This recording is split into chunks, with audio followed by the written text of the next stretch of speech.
Hello and welcome to the Captain's Table, ladies and gentlemen. My name is Paul Berserker01 Batman Shelley, your humble host and space bartender here at the AstroPub, your space bar at the end of Twitch. Sit back, relax, enjoy the show. We got a good one for you, and welcome to the Captain's Table. This is a podcast that I put together with people from all over Star Citizen. We've been around for 8 years now. Did I screw something up? Why is Execute laughing? He was doing no, I just couldn't hold that face for that look. Like these lights are too damn bright. So we talk about Star Citizen. Sometimes we talk about like theory crafting. Sometimes we talk about news. Sometimes we talk about events that are going on. We just kind of talk about lots of stuff throughout the community. And Execute actually approached me last week to talk about this topic, and I said, let's push it a little bit later because we'll be more closer to the event, and I think this is a good topic for it. Anyways, we're going to talk about the ships of Invictus. We'll be talking about the many different things, including that wonderful Polaris that everyone seems to still think is going to be coming. There's a spoiler report, spoiler alert. I don't think it's coming, but we'll see. How could you say such a thing? CIG be wrong about something, especially the release date? Well, I don't think CIG's ever officially said the Polaris was coming out and Invictus, but no. What they said, I'll tell you what they said very specifically, and I can give you the exact video they said it in because it comes up a lot on the Pathfinders. Mm-hmm. We'll wait for that. For that moment. Yeah. So you can sit there and hit people with the receipts. All right, but before we get started, I do want to start with introductions. I'm going to start with Execute. Who are you? What do you do in Star Citizen, and where can they find you? Just got a really important question to ask, Naz. Are you drinking milk? No, it's creamer and rum, some espresso rum. Oh, okay. I was gonna say, it's like, did your mum give you that? No, anyway. Right. I'm Execute. I know it's not green or whatever, but it's fine. Yeah. I kind of do the indie piranhas with Algrid, Paul, Space, Loken, all those chaps. We talk a lot about ships, actually. A lot of stuff about how to get them cheaper. A lot of speculation. I don't know, Paul. What else? Paul's always better at this than I, but I think I've covered most of it. Yeah. So, Fix My Fleet's a big one we do, where we bring people from the community in to talk about their fleets, because so many people have so many different ships over the time that they kind of don't know what to do with it. So we give them advice. A lot of I do think we pride ourselves that we often find subjects that are important before the community realizes they're important. We've done that multiple times where we like ship prices back in December or November. Ship prices. We've talked about melt your fighters. We've talked about Star Citizen's bigger than you think. There's lots of different things like that people don't realize about those sorts of things. We actually did a Fix My Fleet with Void Dude last week, so that's coming soon too. So nice. Yeah, Voidy was awesome to hang out with. Yeah. Yeah. And you live stream on Thursdays and Fridays, or just Fridays? Just Fridays now. Yeah, because Algrid had to time change for his school stuff. Yeah. Though I had to do it by myself yesterday because he had another medical trip. So. Yeah. Oh, he thought he was going to go to hospital again. Oh. Is what he told me. So yeah, I was concerned. Okay. Yeah. All right. Yeah. Iris, yes. If you said, why do you have so many goddamn fighters? Yes, that would be the question we have. That's usually what happens with the Fix My Fleets is, why do you have 6 fighters? I don't. Why does anyone buy fighters? I don't. Yeah. I don't well, lots of people have fighters, but the question is more like, why do you need 6? Yeah. That's the one thing that a lot of people don't realize. Is that like, if you have a fighter, pick a fighter. You can't use all 6 fighters at once. There's two things I've never bought, which is fighters or ground vehicles. Well, it's basically, if you connect all the dots of the things they've said over the years, like you don't want to have all those ships. You want to kind of consolidate them into bigger and better ships. And yeah, it's better to take the small ships and get a bigger ship, because you're gonna, having a fighter is not a problem, but having 6 fighters when you could take 5 of them and turn them into a freelancer or And then you've got people, older men that are passionate about a video game and a lot of disposable income, and you get mega fleets, which is the other one. So, yeah. Next, we got Nazarus, Mr. Nova Forge himself. Who are you? What do you do in Star Citizen? And where can they find you? I have no idea, and I have no idea. I'm not really sure. He's on his way. You can tell from the rum, can't you? Yeah, the rum's kicking in. Oh no, not quite yet. No, there's not nearly enough in there. Anyway, so yes, I am Nazareth. I run the Nova Forge. I also do the Pathfinders podcast with Tree. We talk about basically anything that is worth diving into, as Star Citizen is a 10, 11 year plus now project, and there's a lot of information in a lot of places, and going through it to actually find what is said by CIG and what actually is the case is kind of a almost a full-time job. On my own content, I cover gameplay for Star Citizen. I run the Nova Forge Industry Org. We're an industrial org. We focus on cargo, salvage, and mining. Always looking for new members as well, because the game's going to get hard, and we need more people to fill seats, especially with engineering coming in very soon. I also play other space and sci-fi related games, like Space Engineers, and they're gearing up for hopefully a sequel to Space Engineers. I'm always looking out for new sci-fi and builder games. So Yeah. and that's Did you check out on Jump both Ship? Twitch and YouTube. Jump Ship. Did you I've not yet. I've not yet. looks good. I've been following it for about 2 years, but yeah, people are really jumping on it now. So yeah, I reckon Yeah, it's- I'm glad for that. I have so many early access games, and I need. I'm trying desperately to stay away from games that are doing early access right now because one, Star Citizen. Two, I was in Space Engineers their entire early access. There's Satisfactory that I've been in, and they've been in early access. Just like I need a game that's done. And then Starfield comes out, and it feels like an early access game. Yeah. I don't know about you, Paul, but I could see Naz in the leggings for Manalords. I could just see that. Like, Oh gosh. Yep. Don't. I haven't even touched Manalords yet, and that was the game I was looking forward to the most. I'm like, I'm done for now. I'm done for now. It's decent. Yeah, it's getting good reviews. But yeah, Jump Ship is really good. For those of you who don't know, Jump Ship is being developed by a couple of DICE devs, former DICE devs. So it has that like Battlefield touch. It's like if Battlefield was in space and it was a co-op game, and that's the best way I could say it. Like that, like Those are actually really big things right now. I want to be able to run around, and I want to be able to play co-op. yeah. And basically give me some gameplay that revolves around those two things. Have you heard of Helldivers, Naz? Okay, so I actually have a big problem with Helldivers. Okay. No, Like, triggered. So I played Helldivers Simple. like every day for like a couple weeks. Uh-huh. And I've had something that happened to me that I've never had a problem with in any other game, and Paul's gonna hate this or love this, depending. I got hung up on the lore, and I don't feel okay genociding all these different species.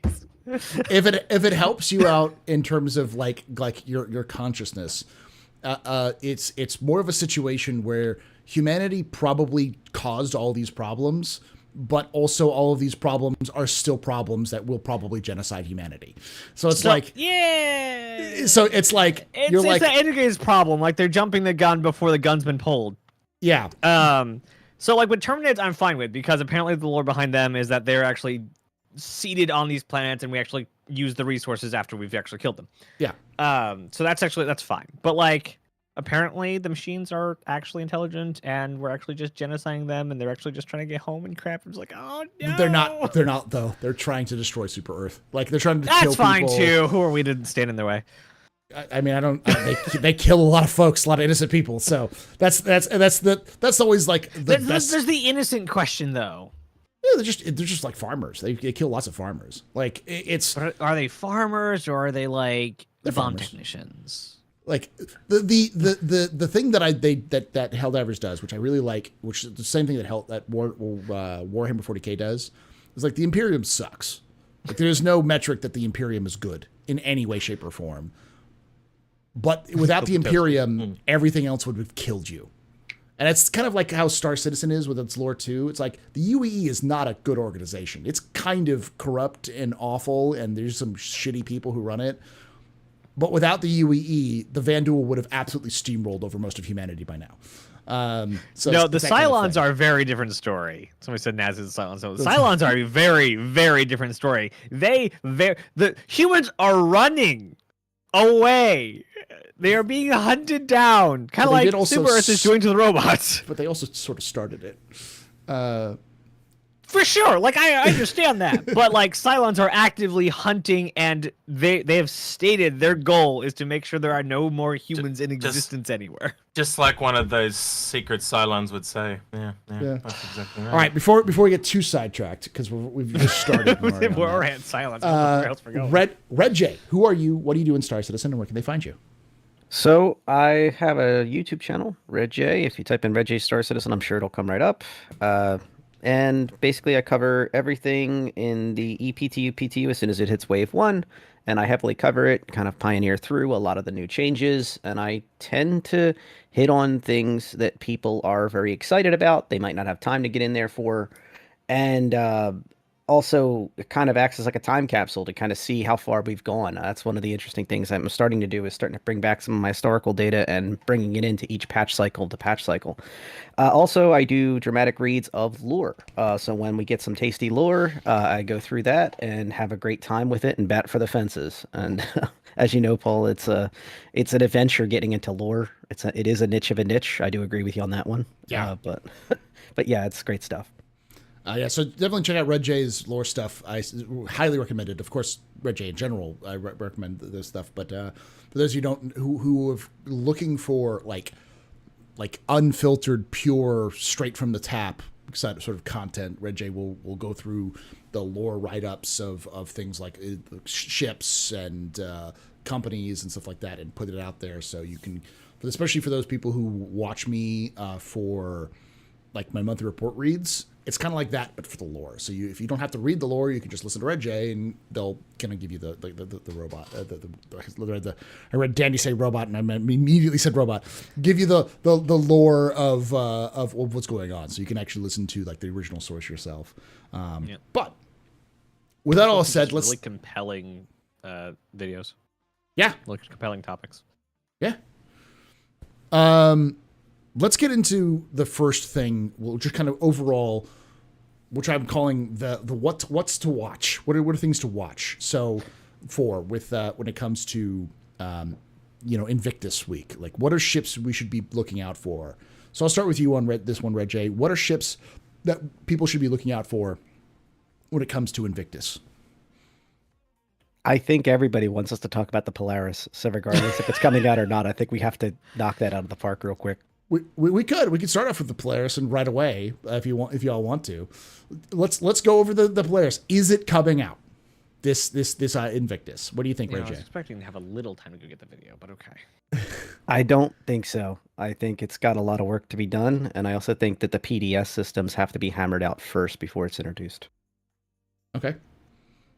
I'll skip Naz because Naz is getting his receipts. X. Polaris coming or not? Yeah, I kind of agree with you too. I don't think we're going to get it at CitizenCon. Invictus. Sorry, I'm still waking up. Yeah. Well, I didn't say IE this time, so be happy about that. Yeah. What do you mean? It's 6 a.m. in the morning. Shut the fuck up. And I woke up at 5:20 and went to bed at 2:30. So I've had like approximately 2.5 hours sleep. That's just all numbers. I don't know what you're talking about. yeah, you wouldn't because you're drunk off the rum. Right. I had like one sip. I don't know what you're talking about. Yeah, that's all it takes, you freaking Cadbury. Lightweight. Get with the program. Anyway, before I was rudely interrupted. No, Invictus, I reckon if anything, it'll be like the Javelin at Invictus at best. I reckon, like something that we can walk around, or something that we can like do like a Javelin S style tour or something like that at best. Yeah.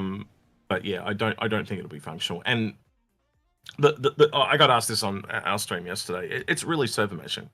Yeah. Because you can't have like, I'm going to jump in and I'm going to spawn my Polaris and everyone's going to jump on mine. That never happens. Look what happened when the Reclaimer came out. There were so many people spawning it. It broke the servers were crashing. Yeah. It's the same thing again. You need server meshing. So that's the holdup, really. While Naz is getting their stuff, you almost ready? Almost. Okay. I will jump in and say, like, just off the bat, Polaris coming.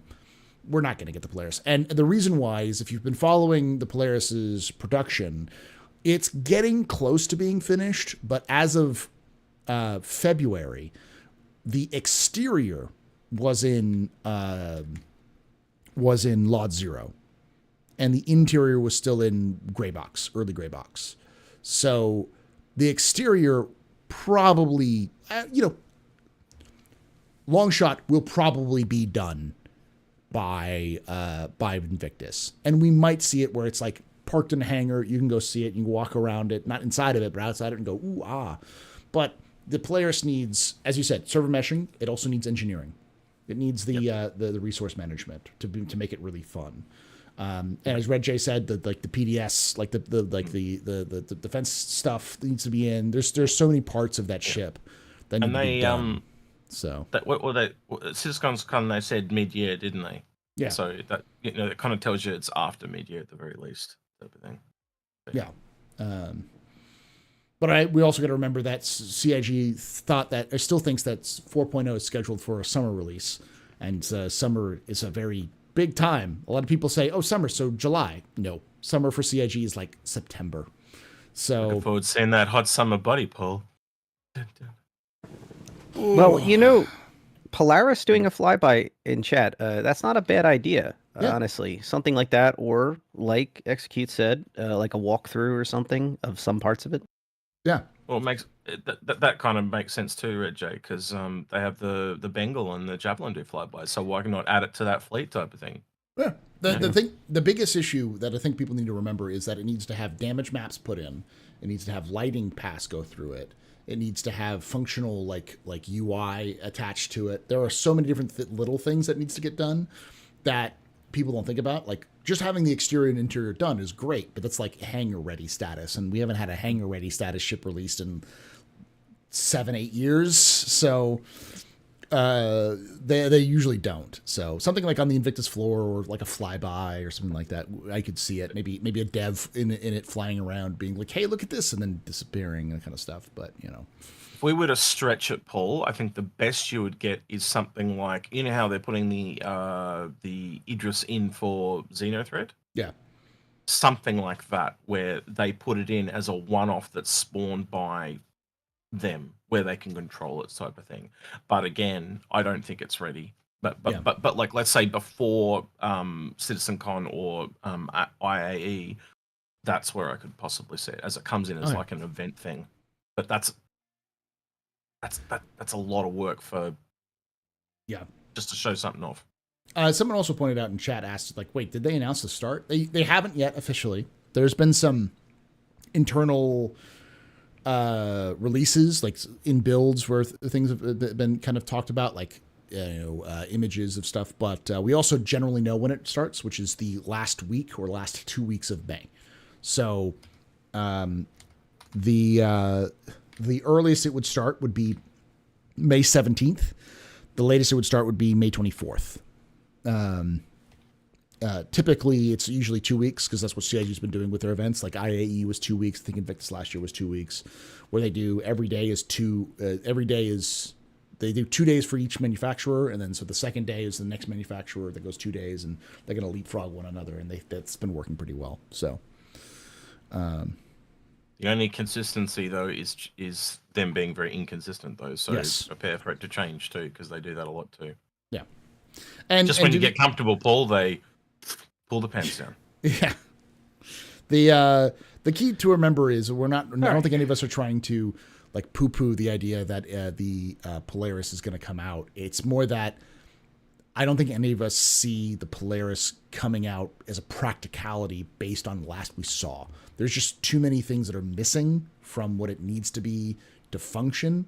And then there's also just its progress isn't fast enough to release in May, unless they were really, really fast on it. And I don't think any of us see that, because it's really CIG's first step into capital ships. It's the first combat capital ship to release in the game, because CIG does count it as a capital ship, even though it's a Corvette. And we're ignoring the Javelin and Idris. We're trying to protect their feelings. But Javelin and Idris aren't like player controllable yet. Like it's the first built for Star Citizen. Yes. Naz, you said what's your opinion? Is the Polaris coming out? So I know you still have receipts. Back in November 18, 2022, John Crew said that for a Polaris-sized ship, this is not word for word quote, but for a Polaris-sized ship, it would take 12 months from the start to finish. And in that same discussion as the Star Citizen Live IE 2952 Super Talk, he had mentioned how they're able to get the date when ships are going to come out within 8 days. That's how good the ship team was at that point. Is they can predict within 8 days when a ship's going to come out or be done in production. And if you look on the progress tracker or the shining tracker, and you go back and look when the players actually really got into production, there was a couple of false starts, but really got into production. It was about 12 months before this Invictus. Do I think it's actually coming out in this Invictus? There's one thing that. Sorry, I have to interrupt you. Sorry. The one thing that's missing from your calculations, though, is the sheer number of people on the ship team now. Oh yeah, no, yeah. I this is why I said back then. This is what I said then. Like all date to 2022. Absolutely. And this is way before they even did the tweak to how they're doing the ship pipeline now, which is the family system that they talked about at CitizenCon.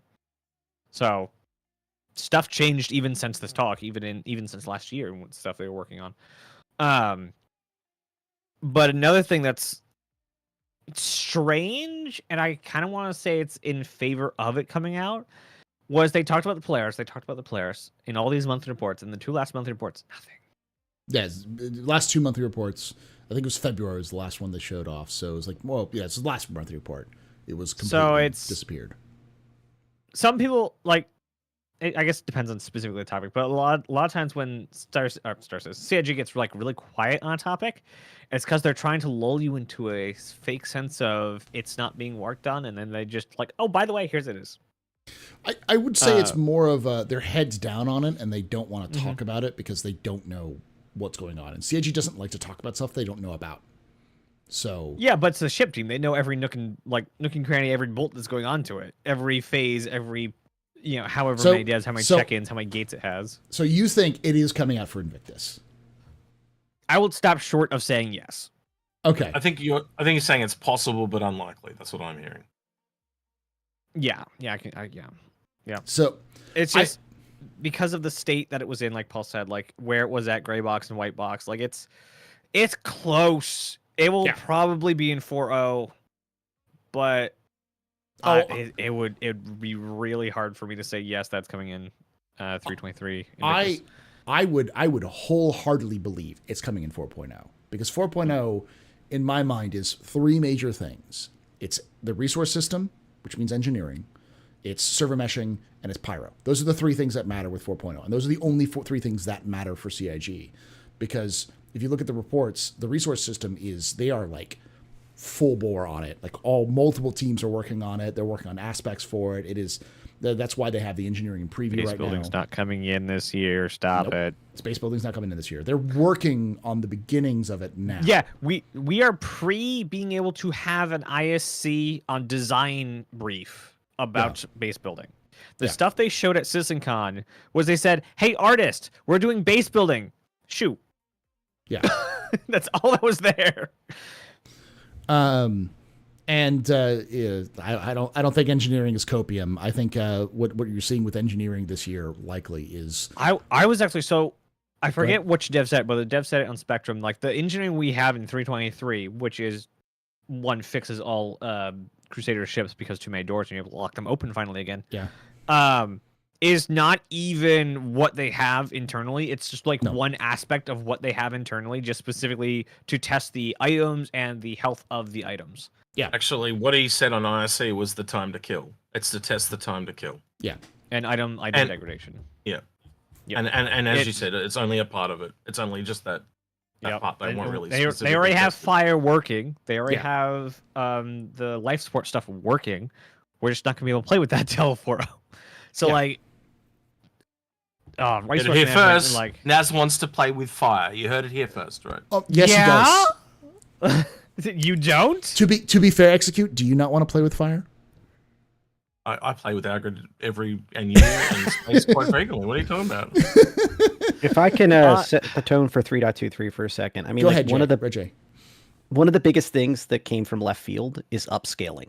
Yeah. The story of upscaling, the story of Vulcan is kind of the story of 3.23 right now, just to kind of set expectations of the audience. We have seen dramatic gains in upscaling techniques like DLSS and FRS, but on FSR, sorry, but the and Vulcan in general is at least on one thread now, but that's kind of where they're fighting the good fight. If you look at all the patch notes for the past bunch of VPTUs. Yeah, they want to get that in, and because they also know that, and as I have seen as of today, the latest build they have when you're not using Vulcan, if you're just using DLSS, the upscaler, and the current patch, it is insane how many frames you get. Like I'm getting Vulcan's so pretty though. I'm getting like 40 FPS at landing zones, which normally would chunk me down to like hovering around 30. I'm getting 40 to 50, and in some buildings I'm getting like 100.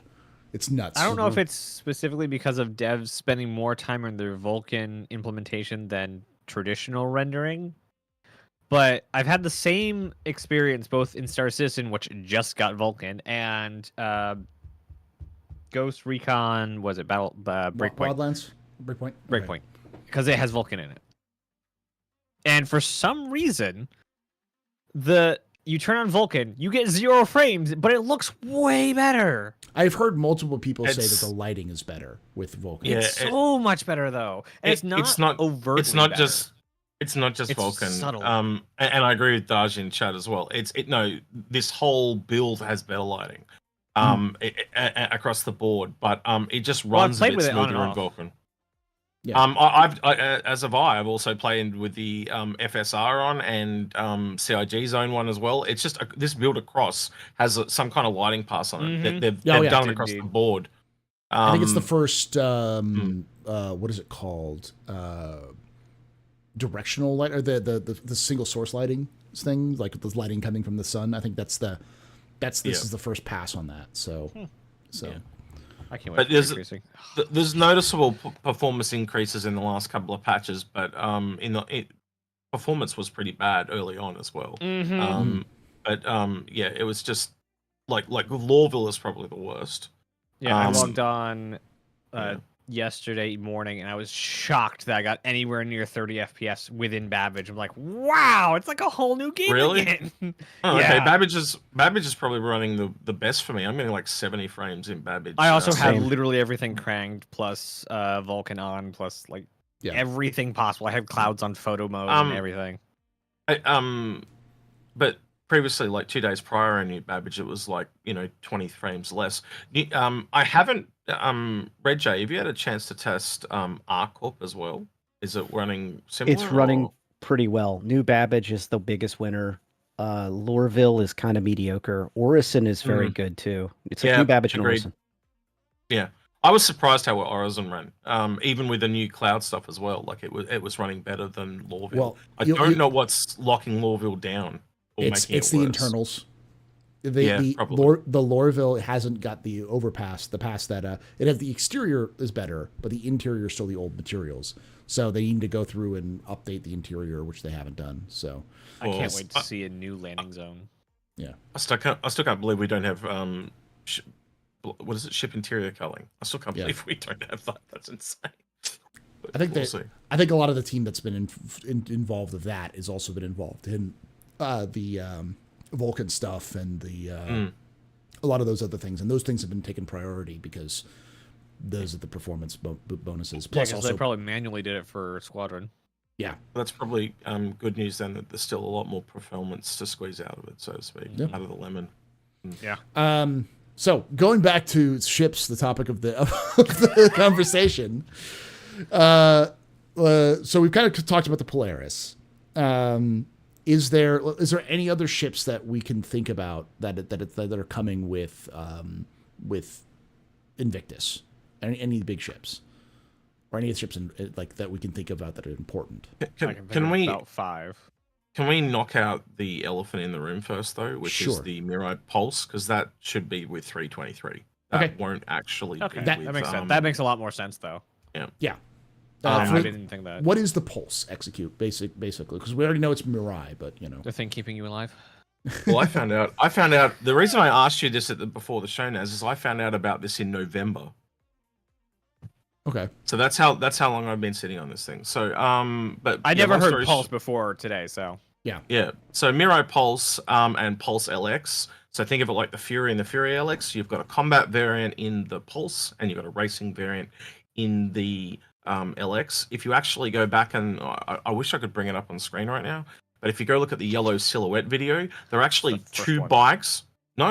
Yeah, it's the first frame, but there are two bikes in that frame.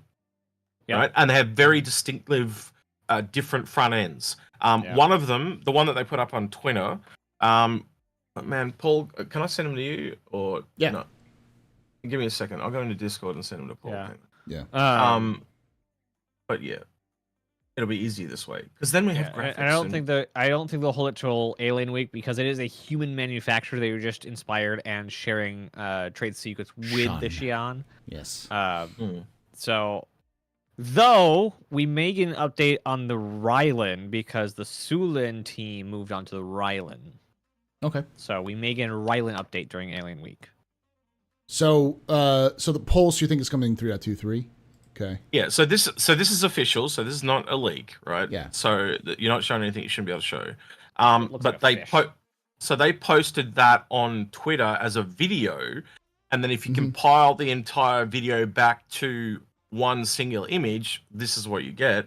And you can clearly see that there's a gun on the front end. The other version, if you was to make a race version, and this is total speculation on my part, but I think it's a booster of some kind. Okay. I'm gonna take over the entire screen so we can't see, but so they can't see us. But real quick, this is what X sent me, so you all can see what we're talking about. Yeah. It also looks like a very bespoke gun.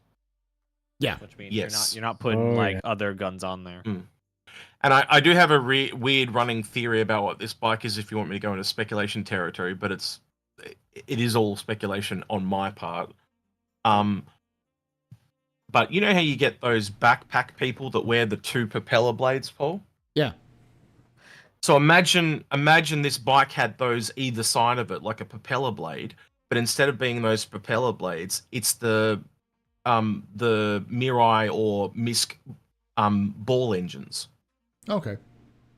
And I think so. What we've only ever seen this ship from side on. We've never seen it from front on or back end or something like that. I think that's what it is. I think its thing is it kind of is really good at going sideways, so to speak. I forgot to. Oops, sorry. There we go. I forgot to do this because I actually have it here. There we go. That's where people could see it. Because I was just only doing it in preview modes, but yeah, there you go. Just put it down in the bottom right corner. It's just over Red J. Red J is now the Pulse. So, you know. But they have some kind of light. Definitely have some kind of lightsaber fetish going on there. Whoever made that, but those lights are actually really cool. Like they've been used in a lot of nice places, though. Those, I want like all of them. Like slow-mo guys use them a lot. They come in all sorts of colors, and they're just really good lights. Can I just jump expensive. in for 1 sec? I'm not very fond of more hover bikes, especially how big they are inside your ship. I really wish if they were going to insist on yet another hover bikes, I wish they were like packable, really packable, like easily fittable into most ships. Yeah. If my speculation of it being like big round disc things or hover blades on either side, I hope that they actually kind of fold up. That would help using a it. bit, yeah. Do you know, you're completely right. Besides like animations and stuff, the only one that really actually gets smaller is the Dragonfly. All the others are just like animations or whatever. They don't actually get smaller. It'd be that. I want one in a suitcase, James Bond style. You know, you can walk with it and. And it can be slower. It can be slower. You know, that's the thing. Yeah. Make it balanced. Like, okay, you can be this small, ... but it's 30% slower than the others. Okay. One that packs up into an STV, you know, so you can pull it out and. Or just stop messing around, make a hoverboard. Or carry it in a box. It's a box delivery that turns into one that you deliver itself. Yeah. So it unfolds. That'd be, imagine that as a mission. You're like carrying a box. Now put the box on the ground, and then it just like unfolds. Now ride the box. Yeah. Ride the box. That sounds like a Toyota thing. I Scooter. mean I think that hits another point though about ships. Like I'm tired. The reason why CIG is doing these hover vehicles is because they're perfect for brand new employees. So like a brand new employee who just getting started on the ship team, they just hired a bunch of people with the ship team. So they need those people to they need to start a project, but they don't want to have them do a starter project that no one ever sees and they can't monetize. So they give them something small, something that they can get their teeth into that'll take them only a couple of months rather than the 12 months it can take for larger ships. So, and as Execute said, this has been around at least since November. So this is possibly an older one that they were been waiting to drop because it's been ready. And the fact that they've been promoting it since then, it's been promoted a lot since over the last 4 months. It's also been promoted a lot that we still haven't seen. What's that? The RSI fuel truck. It's not been promoted. All of those have been literally concepts. every RSI picture since the dawn of time. Here's the thing: You they're also in clearly every have been- Aegis picture. It's the same picture. It's the same truck, just with a different tag on it. So Yeah, you've clearly been sniffing the fuel tank a bit too much there, mate. I will have my fuel truck someday. I will drive it around my player-made base. Built by So- a No galaxy. doubt, things like the Raptor will eventually become things. Oh, yeah. They are fully if you the amount of work that was in that trailer, it's a real thing. It's just that it's probably something in the no, background. Yeah, they said it CIG. exists. They said it's in game. it's in game and it works. yeah. It's just players don't play. It's not going to sell it. But Yeah, Yeah, I think the one ship that we actually had actual stuff, I guess leaks technically on, but also references in the monthly report, was the Mule Crane that we haven't seen. that's true. That Yeah, they showed up mentioned- in the concept art for the UGFs. for the which are now the distribution centers. center, yeah. But I do think I'm with Reggie on this one. I'm tired of them. I understand why they exist because they're simple to do, but also CIG needs ground vehicles because when CIG discovered that they're going to have ground gameplay, they had already produced a bunch of ships, and now they're just we have no idea what to do with ground gameplay. We don't have any plans for this. We never thought about this. So their plans right now are we need ships and so hover bikes and quick. But I'm just tired of hover bikes because hover bikes are awful. We They're need just trucks. bad. We need small SUVs and things. there's no gameplay to go with them. Essentially, that's it'd be cool if there was some missions for them or something like that. If- A little if there was- drive through Lawville or something like that. Or if there was the there's gameplay just they nothing- showed in There's just nothing. if there was gameplay that showed the Moon Fortress demo from I think 2016, 17, with the original Miles Eckert mission Yeah. and the Lear 3 demo, if those were actual gameplay stuff that we did in the game, hover bikes make sense. Hover vehicles make sense. That's not. Hover vehicles and tanks do not make sense because there's no, even within the emergent gameplay, there's no reason for them. No, because you could just use their ship. The ship is, Right. is infinitely better. There's no reason to stay on the ground, and there's no reason to fight on the ground if you have a ship. And you always have a ship. Why? Because you have to buy a ship to buy the game. And And, so and to buy a vehicle, you need some way to transport that from where you're getting to where you want to go anyway. So you already have a ship big enough to transport the thing. Why not just use the thing that has much bigger engines and guns? and I see chats talking about the Ranger. I agree. The Ranger is great. I am a Ranger big will fan. be amazing. I am a big stan of the Ranger, but the Ranger is going to have the same problem that the Cyclone has, that all of the vehicles have right now, which is they don't have any purpose. There's no reason to buy them, and as we say in the Infrunners, it's a waste of money. Buying any ground vehicles is a waste of money because they're so cheap in game to get, and they'll never be not cheap in game because that's the necessary. So, I just can't wait till we can find broken ships and repair them in game. That'll be really fun.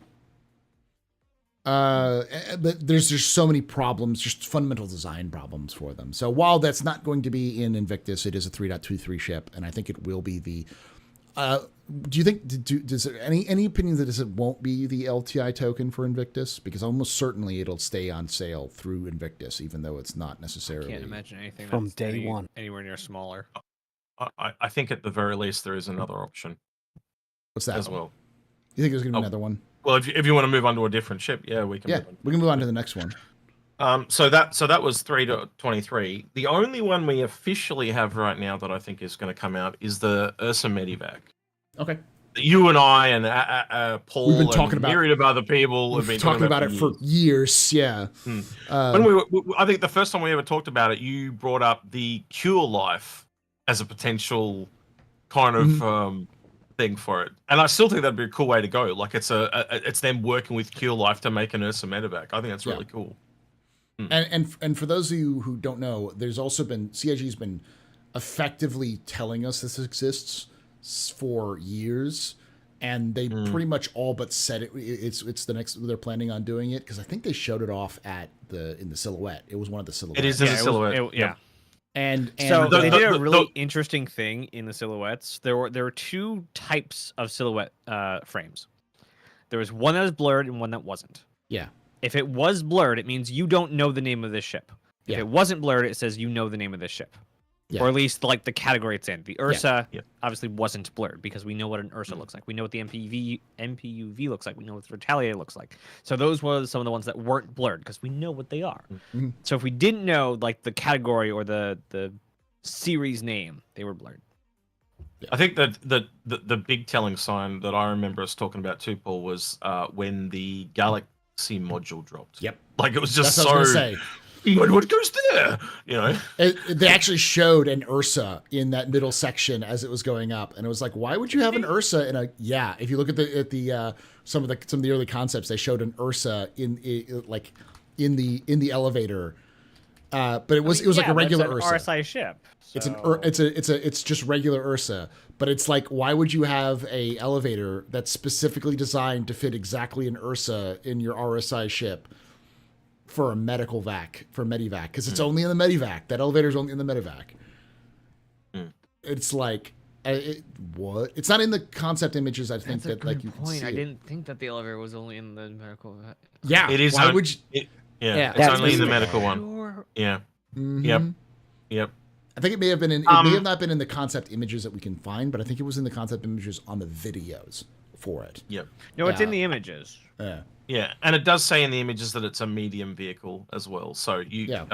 but I think wasn't it in a jump point, or am I mistaken? It might have been in one of the jump points. Might have I been. could be mistaken.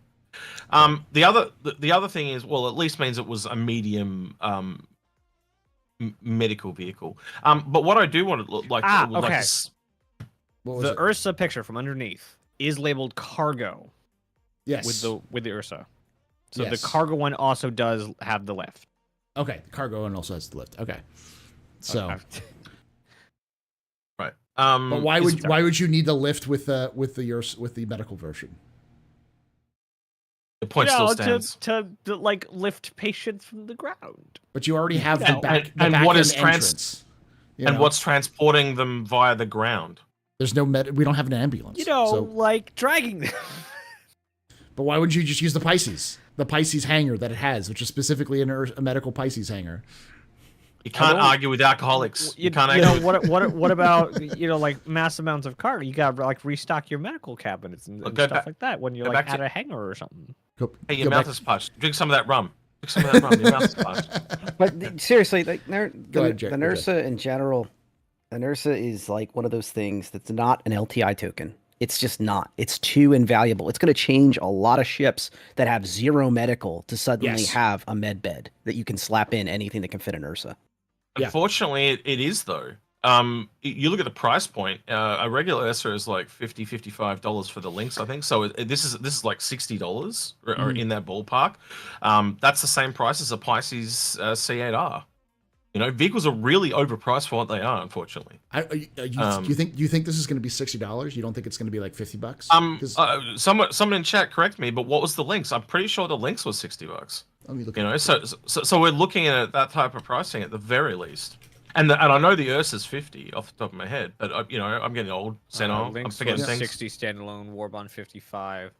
Yeah. I think it's gonna be more expensive than Lynx because I agree. CIG knows usefulness. Usefulness. Yeah. Well, this is the thing I want to go into and speculate on. And I talked about this briefly, but I was on my own most of yesterday until Lemming turned up.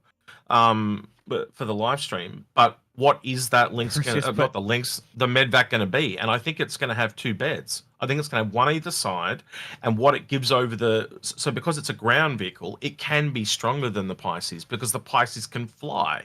So it gives more strength to the medivac to have 2 beds, and you don't need another 2 beds. Let me I finish. think it's gonna. Okay, good. Let me finish.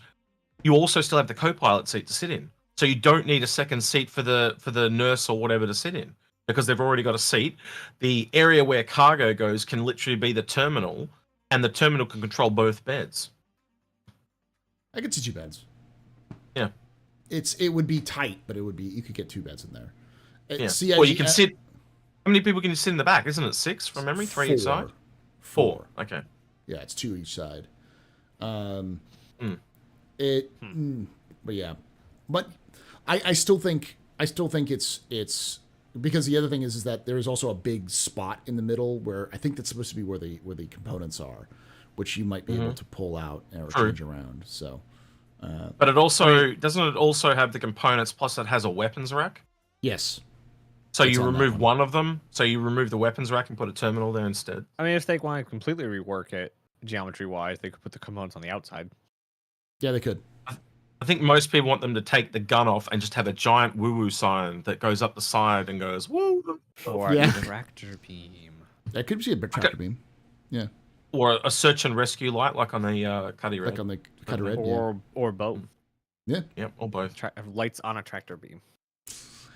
Okay, so the Ursa Medevac, that's another good one. But I do agree with Red J that there's definitely going to be some value into it for people might buy it rather than as an LTI token, but as an upgrade, because suddenly you have both.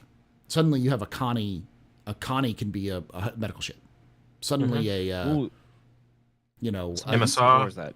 Nerd TV actually had a really good synergy. The Arastra, ROC, and a Medi Ursa.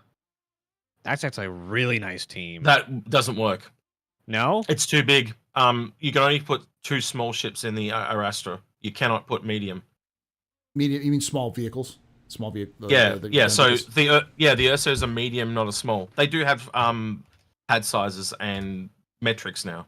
So yeah, it does not fit in a Arastra. But it definitely fits inside of a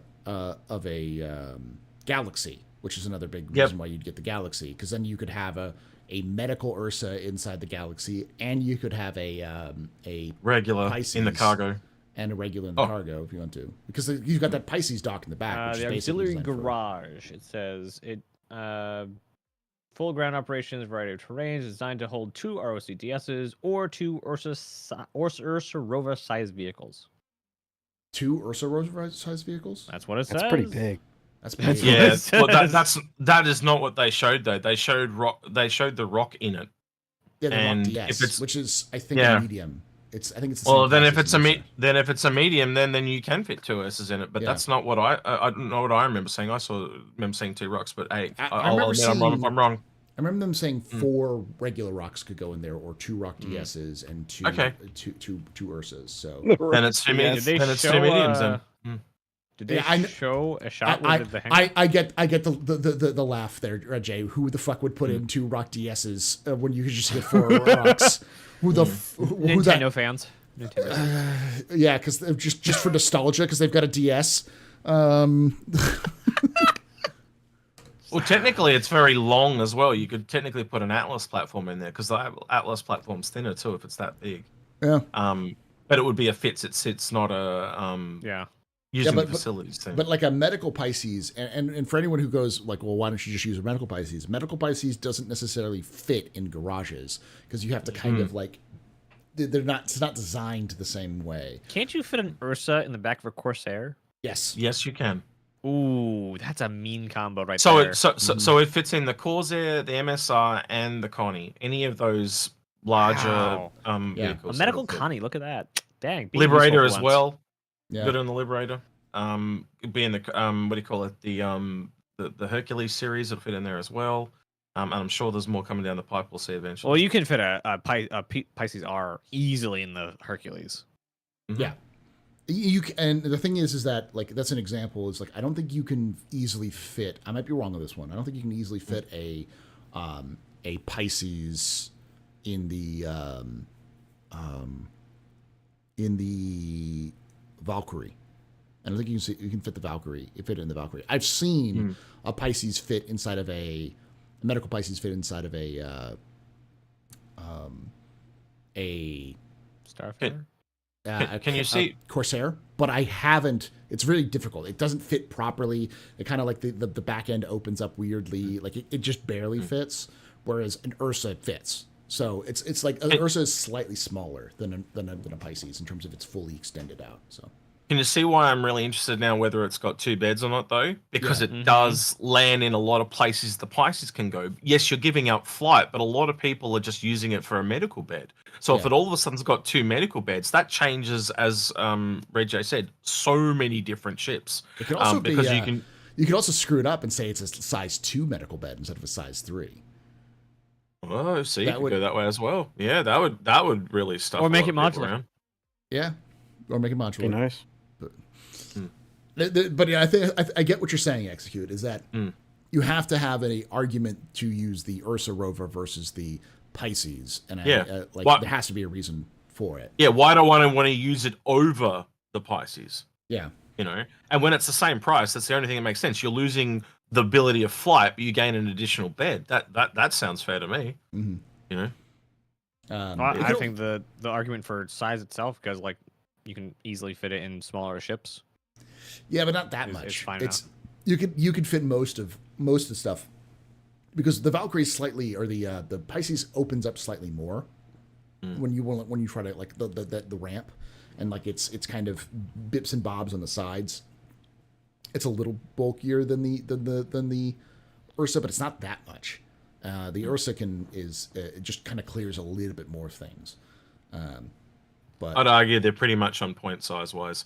Put it this way: the Pisces spawns on the landing, the vehicle pads at outposts, for example. Yeah.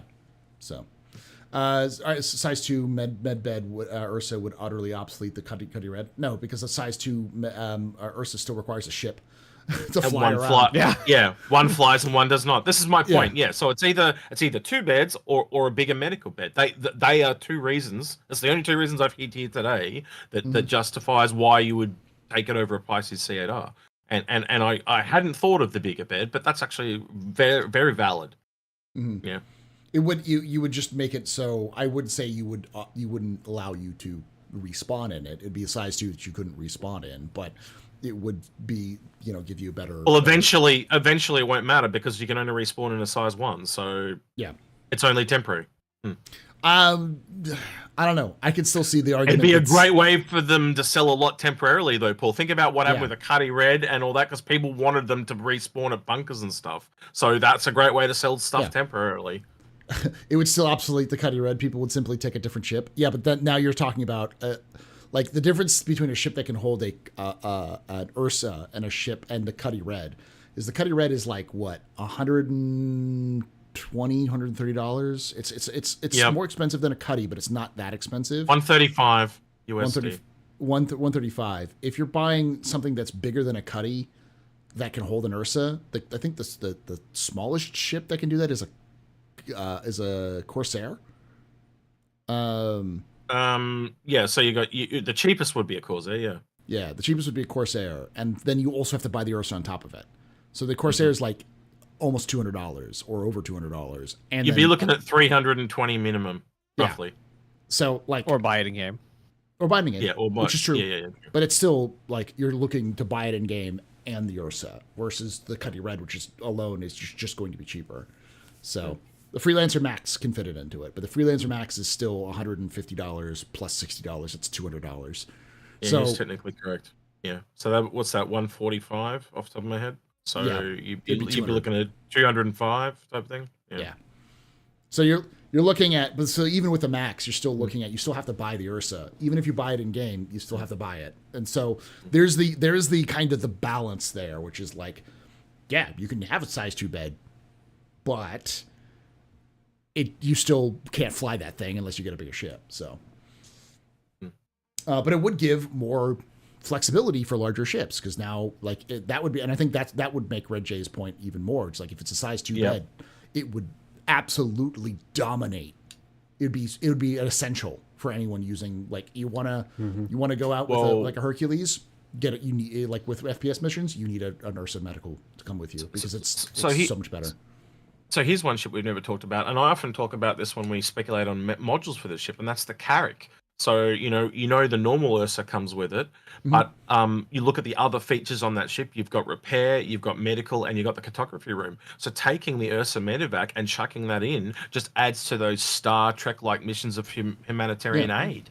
Absolutely works with it on that, and which is why I think the C8R is the thing in the first place, by the way, because that's what they were leaning towards. So now you can take a Pisces medevac and an Ursa medevac and are you attack it on all fronts. Are you saying that we might see a medical variant of the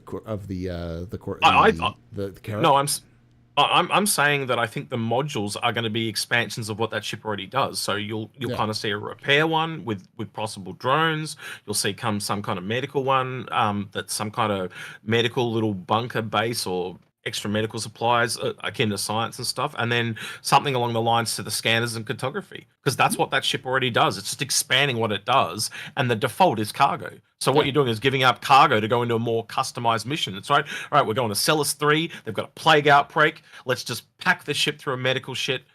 So we've got 2 cargo modules, 2 medical modules, an Ursa medevac, and a C8R. Let's go bang.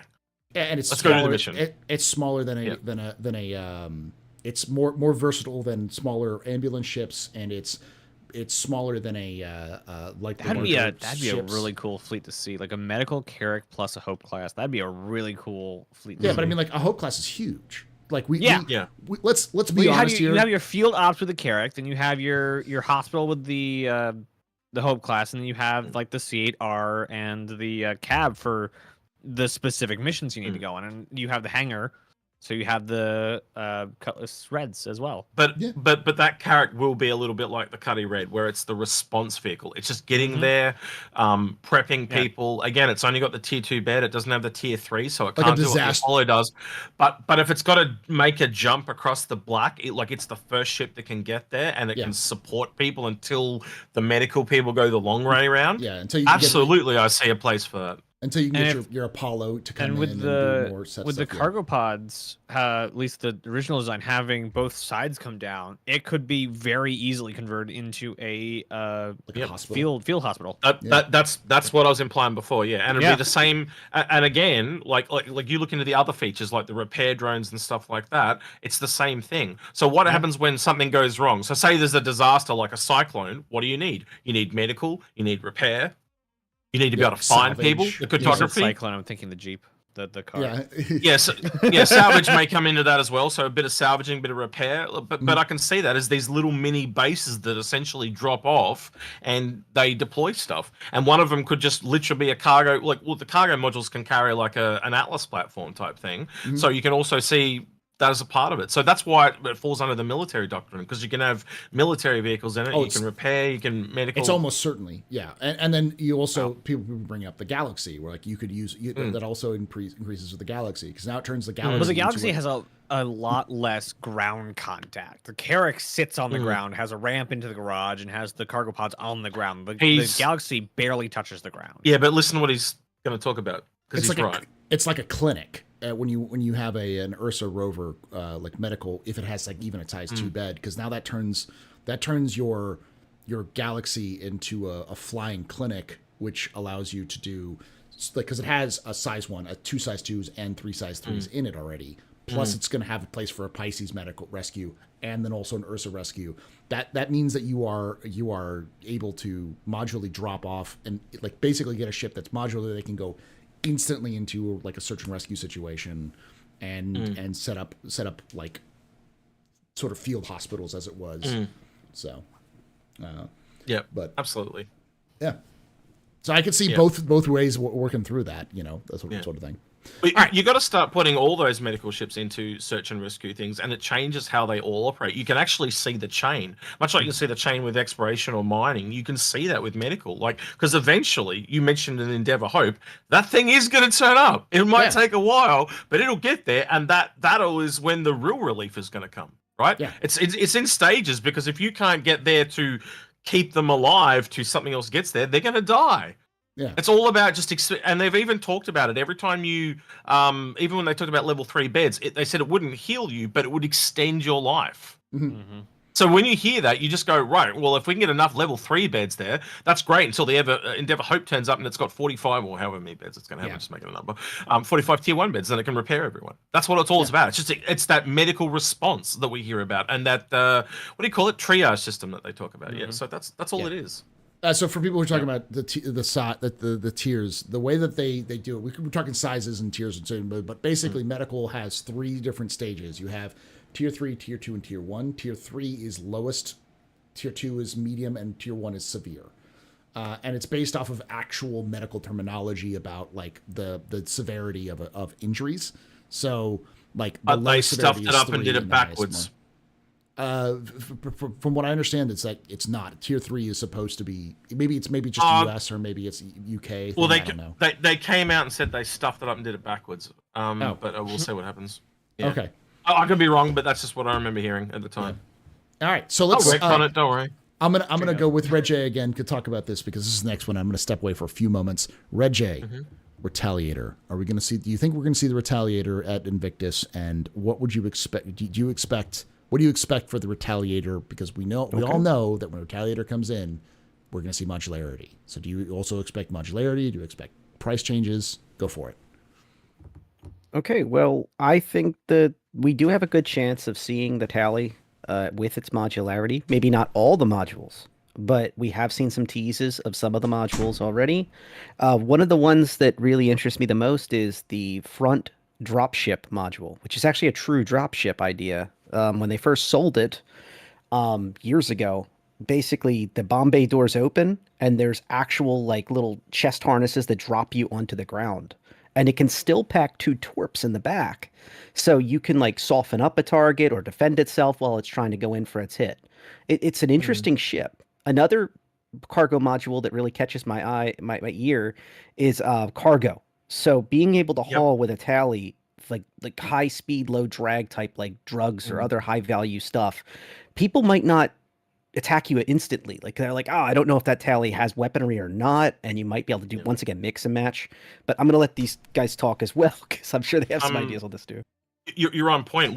Me and Paul and Argrid and the others have talked about the Tally being the best smuggled ship in the game for years because of that. Do you want to go up and risk them shooting torps at you? And is it a full cargo ship, or is it just one of the sections as a cargo ship? So it's clearly going to be the ship designed for highly valuable cargo. It's the deception smuggler is what I would call it. Also has a possible medical module. Naz, coming soon, maybe. That is not official in any way, shape, or form. I know, but it was the art test they did when they were looking at going into the rework was a medical variant of it. So the only official ones are 2 cargo ones, 2 torpedo ones, a drop pod module, and a living quarters module. Did you let Red J talk execute, or did you just pop up? No. He handed it off. Okay. Back to Red J's point where he was talking about the drop pod module. You can also see how the living module works because it extends the range of that dropship. It essentially turns it from a short-range dropship to a long-range dropship by adding the living module. So that's what it's there for. People have always asked, why would you add a living module, a living quarters module to a Retaliator? That's why. You've got to keep those people alive with oxygen and food. That really like the Tally. Well, I mean, right now they have the Navy pilots that like love the Tally, and they get out and like, hey, we have discounts on old military gears. Let's buy a Tally and put a bed in it. And I know that a lot of people are like, oh, well, why would you have a bed and a couch, and because it already has beds, but it's got a couch and some other stuff. But I think Execute's right. It's like, yeah, you've got the couch and you get the TV, but also the other half of the thing is just going to be like extended oxygen and like food supplies and stuff like that. So It essentially looked like a kitchen. yeah, so which we don't have on a Retalia. You don't have a kitchen, and we know that CIG likes to do as immersive as possible. I'm gonna say it because I think this is going to be one of those things that's going to come up, and it's not anytime soon, but like in the next 2 to 3 years, I think we're going to see some sort of cooking gameplay in Star Citizen. Because Absolutely. it's I'm just so beyond ready for that. it's just makes sense. I You keep know. going back to, I don't know how many here have actually seen Strange New Worlds, Star Trek Strange New Worlds. I've Like, that seen is- some of the episodes. Yeah, That is my goal, to be a ship captain that cooks. That is like end game for me. Be a big ship captain that cooks. I always like to say that that you know the actor who plays Pike in Strange New Worlds. What? Anson Mount. Mm-hmm. Yeah, he makes the whole show. He is actually a alumnus of the college I went to, and when he was still kind of a young up and coming actor, had done a couple of big roles. He showed up at the college that I went to, and he was a graduate of the theater program that I graduated from, and he was part of the fraternity I was part of. Oh, so. wow. So yeah, I got to meet him and talk with him, and as I was saying, I burned a couch and got drunk with him, during that time period. That's my Saying big claim. is, you're like one parallel universe away from being the captain of the Enterprise. Yes, exactly. I'm saying that I went to Starfleet Academy with Captain Pike and got drunk with him. This is what I'm trying to say. I think you're both just drunk red shirts at this point, and we need to get back on point. Red J, can you tell us more about what you're expecting them to change with the stock Retaliator? So the biggest thing that, at least for me, that I'd like to see is making some of the turrets remote, but I don't, and then centrally located the remote turrets. So we've seen this time and time again with newer ships that when everybody can kind of hang out in the same place, it's a much more comfortable experience, especially for newcomers to crew a ship. But if you send them off into these chutes and corners off on their own, it's not exactly as comfortable, especially because they're not going to be in the turret the entire time unless they're like, we don't know when we're going to be attacked or pulled out of to the fight or something. There's a mantis running around, whatever. But do you think they need to upgun them as well, because they're only size 2s and 3s? And I think the other thing they probably need to do is lower the crew count, because it's 5 people, which is insane for a ship. Yeah. So what's your thoughts on that?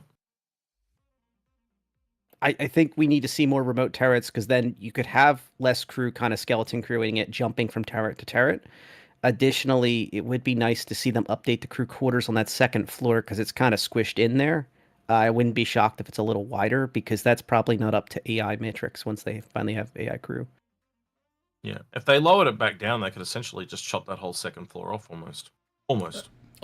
I do think that they also want to, because they want to make it a multi-crew ship. I wouldn't be surprised if they had a bombardier section, like a seat for a bombardier. So like somebody whose job is to like target with the torpedoes, because right now that's just the pilot.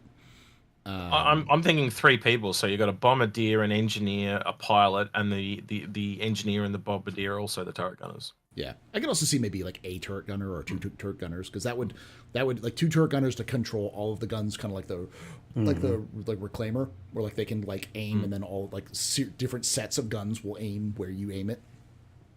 You could be clever enough to have the turret gunner also control the bomb, so to speak.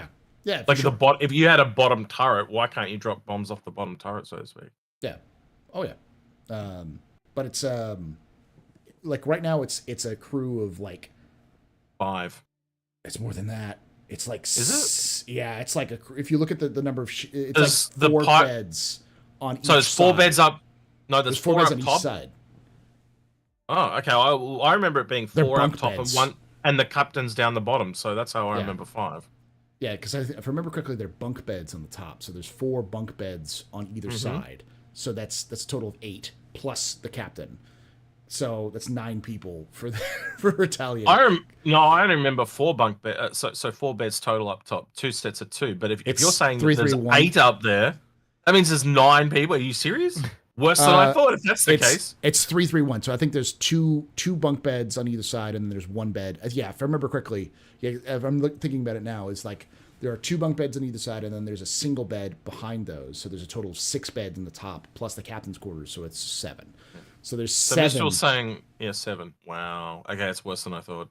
Yeah. So, and because because you have 2 turrets in the back on the top, 2 turrets on the back, or 1 turret on the back on the bottom, 1 turret at the top. So that's 4 turrets, I think, alone. There might be another one down below, but yeah, let's be honest. I can't see more than 4 people needed for that ship. I don't know if you guys can. I just can't see more than 4. No. It has 4 turrets alone, plus an engineer seat, plus a our engineering station, and the pilot. So that's The other thing that people keep missing, and I've seen this in a few other things, is you don't need someone for every role. People can switch between roles. True. Yeah.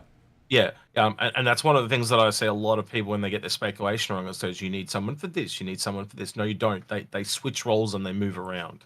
So they go, this ship needs 78 people. No, it only needs In chat, Go ahead, Ray. Shem said in chat something interesting about will the pilot ever get weapons with the gold pass?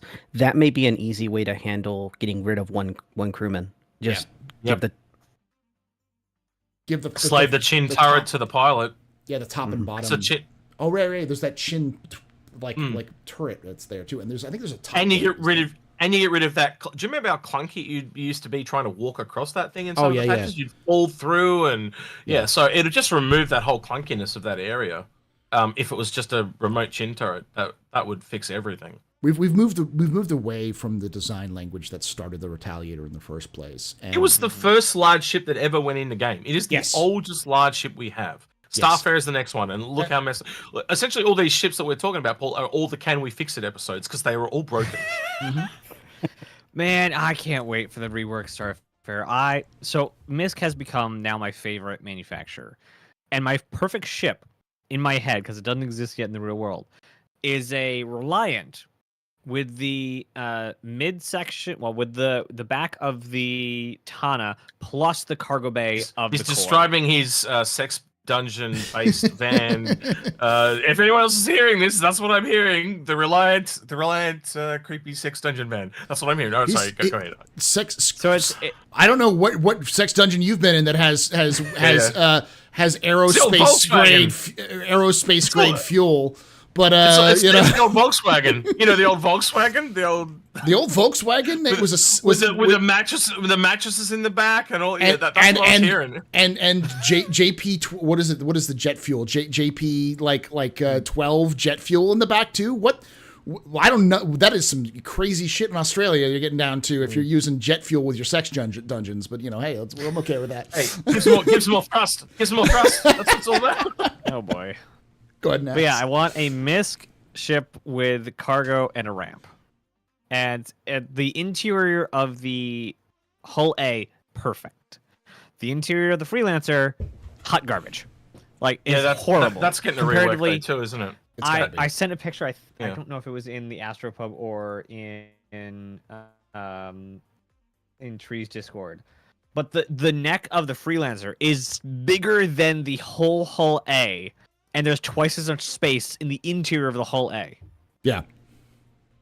It's again a Freelance is a Kickstarter ship. That's why it needs a rework. Like the only one that really ever got done justice was the Cutlass. You know, well, one of the other ships I know we're going to talk about today is the Caterpillar, right? Yeah. We'll get to that when we get to it. But it's why, because it's just so old. Those older ships need another run. And the most exciting thing about this Retaliator, and I put this back to Red J and Paul and yourself as well, is the fact that because it's the oldest large ship in the game, it just shows us how much of a progression we can start to expect on some of those ships moving forward. Yeah. We haven't really seen the changes because they've only showed that middle section that they were like, this is awful, we need to change it. That's the only thing they showed. So we don't know what the interior of the Retaliator is and how much it's changed. So that's going to be exciting to see. So it was initially just to put that door on it so it could dock with things. Yeah. And that was six months, and that's now blown out to almost 2 years at this point. Yeah. And clearly they've gone, well, if we're going to rework it, we might as well redo the whole thing now and not do it twice. And they've put in the modules and they're going to do whatever else they're going to do it and update it to Gold Pass. And that, for me, yes, it's They awesome to gave see the that from UK, so what Retaliator. happened? Yeah, but the going forward to show that what gold passes are going to do to every ship in the game. Yeah. And obviously that's going to get quicker because this is one that's going to take the longest because it's the oldest. But yeah, it's the oldest, and it's also a squadron ship. It is a squadron ship. We know even in the reviews, like the like previews with the trailers, they mention the tally specifically. So, and we see it in the images, so we know the tally is in squadron. I wouldn't even be surprised if we're flying it in squadron or crewing one in the squadron, just because of like how important that's why it was one of the first ones, is because it's obviously a huge part of squadron. So it's in the background. That big Bengal fleet shot and all that at the start of that the hold the line thing. There was Retaliators sitting in there amongst the Bengals and the Idrises and all that as well. So yeah. Thank you, Soul Citizens, for that raid. Welcome from Soul Citizens. All right, so let's move on to the Caterpillar, because I think this is a good one, because this is a good jumping off point with the Retaliator. Let Red J go first because he talks the least, so let him go first. I think Red J is very focused on his. I'm trying to get him to talk more, so we've got to get him to talk. Because we've talked about modularity, right? And I think that is the big elephant in the room, is that everyone's expecting the Retaliator or the Caterpillar to be one of the first ships to get its modules after the Retaliator, and probably the MPUV, and obviously the Galaxy. But the difference between, say, like the Galaxy and the Endeavor is that the Caterpillar is done in game. We see it. We have it. The only other ship that's been sold with sort of modules is the Vanguard, and they even talked about how like they basically are only going to do the BUKs, the battlefield upgrade kits. They only sold them once. They never sold them again. They've never even talked about selling them again, because they want to make it so that people can swap them out, but only those people, because it was just a pain in the butt to try to do for them. So if that's a little bit more of a kind of a small, like a super niche thing that we probably won't see them even attempt to deal with for a while. But the Caterpillar, that was its shtick, was its modularity, and it's in game. So the question is twofold, and I'll start again with Reggie with this one. First off, do you think it's going to get a price increase, this sale? And two, when do you think we're going to see, if at all, it get modular? And I guess three, when it gets modular, do you think we're going to see the command shuttle come off of it? Sorry, I was going to say, let's get physical. Like, let's get modular. Sorry. So there's like a couple things there. Like you said, the price increase, I think, is a given, especially even if they show early things. Like, here's the modules, and they finally reveal them. It's going to be a price increase. There's no question. The hype around it and everything. You got Drake Defense Con right after ILW, so I consider it part of it. Even though it's like, fine, we'll make our own with Blackjack and and that's wonderful. The Mule was introduced at their version of ILW, Drake Defense Con, at the Orison one, and I think the Cat modularity would be really interesting and it's like a brand new ship to me. That's why I'm in that mindset. You've got, first off the bat, I do see medical as a possibility, but I always dance around that. Is Drake? I'm going to catch some hate from the chat for this. Is that their first priority? I'm not saying they can't do it as a company. I'm just saying, is that their first priority? And I think the answer is no, usually. Firepower, storage of capacity, being able to build out things like what we've already seen, where people do ad hoc Fury carriers out of Cats. I could see that.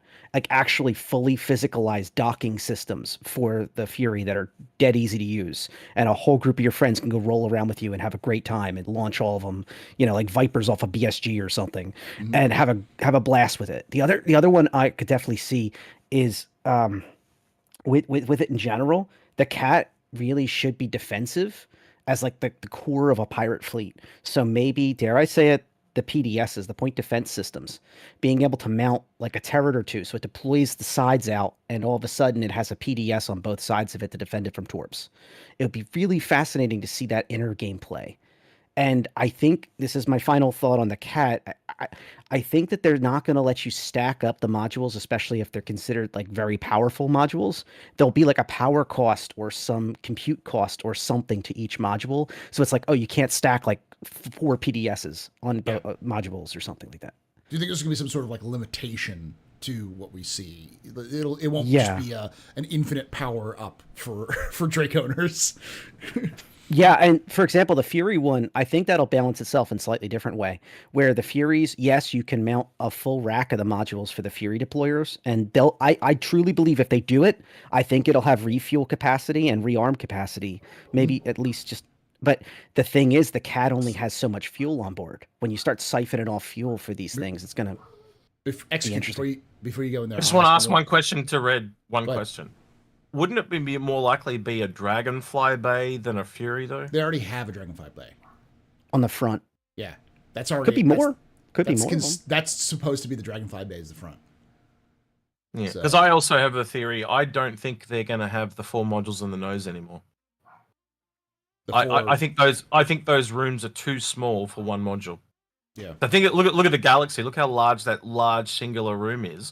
But if you make it so the whole nose can change, so the whole 4 rooms in the nose, all of a sudden you don't need the individual walls between the cargo sections. You don't, you put any other module put in there, whether it's, and medical one was one of the planned ones initially. So say it's a medical thing. All of a sudden you don't need the catwalk there all the way along, right? You just make that front turret that's on the top. You either put it on the ground or you make it a remote turret, and you don't need to have that gangplank anymore. What I was going to say is that Drake tends to not play well with others. So, whereas Fury is good, I was going to ask Reggie, what do you think about, instead of having, a single module, having modules that are like double sized? Because right now we have 4 rooms. What if we had a module that would swap out 2 rooms for a single module, and instead of having a Fury Bay, be like kind of like a mini hangar for like a what is it called? That's why I said Dragonfly. Like a Buccaneer, or this is the thing I was thinking of, having those things pull out, and so instead you have 4 pads that are similar to the Kraken, basically the Kraken pads that are just kind of connected to a single like. So kind of like the roof and the pads open like that, and it's an actual like I can't make my hands fly. But you get but no, like a fold out pad. Like you'd pull the center out, and then replace the center with just like a tiny little tube for walking, and then you'd have these like spindular like construction things that would just stick out, so you'd be able to like walk to the pads, but they were just pads that would be always open, so you couldn't like close them or anything. But it would turn it into like a mini Kraken, but also would make it so that you couldn't really like land the thing. It's the medium carrier between the Kraken and the Liberator, but man, that would kill the Liberator. And the Liberator's technically a bigger ship, so. But the Liberator can also land. Like this would be something that you wouldn't be able to. Because can you imagine trying to like take 4 giant parasails basically on each side, where you're like trying to land and the thing's gonna flip out and flip apart. So, I just see that there's a lot of possibilities with modularity with the Caterpillar, which could really lean into the Drake aesthetic, which is the Drake is just like, fuck it, just throw something at the wall and see if it sticks, because like that's just kind of their style, and that's really something that I think CIG employees really like to lean into, the whole like rule of cool thing, and there's a lot of cool you can get with Caterpillar. So go ahead, execute. So technically speaking, the Caterpillar appeared on Kickstarter way back when. So it's another one of those ships. Like if you go back and look at the original concepts for it, it's nothing like what it turned out as. But I honestly believe because of where modularity's gone, it's also one of those ships that have gone through the metric rework and all that type of things. I think they've kind of probably worked out that those modules need to increase in size. They're just too damn small. You just think it's just too small right now. Yeah, and again, there were 11 modules they talked about, all that we know of from the 2 videos they did. I think it was like 2015 and 2016. Don't quote me on that, but again, you can go look at them. They also, just as a side note, they talked about exosuits, as they called them back then, which has now become Titan suits. Yep. Yeah, they talked about them extensively in those 2 videos as well. So if they are talking about exosuits, that could be a module for this thing. But I also think what's happened, right, and this is just me speculating again, is they've gone, we have got shitloads of modules for this things. And that's how the galaxies come about. Yeah. They've essentially taken half the modules and given it to the galaxy, and the other half they're going to give to this thing, right? You know the lore better than I do, Paul. Salvage in a chop shop and repair, like that thing just screams modules for this thing. Oh yeah. I mean, the whole concept behind the caterpillar in lore, and I always like to say, lore dictates lore. It doesn't dictate gameplay, but it's a reflection of gameplay, because the writers will not write the lore until they've talked to the designers and the developers, like what they want. So they'll come to the. Why we use it so much in our speculation, don't we, Paul? Yeah, because it just gives you a direction to head in. Yeah, because basically, like the way that typically like a ship will go through its production is they'll come up with a ship idea, and then they'll go to the writers and they'll say, "This is our idea. Where does it fit?" And the writers will go, "Well, maybe this is a Drake ship," and then they'll kind of talk back and forth and be like, "Well, we don't want that aesthetic, we want this." And so then the writers will then go through and then kind of write a kind of quick and dirty sort of update for like the lore. Be like, "Okay, this is where it would fit in. This is when it would be built. This is kind of thing." And it's usually a very, very rough draft, and then the design team will go and do their thing. But because the writers have to write so much, they just kind of take that and they go, "Let's put it in this part. Let's put this little thing here. Yeah. Let's put this little thing here." And it's also kind of like they love to do this nudge, nudge, wink, wink. Like you should pay attention to the lore, because we're going to talk to you about these things that you can't get anywhere else. And they've done that multiple times with the Zeus. This specifically, that's how we knew the Zeus was coming out, is because they said they want to do a historical ship, and that was like 6 months before the Zeus was released. Not wrong. Do you remember the Kraken too? You can tell the Kraken is a grown-up version of because they talked about the way back at Kickstarter, that being like the pirate mothership. Yeah, it's not a pirate mothership anymore. It's too small. So that's where the Kraken is. It's grown. It was also supposed to. And then they mentioned in the Kraken debrief, whatever it was, that they said they took a caterpillar and said, like, we're gonna build off of this. It's too small. Just scale it up. The bottom of it literally has the door. Like the original kick bash was the doors off the caterpillar. Yeah. You can see like, it. It's just too small. So and the thing is that originally, for those of you who are wondering, the original description of the caterpillar was the freelancer's evil twin. Which is hilarious to think about, that the caterpillar and the freelancer were supposed to be comparable to each other. It's like, what? Yeah. So when the 400s came out and they're like, oh, it's supposed to be like next to, what did they say it was supposed to be next to? The Constellation, and it's more of a Cutlass thing. CIG always gets their competition wrong. This is why Ship Showdown every year is so screwed up, because they have no idea what ships actually compete together. I would argue that the 600i and the Constellation do compete, but 600. I said 400. Yeah. Well, that technically, well, if you go the other way, is most Origin ships are a size class up above with the features of the size class below, and just the 600i and the 400i you talked about, both are examples of that. So it has the features of a Constellation, but it's a whole size class up above the Connie.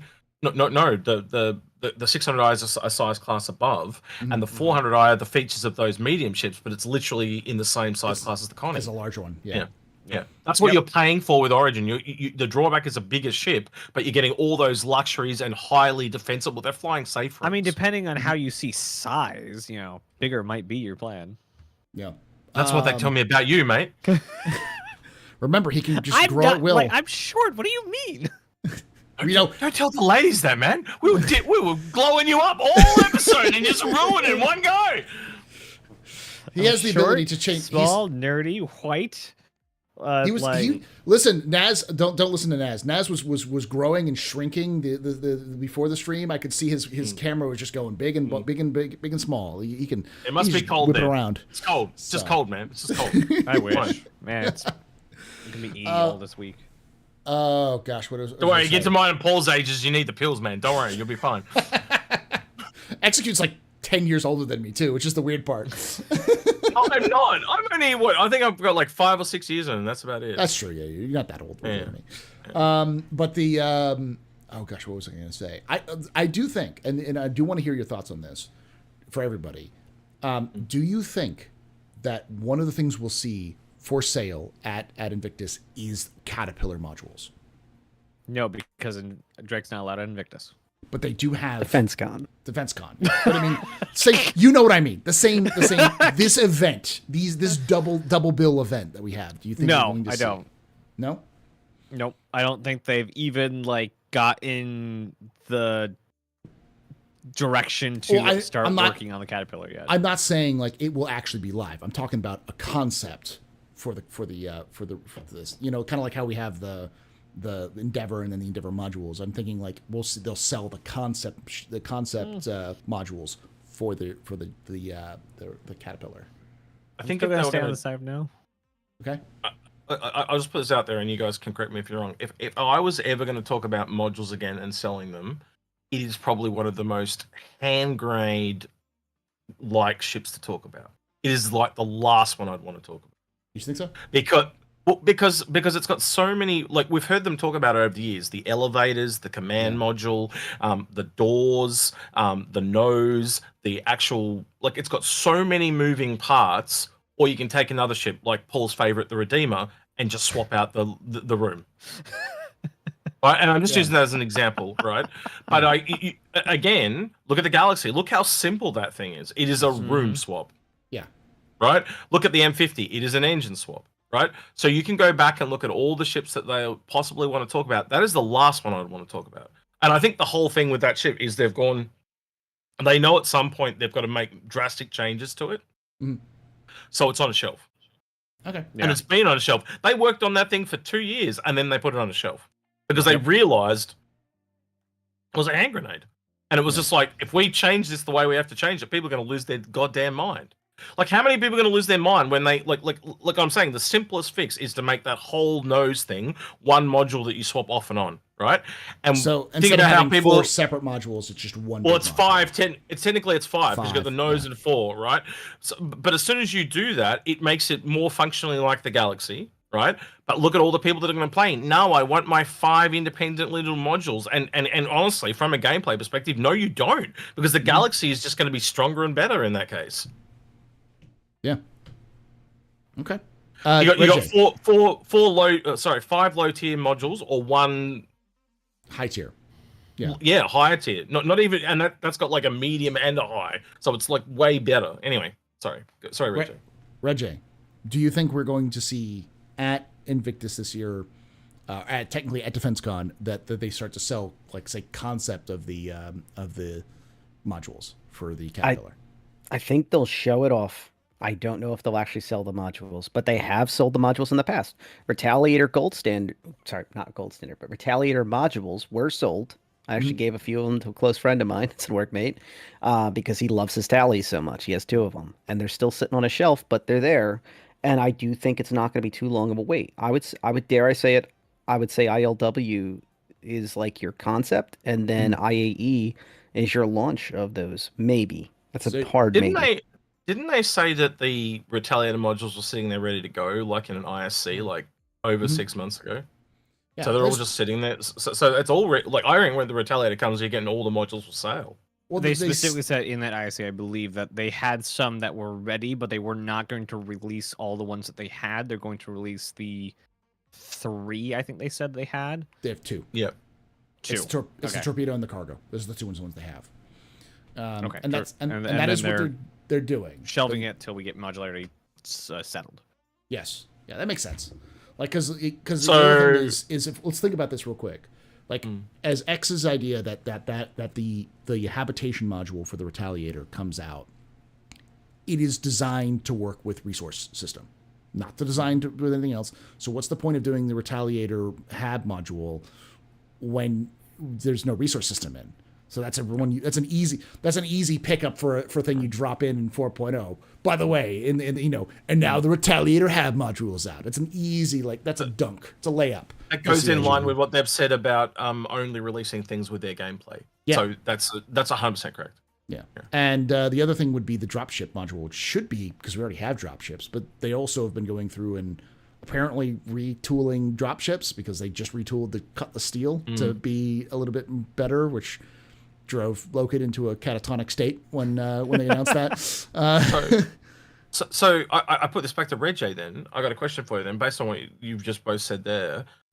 you've got the base variant of the Retaliator and the torpedo bomber variant. Do you see a third variant of a cargo variant that they sell that's somewhere in between the two price wise? Oh, easy.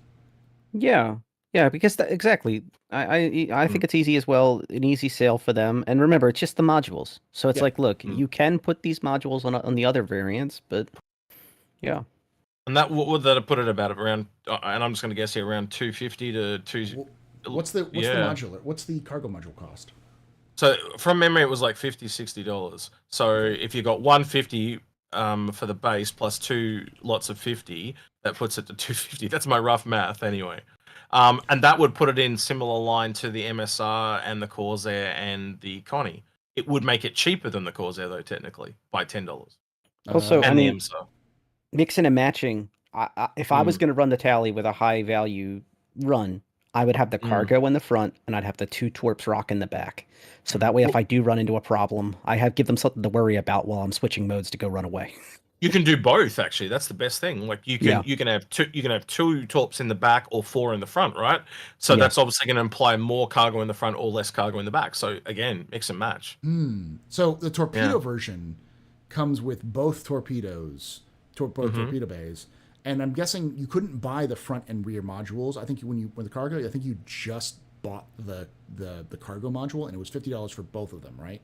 Oh, really? I think so. I don't think so. That make it $200. Wow. Okay. All right. $200 then. Okay. There would be $200 because the actual the torpedo variant is like $75 to get the module, which effectively made the base variant plus the torpedo module basically the torpedo bomber version. And you add up the math. 150 plus 2 lots of 75 makes it another 150, which is $300, which is what the torpedo variant is. So that was my math. That's what I was saying. But if you're saying it's only $50, that makes it 200, not 250. I'd have to double check because the torpedo was 75, and the 75 that would, if you double the torpedo module, that would be 150. You're right. Then that's 300. So yeah. So I think the cargo modules were individually $50. You're right. So that would make it 250. So 250. And then that would make, and if I'm not mistaken, the other one was 60. So that would make it like 280 for the drop ship module with the living quarters. If I'm not, that's just guessing, right? Because the drop ship was its own. That sounds like CCU progression, does it not? Yeah. 250, 280, 300. Bang. Yeah. Yeah, because the living quarters themselves were probably like $35, something like that. I'm trying to find it. Yeah. And then maybe a price, and it was $25. So the front was $50 and the rear was $25. So that would be $225. Maybe I have to. I'm trying to look through. It's been a hot minute, man. Let's be honest. Yeah. It's been a hot minute since they sold those things. Like I had to look it up myself, and I'm pretty sure I had one in buyback, and it was like $50 for a cargo module, is what I remember. Okay, and that was like 2 weeks ago.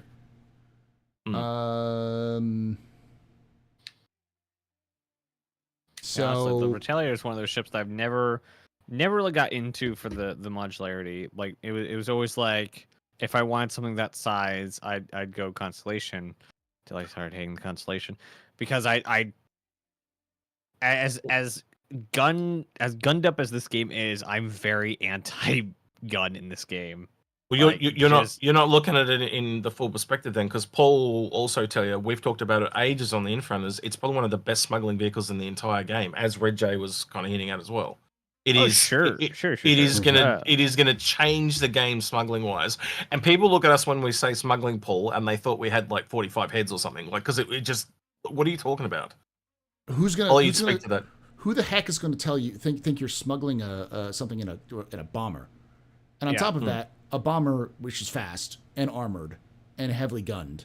So it's one of those things where because the cargo itself would be not just inside a ship, but it's inside a ship surrounded by walkways on either side. It's going to be probably harder to actually scan the interior.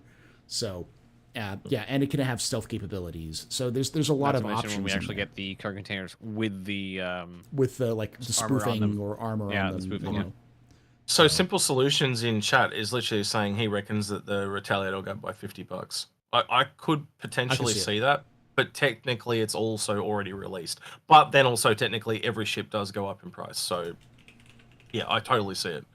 Much kind of like what happened with the whole The whole series, whole sea last year. Okay, so I'm trying to look through some of the prices because the wiki doesn't have Historic. Well, it's why I picked up a Retaliator base CCU pool for $10 in case it jumped, because then I could just go, yeah, I'll get a Retaliator for $150. Why not? Add-ons, maybe?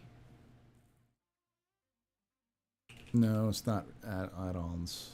Someone might be able to link us something in chat. Does anyone have a list of the modules for the Retaliator? Yeah, if everyone has the list of the prices, because I'm trying to find the original prices, and it doesn't look like they have the original prices somewhere. Because they don't. I'm looking at the initial announcement, and it doesn't even show the initial announcement. Let me go through. I'll have us. Yeah.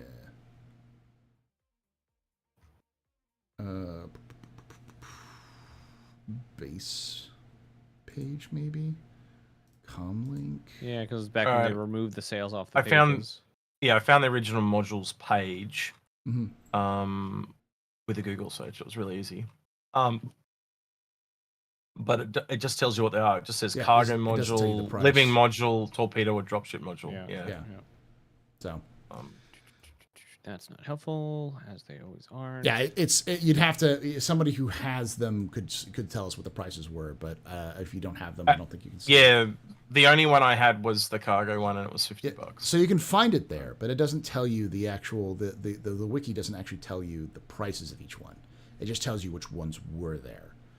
And that's the problem. There's an easy way to find out. So I think there's also like a couple of ships that, like, how many more ships do you have on your list of ships to talk about? That's all the way I really had because we're kind of. So I have at least two more. Yeah, me too. Because I mean, I was gonna say the Mirai Guardian or whatever that one is. Let's talk about that one then. Unless you don't want to. We can talk about it. I'll start with you, Naz, on this one. What do you think about that? That's the name that was been I have mined. literally nothing to say about it. I've been keeping I had the unblurred version spoiled for me. I'm not sold on the shape for sure. It looks like a plushy TIE fighter. Paul, the next time I come on with Nazman, we have to make up some kind of leak bullshit just to go to absolute town and just rip him to pieces. Naz, what's your favorite manufacturer so we can make it up? Yeah. So we can make it up next time. Miss? Yeah, okay, cool. Yeah, now we know. Yeah. We got this. Yeah. We'll have some ready to go for next time. Yeah. But like I just hope it's good. I hope it actually, like, because it's supposedly a bomber, I have very little interest in it because bombers are kind of useless at the moment. I hope they not be useless in the future, but the only reason people use A2s is for jump town and trolling. Sorry, you think the Guardian's a bomber? That's what it's been said. Okay. I don't know anything. Well, again, I look at Mirai, and what have we had so far? We've had performance, which is essentially racing and combat, right? Yeah. And the size of that ship based on the scale of the image, the fact that we know that the Zeus ST is a thing, and the fact that if you were going to release racing ships in a whole new category that's going multi-system, because the only reason to have bigger ships with guns and multiple crew members in a race is to go multi-system, like an endurance race. You need other ships to release with that, right? So we've got the Zeus that makes ST. me way more excited for it now. Like, to even suggest that it might be a racer, like that would. It's a given. Really cool. Look at all the. What have we got so far? Yeah, well, we've only the Razor and the Mirai, we also had the Mirai Guardian LX version. Yeah. Not the bomb, but the one that's like full of missiles. So it could swing either way. But also, you know how we have the Cargo Olympics? It would make sense that next tier or like manufacturer would start making ships that were cargo but fast. Just specifically leaning into the Cargo Olympics whole thing. Yeah. By the way, someone found a link to the to some pictures. It looks like all of the modules, living modules, both of the living modules, and both the cargo modules were $25. Damn, that was so cheap. So the only one dropship was more expensive. I don't remember how much it was, but I just remember it was more. It's like 30 or 40, and then it was the $75 for the torpedoes because that was the one that made it. When you put both of them together, it would end up being the same price as the torpedo bomber version because you basically get. I'll go back into my hangar again, but I'm pretty sure when I looked it up last week, it was $50 for the hangar, the cargo one, but maybe it was both or something. Yeah, the one that was linked in the chat, it says that the front cargo was 27.67 euros. And the rear cargo is 27.67 euros, the exact same price. And someone in chat also said that their rear cargo was $25. So if they're the exact same price and someone says their rear one is $25, it means that both of them were $25. But that could still go up in price too. So yeah.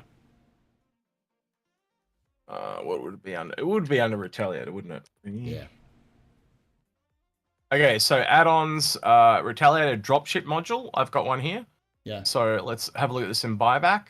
Buyback is in dollary dues, so I got to convert it back to freedom units for you up over people. Hold on. United States. And you got to take 10% off because it's $75. It's exactly $75. But okay, $75. For the dropship module? Yeah. That would make sense because if you had a living quarters in the front, which is $25, and the dropship, which is $75, that's at $100, so it makes it $250. Yep. So. Yeah. On the Fat Fury, the Mirai Guardian, or whatever it is. Go ahead, Jay. Yep. The biggest message I would say is to those in the audience, if the thing has any kind of weaponry and it's fast, it can also double as an interceptor. So when we saw the 350R, one of the things that they trotted out was like, it's a racer, ... but it also has HAB, it also has the capability to be an interceptor. So bear that in the back of your mind too. It could be a long-range interceptor due to its racing performance. Like it's squishy, but it gets there. I think it's important to note too, we don't know the full extent of Mirai because we've only really had low-end stuff. We haven't had a bigger ship from Mirai. So now we've got racing. We've only had one ship. Because the only thing that came out as Mirai was the Fury. And then they rebranded the Razor. Yep. But also we know the Mirai Pulse is a thing, and we know that there's two of them.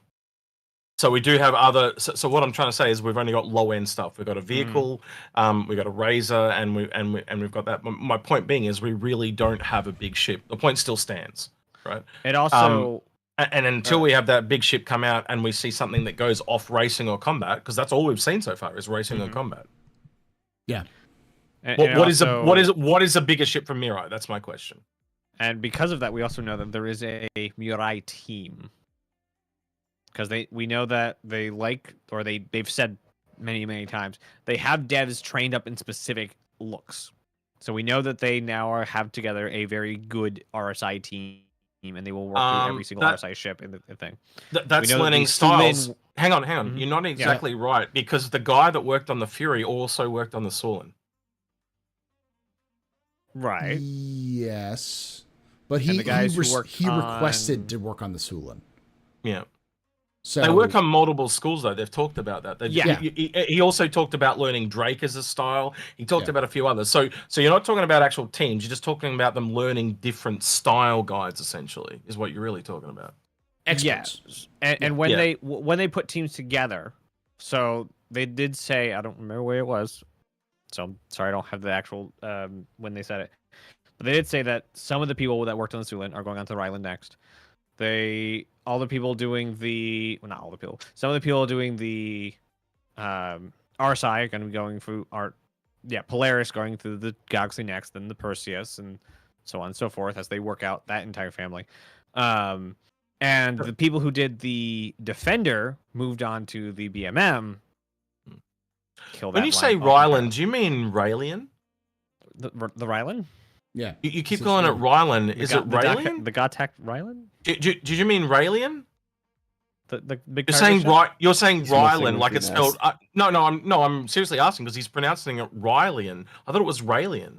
I don't know how it's pronounced. It's gibberish alien. I'm just asking. I'm pretty sure it's I'm not. canon trying. that- I'm not trying to have a go at you. I'm literally trying to No, it's fine. understand. Are we talking about the same ship? That's all I'm trying. Yeah, to we are ask. talking about the same. Probably the Yeah, cool, Shion cool. cargo. Yeah. Yeah. Yeah, cool. Raylan. Chat's saying Um, Raylan. Yeah, cool. Yeah, cool. Raylan. Okay. Raylan, Yeah, Raylan. Yeah, okay. Rylan.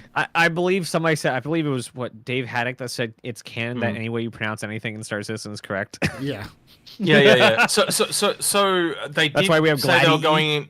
Yeah, they did say after they worked on the Sansaki Eye as well that they were moving on to that as well. So how far along is that now since we left? What was that, December? Oh, well, I don't That's a think good we're question. anywhere near it. Well, I do think that there is definitely some issues with that one because that one is because it's got the unique cargo boxes. It's gonna be a pain in the ass. The reason why we got the other kind of unique starter was because they were like, let's go for something starter. So it's smaller, it doesn't take them a lot, and they can kind of work on the design language a little bit more before they work on the big one. But CIG has basically said anything that's alien is back burner. Unless it's a Vanduul ship that's in Squadron, it's back burner. So And Actually they said have- all Vandal ships are done. Yeah, I was going to say there's a what are the possibilities of another alien concept at Alien Week? That was something I had on my list here. So I don't think so. Yeah. I don't think we're going to see a concept for Alien because they almost never do that. They never No. do a concept just for Alien. Mhm. So they waste Alien Week is what they do. They waste Alien Week. It's a sale. Is what it is. It's a sale. You should know. You started at CitizenCon. The Banu Taku truck is coming, right? Yes, Banu Taco Truck. No, I talked about that yesterday too. I think the taco truck, so to speak, is a whole series of shop ships, especially at the low end.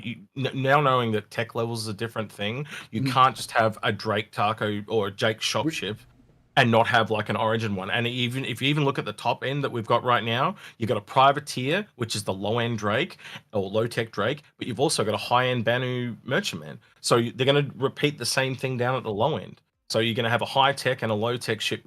And again, when you come to the low end, solo ships are going to be a lot. Solo shop ships are going to be a lot more common than The large ones. multi-mall ships at the We top. are- Yeah. So we I are think we're going to so get a far couple off of brands. Yeah, I know. We are so far off the ILW. Let's wrap this up and move on to the question and answer session because we've been So going anyway, for like the two I had that were my possibles. Okay, go ahead. Was the Apollo, because that was talked about and then wasn't talked about, and being very nearly completed. And the What was that? G12. November for the white box, I think it was. Yeah. One of the ICs, they showed that. So yeah, absolutely. Yeah. It was pre-October, I think. It was actually before. And then CitizenCon, the G12 so, was announced at Invictus, yeah. despite my better judgment, because it's not a military ship at all. Nope. all. The AA variant is, so they can use that to leapfrog it in. Yeah, but it's shoe it. It's like they crowbar that in. Hey, Paul, if they can links in the links in a military sale, they could do a This is G12. my that's Yeah. my point. That's my point. Like Yeah. it's not. They're just. It has guns. Everything has guns. Yeah. Crowbar.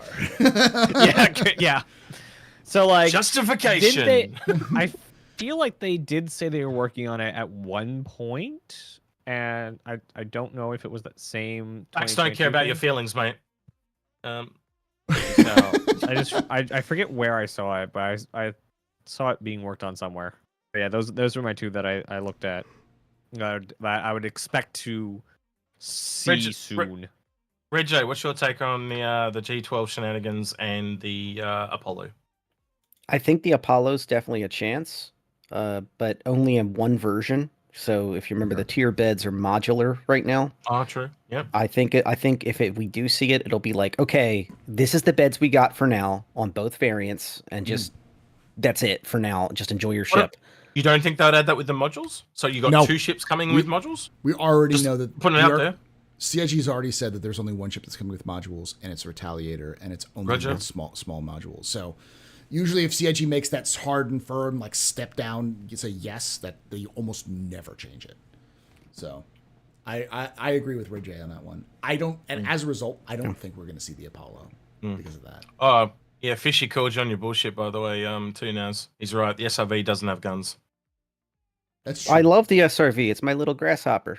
Mm. Extra built-in landing gears. Almost Why- the entire oversized thrusters are super powerful and can all VTOL. I love that damn thing. Why would sorry, you need we're drifting. why would you need guns with an SRV? Because you can just track. You don't. I just said everything has guns, so they're calling me out on not everything. The technicalities. Swung like a wreck. Exactly. It's technically it can still technically be used as a trebuchet. So I would still call that a projectile weapon. There's always can- the tried and true I- ramming speed. Yeah, I take your size 7 gun and race you a Bengal. Yeah. I can throw a caterpillar at you. Can I add a ship? Can I add a ship that I just want to clear the deck on? Go ahead. Sure. The Idris. For those who have been quietly like staring at your posters and worrying about it, and yes, I own one too. I've been waiting too. We're not going to see it. But what I do think is going to happen is I do think there will be an Idris tour at ILW. I would bet that there's a high chance of that. And Well, especially with them putting it in game for the event for the Xenothreat, I think he's 100% correct. Yeah, I think we're actually getting a full interior during Xenothreat, I believe. Probably. Yeah, they didn't say specifically, but they did say that the Xenothreat update was going to be very specifically. They showed footage of it on and- ISC, mate. And they even said try to board the but they Idris very in didn't. Xenothreat. They Yeah. did specifically did not say full interior Idris and your. There's already photos appearing of people rating it on, for sure. on the EPTU, so yeah. Yeah. Just staying on this side of the official news. Well, it's already in PT. Wait, you're saying I'm on the other side? Yes. Oh, come to the dark side, Naz. It's really fun over here, mate. I bet it is. Well, here's another thing that I think that supports Red J's kind of idea, because they are basically pulling the Javelin from the game. And it's because they're either completely or significantly overhauling the exterior. They said that Is it going to get its hangar that was never supposed to be there, but is actually like in like half the concept art? So the thing is that the Javelin exterior is getting reworked. They mentioned that in like January or February Squadron report. And right after they announced that they were working on that with Squadron was when they pulled the Javelin from the pirate swarm. Yeah. And they started pulling. I'm like, so the Javelin's gone. They're redoing the Javelin. So I didn't even think that. The Zeus. We need to talk about the Zeus. So Zeus, they literally said polishing. Yeah. Yeah, so, but after you get to polishing, there's 2 more steps, and the very last step is derelicts. So it's not done. Just saying it's polished doesn't mean it's done. But we still the other one I was thinking the next month's monthly report though, but we haven't seen yet. True. Yeah, that was a whole month ago. Yeah. But the Spirit was also done in June last year, and it came out at CitizenCon. And they promised at CitizenCon. He literally, John Crew stood there and said, literally, just like what happened with the Spirit, we're going to do the same thing again, but with the Zeus. I could see them. I don't see John Crew as a big liar. You call him a liar, Naz? You call him John Crew a liar? Saying he might be maybe you've underestimated his team, because they have fucking blistered through a lot of ships recently. Yeah. They've gone super fast in a lot of these ships. So They have. I mean, the amount of like shifting around they did of the Zeus interior, like, oh yeah, we just swapped around these things and we're like, we're still on track. Just like you had to redo half the ship and you're on track still. Yeah.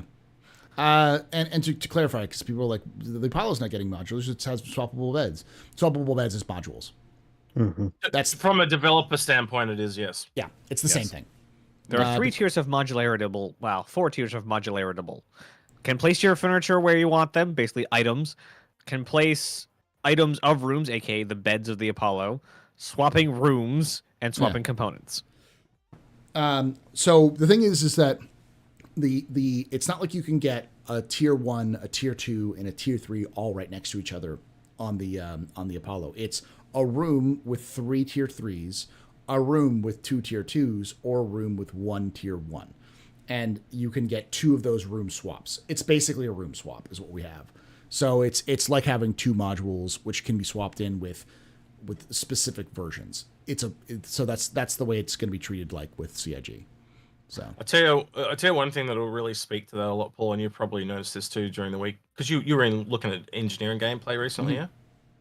Just how modular from a developer point those ships are, like where they put in the fuse racks and stuff like that. There were ones that were once the same on either side, and they've come in and added a new piece just to have the modules, to have the fuse boxes in. So you can just see how they're like from it's way more modular for them because they can just load in a different section and stuff like that really quickly. We can't do that.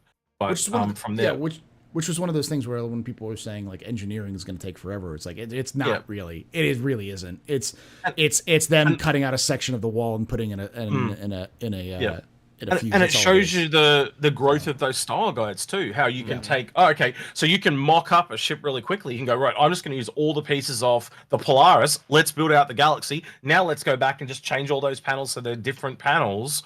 And we've got and then all of a sudden you're using half the panels from the Polaris and the Galaxy, and you're putting them in the Perseus. You're getting the point I'm trying to make here, right? Yeah, it speeds it all up. All of those panels for those fuses that are for the A2 are going to be in every single Crusader ship. Like that's just the Crusader fuse. So the Drake fuse is a baked bean can. Just before you ask, right? Yes, it's a spork. It's just a spork you stick in there with some chewing gum. Yeah. Don't worry, the Origin one's a golden slipper, so it's just. The Origin one even says thank you for using Origin every time you slip it in a very nice smooth voice. So and if you try and use anything else, it says error. This is not a Origin approved fuse. Don't worry, the Miss one dealer. The Miss one's just covered in lube and is an anime girl, and just. It's a dakimakura. It's you just stick a big giant pillow in there and it's fine. It's okay because we all know the Aegis one is just a child's head because of their war crimes. So, have you not heard of Aegis war crimes? No, I've heard of the war crimes, but the child head fuse. Listen. Yeah, the eyes glow when you put it in. Like, because it's Messer era technology that hasn't been updated, so that's the only way it can work. It makes working on a Idris very complicated. Messers make messes. Yep, it's a good. I like that. That's a good slogan. It's been around for a while. It'd be a good military slogan. The messes make messes. Yeah, I like that. That's going to be whoever's running against the future Messer, whoever shows their head and actually tries to take back the government. Yes. Let's go with let's say like the last kind of round. Is any other ships that we want to talk about before we move on to the question and answers? Just going through my head. Give me a second. The Anvil Legionnaire Starter Plus. Okay, we could see that. Are you talking about the one from the? Are you talking about the one? Yeah. Hang on. You're talking about the one from the silhouette image? Mm-hmm. Yeah. So I don't think it's fair to say what manufacturer that is. Yeah, right? It is. Because there's so many. Hear me out. Because there's so many it could be, and I think realistically, I don't think it would be Anvil. I would actually say it's more likely RSI, knowing that they're working on RSI ships this year. But realistically, they have 50 of them to do. Yeah. But that's why. But that's why it would be RSI because they're using all the same art assets. We've seen it before with the Drake ones when they did that a couple of years ago. What Anvil ship are they working on, buddy? Tell me any other Anvil ship they're working currently on. None. Legionnaire. They still have the Legionnaire. No, they're working the Legionnaire. They're working the Legionnaire. Yeah, we still have the Tadukan. And they also just finished the Mark II. They just did the Mark II. We have the F8C. Okay. I'll relent. But what I'm saying is, again, it's more likely because I look at that ship and I can see RSI, I can see Anvil, I can see Aegis. Me and Paul have gone back on this and forth. Like I even asked him, I said, could this be the Bear Claw or the Bearcat or whatever the fuck it was called? The Bearcat, yeah. Yeah, and again, the only thing I think we can take out of that is it is a small ship and more likely an advanced starter based on the fact that that's most of the ships that are missing in the small category. The advanced starters, yeah. Yeah. And I think, again, you'll see that at IE. Expo. Yeah, IE. Yeah. November. Yeah. Because that's when we've seen the Pisces, that's when we've seen the Cutter, that's when we've seen a lot of those starters, the C8R, all at the end of the year where they release a starter. Yeah, it's just when I look at the lines of it, it looks like the Carrack armor. Dude, there were other content creators coming out saying it was the Nautilus. Well, some content creators can't see images. I don't know. It was the scale is the problem. Is that people were like, "Oh, it's big. It looks big," and it's like it's because some people still think the Polaris is huge or the Perseus is huge. The Perseus is smaller than the Hammerhead. Even the Retaliator, like if you look at the Orange Room Retaliator, it doesn't have the same lines. There's we We also don't have a Crusader advanced starter, and it's True. got the little wings like the Spirit. So again, I think that me and Agrid and I know Paul was there as well. We But sat that's there and we basically went. spirit sized. That's No, it's spirit not. sized. No, it's not. Spirit is it's medium, smaller. buddy. Spirit is so again. If you take the human that's Yeah, there, right? No, I know. Let me finish. A regular human in most metrics games is a male figure is 180 centimeters tall or 1.8 meters. If you take that, turn it sideways, and all the way along and add them up, it was 23.6 meters. Now, if you look at something like a freelancer and that, they're all like in the 30. They're 10 meters longer. Yeah, it's not a medium ship; it is a small. it's one of those, and here's the thing: it's going to sound even weirder. That's what you just described as Origin, though. You just said it earlier. Origin does small ships and slightly larger packages. That's almost exactly like a starter package, starter ship. But you've got the 100i and the 300i. Unless it's the 200i, I'll give you that. or the 500i. Wasn't there something about the 200i and it's like a larger ship though? I remember you telling me about that. It's supposed to be an observation ship, so it's bigger than the 100, but it's smaller than the 300. So what are they going to do? Observe fat asses of rich people? Yeah, cool, great. It might be an exploration ship. CIG loves to sell their exploration ships. True. So, Again, brought up a interesting manufacturer that we never hear about. But they're not working on Origin. Consolidated. Yeah, CNOU. Well, we've got again, unless it's a fighter or something, because you've got the Mustang and the Nomad. They don't need one. They don't need an advanced starter, so to speak. And I'm not saying it is an advanced starter. All right. I'm going to call it here, and we're going to move on because it's been 2 hours of discussing this.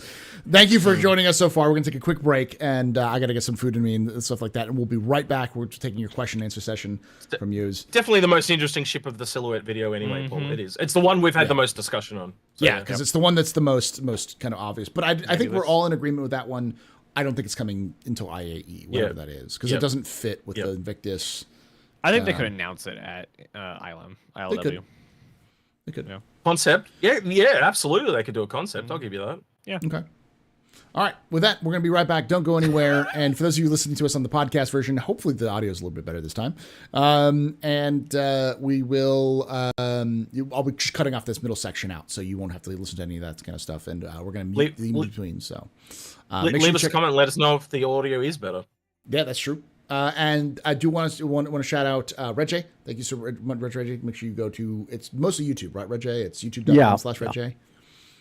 Thanks for putting up with us, Red J. It's been a pleasure. Good.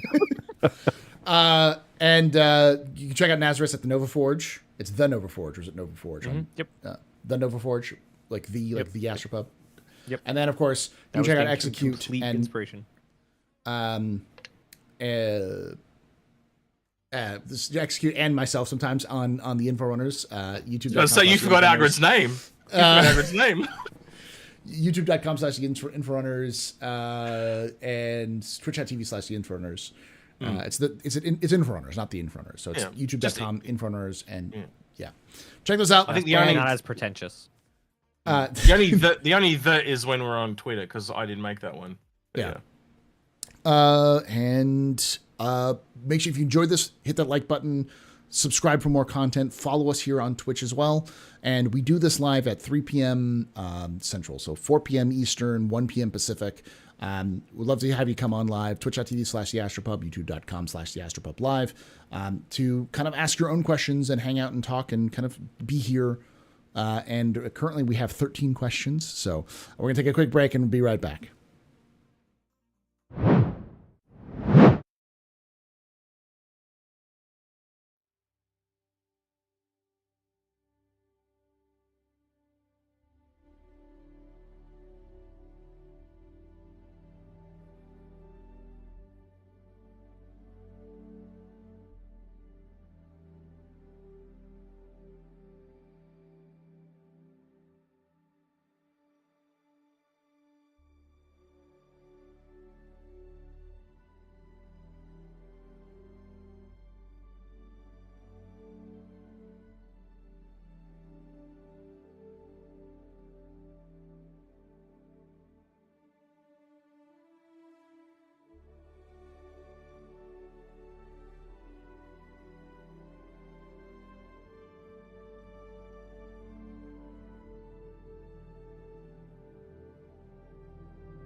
We're back with the question and answer session with Net and Execute, Naz, and Red J.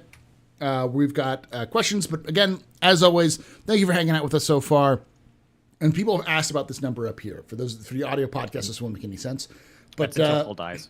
that is my death count. Yes, I probably will just pass out once that hits 0. But we're currently at 9 hours into the stream, because I've been streaming since 8 a.m. my time. So we've got another 6 hours and 35 minutes left, which means I'm going to be going until the end of today. And that timer will go up to the point where I will have streamed for 24 hours. Not straight, because I'll go to bed and stuff like that. But that's what that Why are timer's you for. streaming though, Paul? That's what people really want to know. Why are you streaming? Because people convinced me during the... what was it? You and I were both on it. The anniversary stream for the yacht club. Everyone's like, "Oh yeah, I'm gonna go to the CitizenCon," and then a couple people messaged me during that room, like, "I'm not going to CitizenCon." A bunch of people messaged me and be like, "You need to go, Paul. We need to go." And I'm like, "Okay, cool. If these people really want me to go, and but I don't have the money, I'll have to raise the money." So that's part of what this is for, is to raise money for CitizenCon, because it's going to cost me about $3,000 to go, and it's really I can relate, expensive. Paul. Yeah. It's I found out that it's about the same. The price for a flight from Australia to the UK is almost the same price as the US to the UK. It's like there's no difference for some reason. Really similar.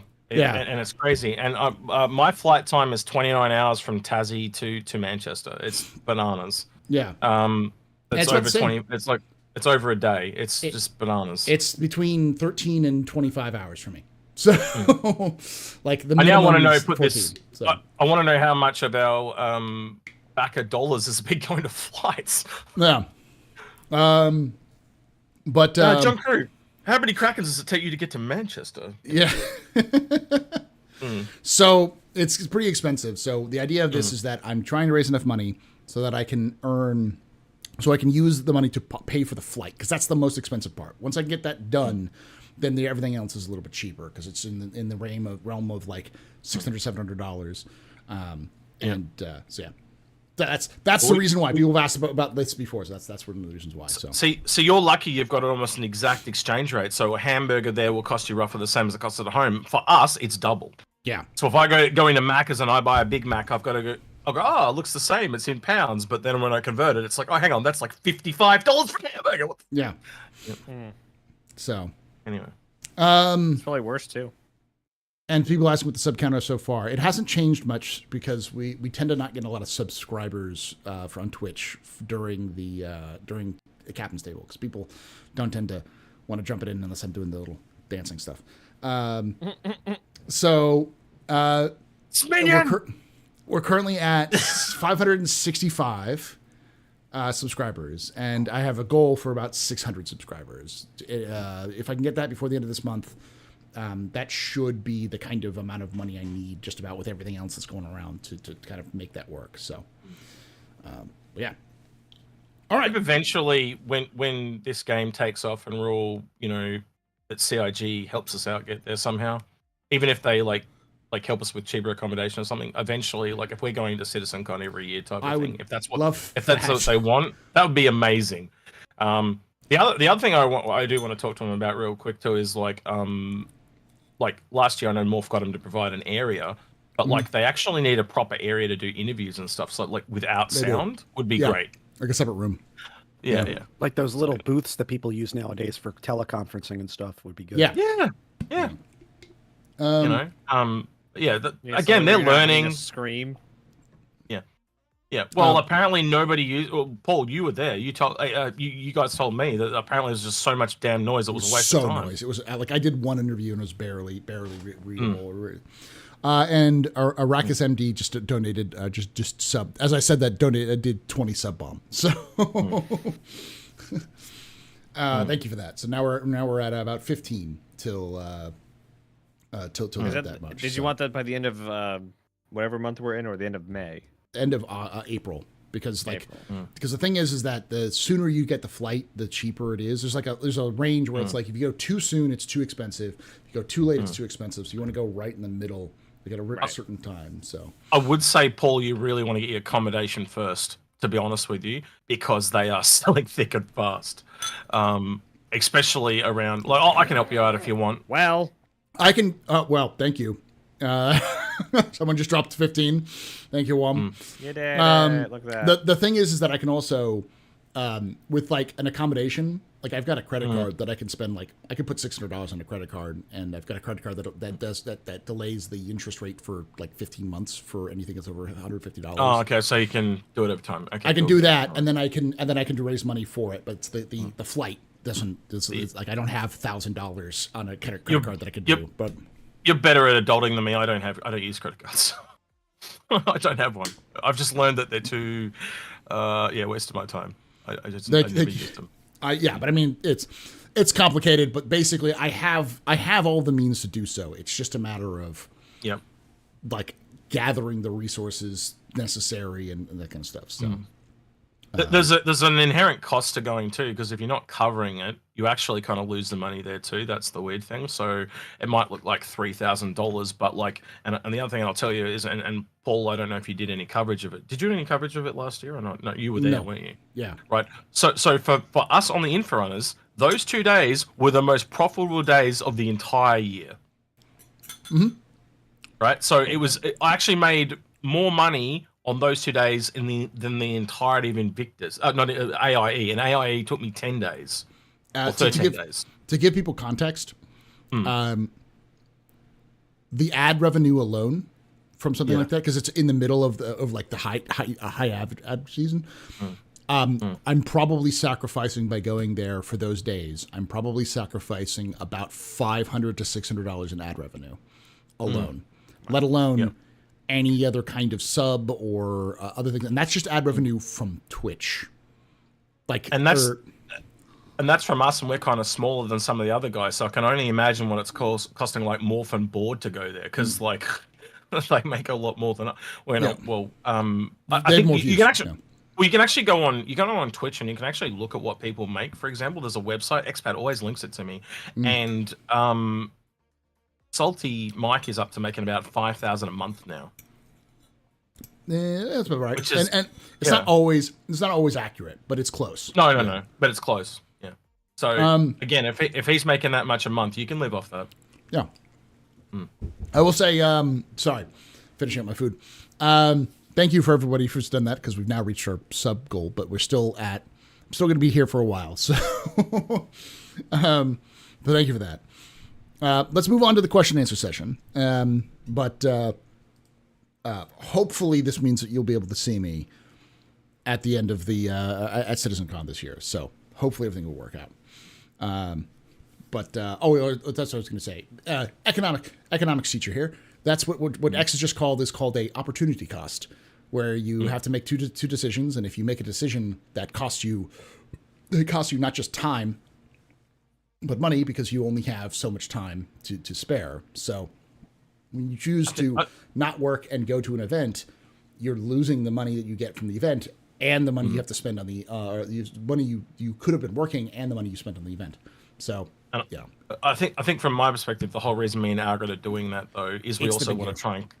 It's the big year. It's the one that we've been talking about for such a long time.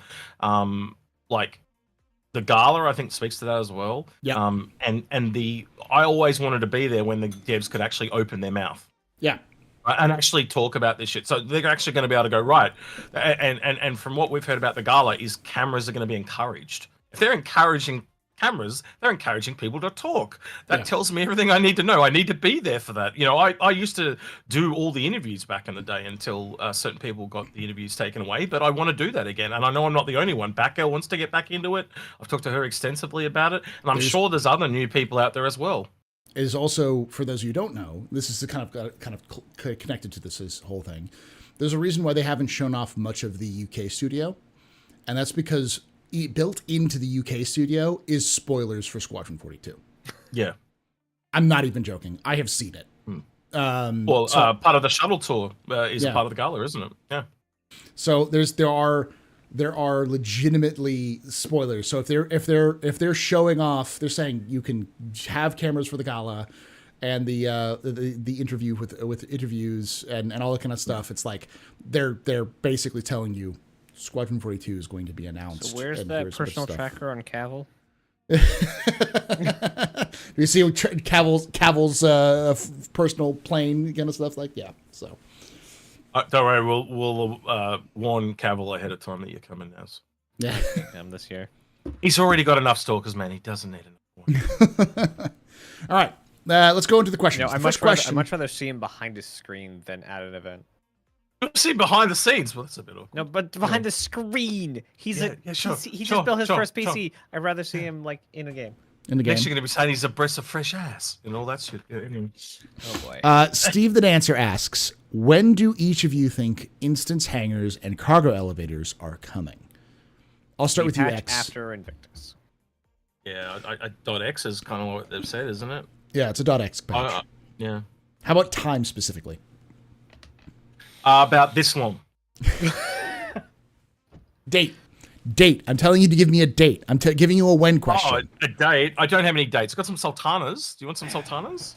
No, just kidding. I thought you two already went on a date. No.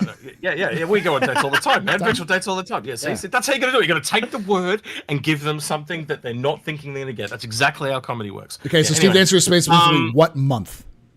I think probably Invictus, honestly. If you were going to have a patch like in the next 2 weeks, there'd then be a patch after that within a couple of weeks. But I'm actually, no, it would have to be after Invictus, wouldn't it? Because they'd have too much on. Yeah. So somebody said, can you tell I'm thinking about this on the fly? Yeah. Yeah. I forget who said it. I was watching somebody say, one of the Probably commentators, it was probably you, that one of them, I think it was the SCL, that they said it was so close to getting in, but something just needed a little bit more time to cook. So I could see it McKinney. in the point one. McKinney. Yeah, Mhm. yeah. I could see it in point one, but if it doesn't make it into the Invictus update, June. Easy June. He literally said that ship spawning is like the most core tenet in the game. It can't not work 100% of the time. Yeah. Yeah. And Because if you can't spawn a ship, you can't do anything. And there's no way they're going to drop in the middle of Invictus. Yeah. Because that thing's got to be... Yeah. Yep, and look how much it runs like shit already because there's so many people on the servers. It's got to June's a run... What do you say, Richie? June's a fair estimate. June. Yeah. 3. That's my guess. 2.3.1. Yeah, the month after. Yeah, I'll give you that, June. So I think, and this is kind of my thing, 3.23 is coming out in the next week or so. Maybe not this coming week, but the week after next.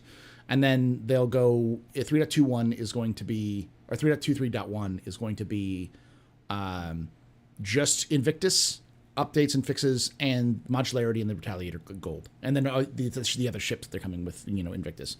But I think like that's what you're gonna have, and then they're gonna run 3.21 through Invictus, and then while Invictus is going, they're gonna have an evocati of 3.23.2, and 3.23.2 is gonna run like along with everything, and then once Invictus is over with, they'll put 3.23.2 into PTU, test it for a couple weeks, and then release it. So I think June or July. So late June, early July.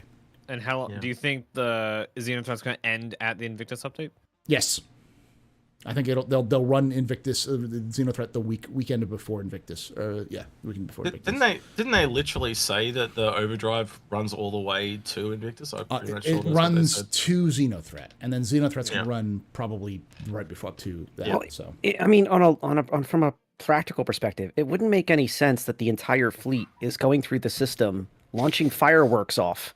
While literally Xenothreat's attacking. Around while Xenothreat's attacking. Yeah. So yeah, I totally agree with you guys. It'll have to be cut off. And it makes sense before. lore-wise for Xenothreat to attack right before a big Navy showcase. Why is the Navy in the system in the first place? It's for Invictus, and B, they want to show up to protect the area. And if Xenothreat can come and get a foothold way before the fleet actually gets here, then good on them. To quote the Raptor from CNC Generals, how about a show of force? Yeah, and I think that's the other thing that people are missing, because everyone says, "Oh, 3.23 is when they're just going to release Invictus in 3.23." They won't, because of everything you just said. Like, there's no way you're going to have Pretty sure Invictus, they did Xenothreat. actually say it's a 0.1 patch. They didn't. They've never said it. But I'm saying it's a 0.1 patch because it's almost always the case where they release the patch and then they do wait like a week or two, and then they do a 0.1 patch because they want to stabilize it before the .0 patches when they do those. Yeah, Absolutely. it's also all the Invictus routings and all the ship. It allows them to layouts for hide. Yeah. No. It allows them to hide the code so people can't leak shit. that too. That's probably the biggest thing. Yeah. But it like also it contains the files for how the expo halls are laid out and They hide a lot of that to about 24 hours before, and then they mine it really quickly, and you know about it probably about 8 hours before it comes out. That's about it now. So they're bound to limit it right down to not leaking it. They hid the maps. That was the biggest thing, was when those printed maps were CIG, cover your ears. Yeah. oh boy. But yeah, so that's it's a lot of people I think have just kind of said, oh, it's just going to come out later. It's like, no, CIG, like, gird your loins, y'all. CIG is going to drop 3.23 as long as it's not as unstable as it is now. Once they figured out how to fix the 30k death spiral and the zombie servers, and I don't mean perfect, I mean barely functioning, they're launching 3.23. They are trying to get 3.23 out next week. As much as they want to get Star Citizen to a playable, like, hey, we're coming out of alpha kind of vibe, we are in for a year of really horrible. It's like, dumpster fire year. It's dumpster fire year. We are because straight dumpster fire they year. have so much content going into the game. Yeah. Just raw content. I welcome that, though. Yeah. I love absolutely, pioneering that shit. absolutely. They're setting the last foundational tech in the game, so everything's going to be on fire when that happens because things break when you do that. So And then we get to client. Go ahead. If you ignore CitizenCon existing, this is easily the single biggest lull period we've ever had. Yeah. It's literally been from Invictus to Invictus. Yep. Almost nothing's been in the patch. Yeah. It's been really quiet kind of 2 years, right? It's just because so much was in Squadron, and now we're at the tail end of that. It's them ramping things up and bringing all that stuff over. I'm way more excited for the patch that comes after .23 because that's the first new stuff we're going to see. It's going to be 4. But yeah. Again, it's like, what, another 6 months away? Yeah. The most exciting thing in 3.23 ain't the ships. It's the upscaling. It's the practicality and reachability for older PCs. Quality of life. Play. Yeah. Yeah. There's so that's a quality of life thing. So you know, there's no besides distribution centers, which is essentially taking the old missions and making them 4-player or whatever. There's no new gameplay. It's all quality of life shit. I've argued for that the only new gameplay they were going to add was the hangars and the way that the inventory system works, and the reputation systems. But all of those aren't going to be coming in 3.23. They're in 3.23.x. And those are also gameplay. No, sorry. I mean, like personal hangars is huge. Like personal hangars is a brand new feature to the game that we've never had before. Or we have had, but it's not like a returning feature. It's more of like a brand new feature because even when you had your personal hangars, if you took something out and you put it down on the ground and you logged out, and you logged back in, all of it would be reset. It wouldn't save your settings. So, but it's just spawn closets. That's all it is, really. Yeah, like the ship coming up from below is a spawn closet. Oh yeah, the elevator is a spawn closet. But it's not just that. It's also like your couch, your hanger flare, your stuff. You can leave stuff out and it'll save the state of what that's in, and then when you come back, it'll be back. So yeah.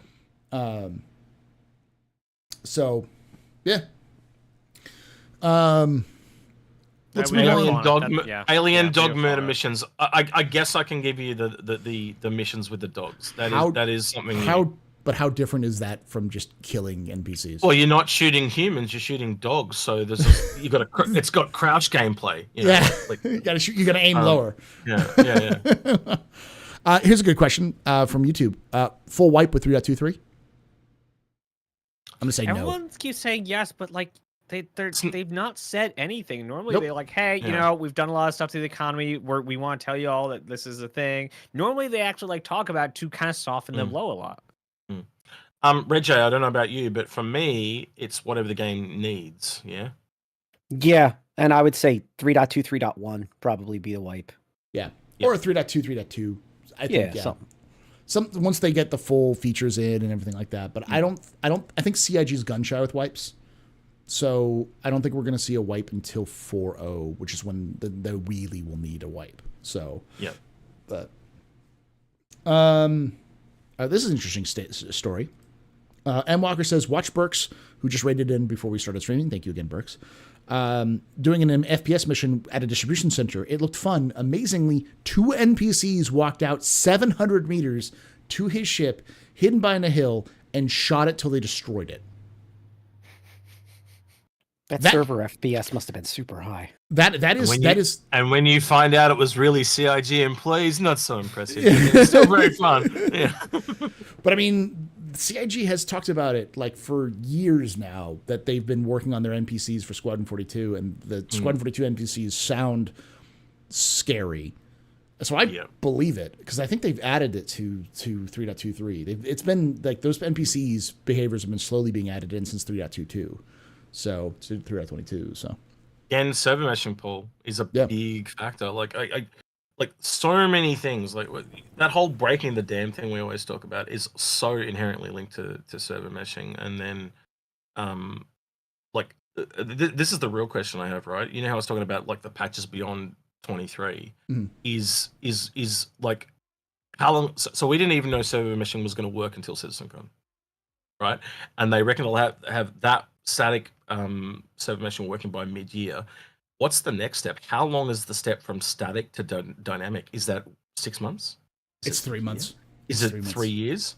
You reckon it's really quick? It's super quick because because they've even said like I know Tree went and talked with them about it, and Tree even said when you were talking with them, they were just like, once we get the static done, we would rather not do static. We just move right into dynamic. I heard that as well. We have to do static and then dynamic. And the way that they were talking about it was like, we just roll right into it. Because the difference between static and dynamic is simply when does the server turn off and turn back on? Because that static is just servers are on all the time. Dynamic is just turn off those servers when nobody's there and then turn those servers back on when somebody shows up. It's just a tool. It's like, I think as Tree like to say it, like when you looked at 3.18, it was like 5 or 10 or 15 things being added at once, tools being added at once.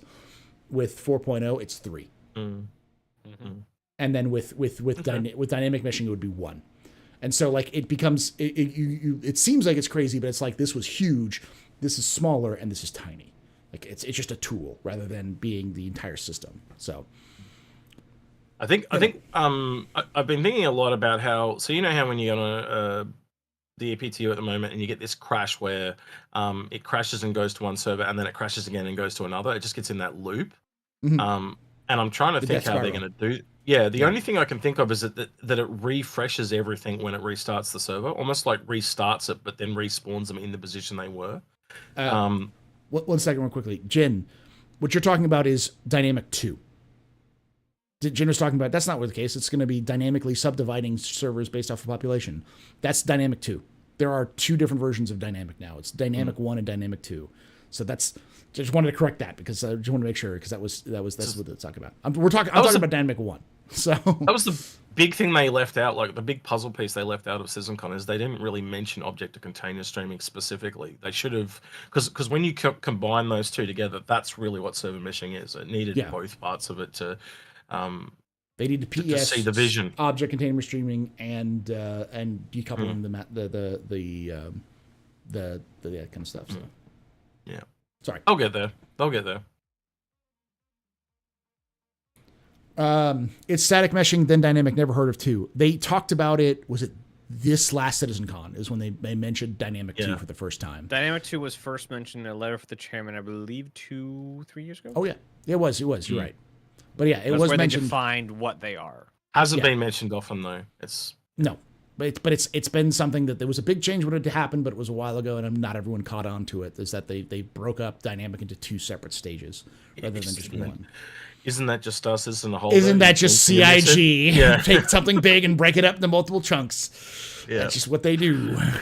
Yeah. So, And for anyone wondering why they would do that, it's money. Because they want to turn off, because servers are incredibly expensive to run. So if nobody's there, they don't want to be paying money for servers that are running when no one's there. Wasn't it 80,000 a month like back in 2014, 2016? I can only imagine what it is now. Yeah. And they're not getting a whole lot of kickbacks from Lumberyard because Lumberyard doesn't exist anymore. Nope. So Amazon's not paying for the service no more. They probably have some deal with Amazon still, but because like they signed that before. So what? Amazon's not doing Lumberyard anymore. They just killed it, didn't they? Yep. They it's didn't now open kill it. source. They basically said, "Hey, we don't actually want a game engine," and open sourced it. Yeah. And handed it over to the web.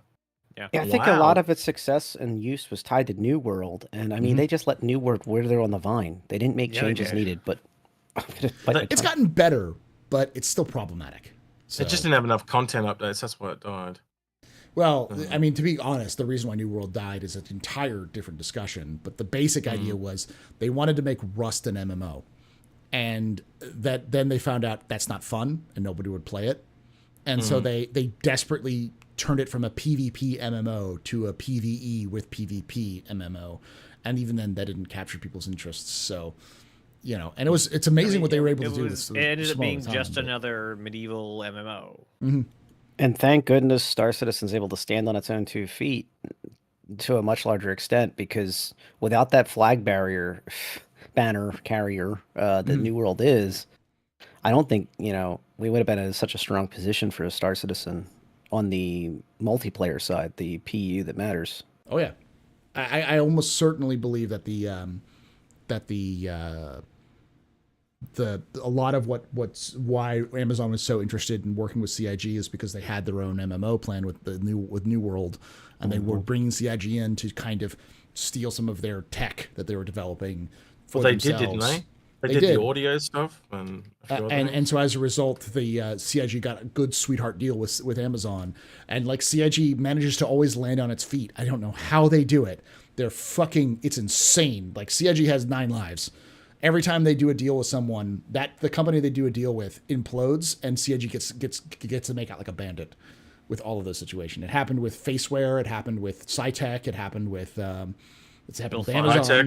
Crytek. Yeah. It's insane. Oh, that's right. They also have an untitled Lord of the Rings MMO in the works. Yeah. Don't hold your breath. Yeah, Did you see Rings of Power? Did you see Rings of Power? The question is... They're not talking about this ring, they're talking about that ring. That's how bad it was. The question is, it's so bad that even people who are super like trying to defend Tolkien stuff, it's just badly written. It's horribly written. Go ahead. Yeah, just real quick. Fallout is like what'll be taught of what writers to do, and Rings of Power will be taught to writers of what not to do when you're adapting for TV. Yeah. As much as Fallout is kind of, there's some people who hate it, but I would say the majority of people like Fallout. Yeah. Almost nobody likes Rings of Power. There are people who are like, I'm sure they exist, but the narrative is the Rings of Power is a disaster. I'm not a Fallout person, but I did enjoy the show, and I think it got better as it went along. So I'm not a big Fallout person. But that said, though, every first few episodes are always really awkward. Rough. Yeah. And I would say about halfway through, I'm thinking, why are people saying this is so damn amazing? Because to me, up until about halfway through, it was just good. It wasn't great. It was just good. But I will say it definitely came into its own in the last couple of episodes, and I understood why people were saying it's so great. But I also look at it like a lot of people do, where they say the mods will fix it. So I think it's a little bit like that, where they are so much more invested in that TV series to do well because they love that world. Yeah. But I think from an outsider going in, it's just good. Yeah. Right. It's not going to blow you away. It's not going to be. I just think as a whole, TV shows are not. Well, do you know the number one show that is on streaming? It's sitcoms. That is the number one thing people watch. We don't make sitcoms anymore. We haven't made sitcoms for 20 years. Yeah, well, it's because they don't work on television. And but that's the thing. They need to start making them again. There are some that work on television, that work on streaming services, but those ones are all ones that are already on streaming services, like Ted Lasso. Ted Lasso is a good example. Great show. Great show. Friends is like the number one rewatch show of the whole And- thing. And Yeah. Office. Those are the two. Yeah, ones. Office. Actually, aren't they talking about an Office spin-off? Go, we're Yeah. getting off We're topic gonna- here, this but yeah. stuff's good. But the point about this whole thing is CIG made out like a bandit with all these deals, and so. But next question, Monster Avi asks: with the Legionnaire due this year ish, do you still think it'll come with hacking, or do you think that and possibly other E-War are still far out? Thanksgiving. It's the Tadakan. It's got to come at Thanksgiving. Nas, There'd be no reason to put it out without hacking.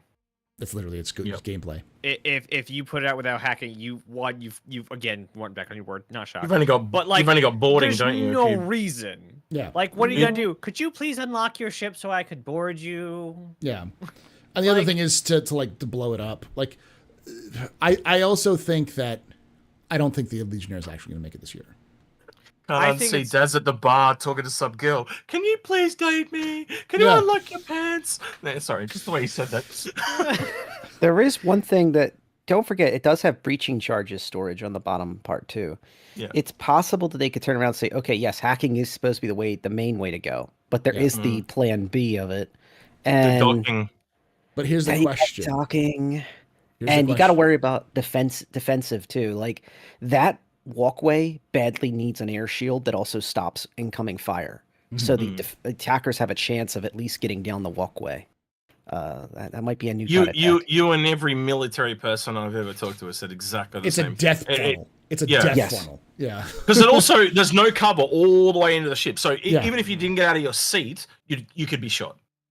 Yeah, it needs deployable defenses. Something One grenade and that whole ship is done.